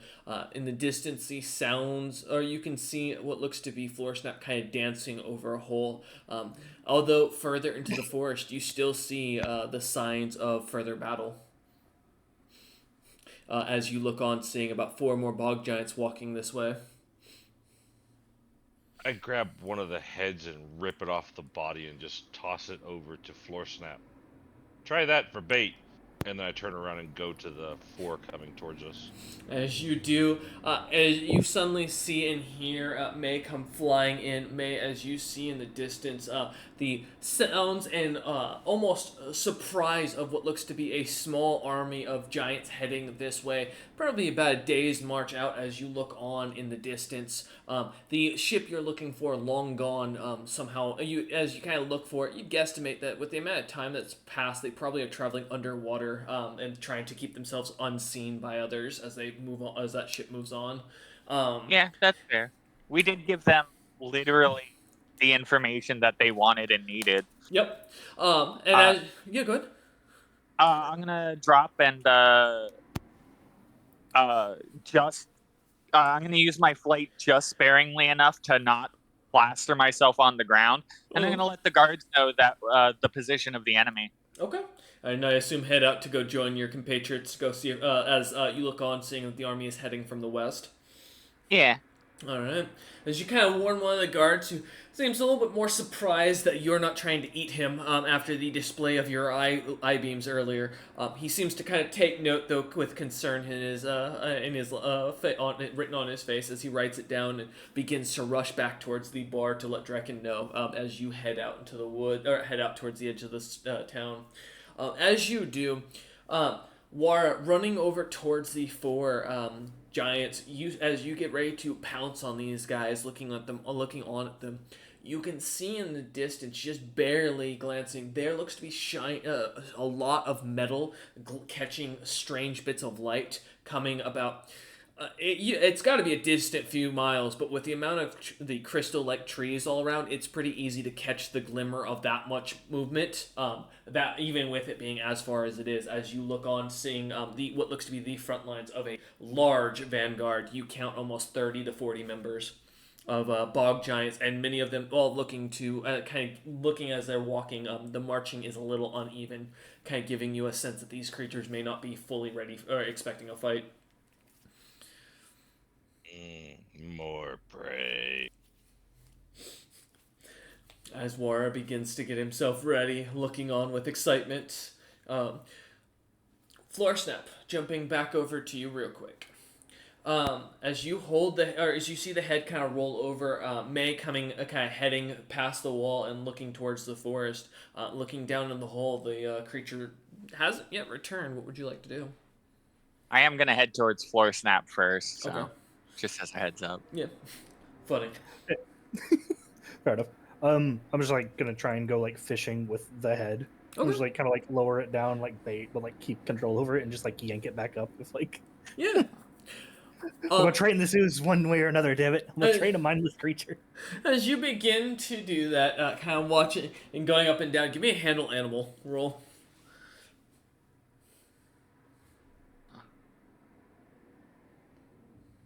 Well, that's a 10.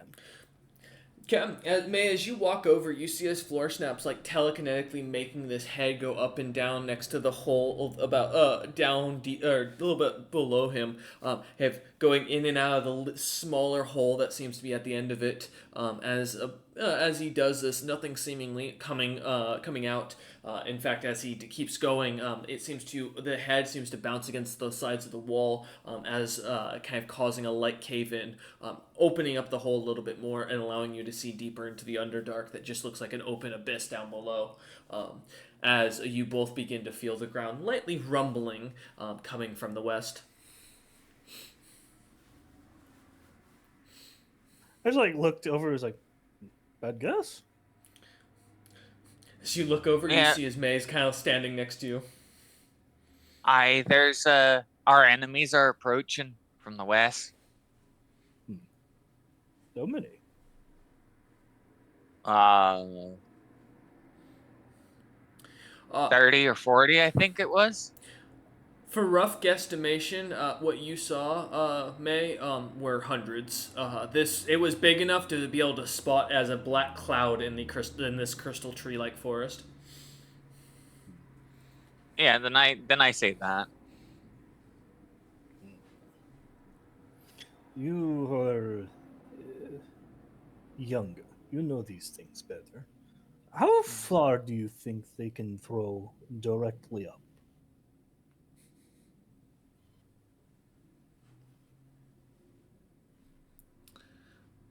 I think about that for a moment. Mm-hmm. What would be the check to know that off? Just like a straight in check? For giants, so I'll take a survival or knowledge nature. If you don't have knowledge nature, so survival or knowledge nature. Really, that's it.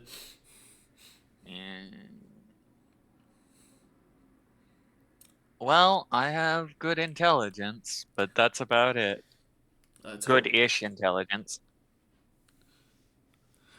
Yeah. As you kind of think for a moment, these creatures can almost throw about the same amount as their walking speed, so in some cases further, depending on their strength. It could honestly vary, but you're looking at somewhere between 50 to 100 feet, depending on the individual.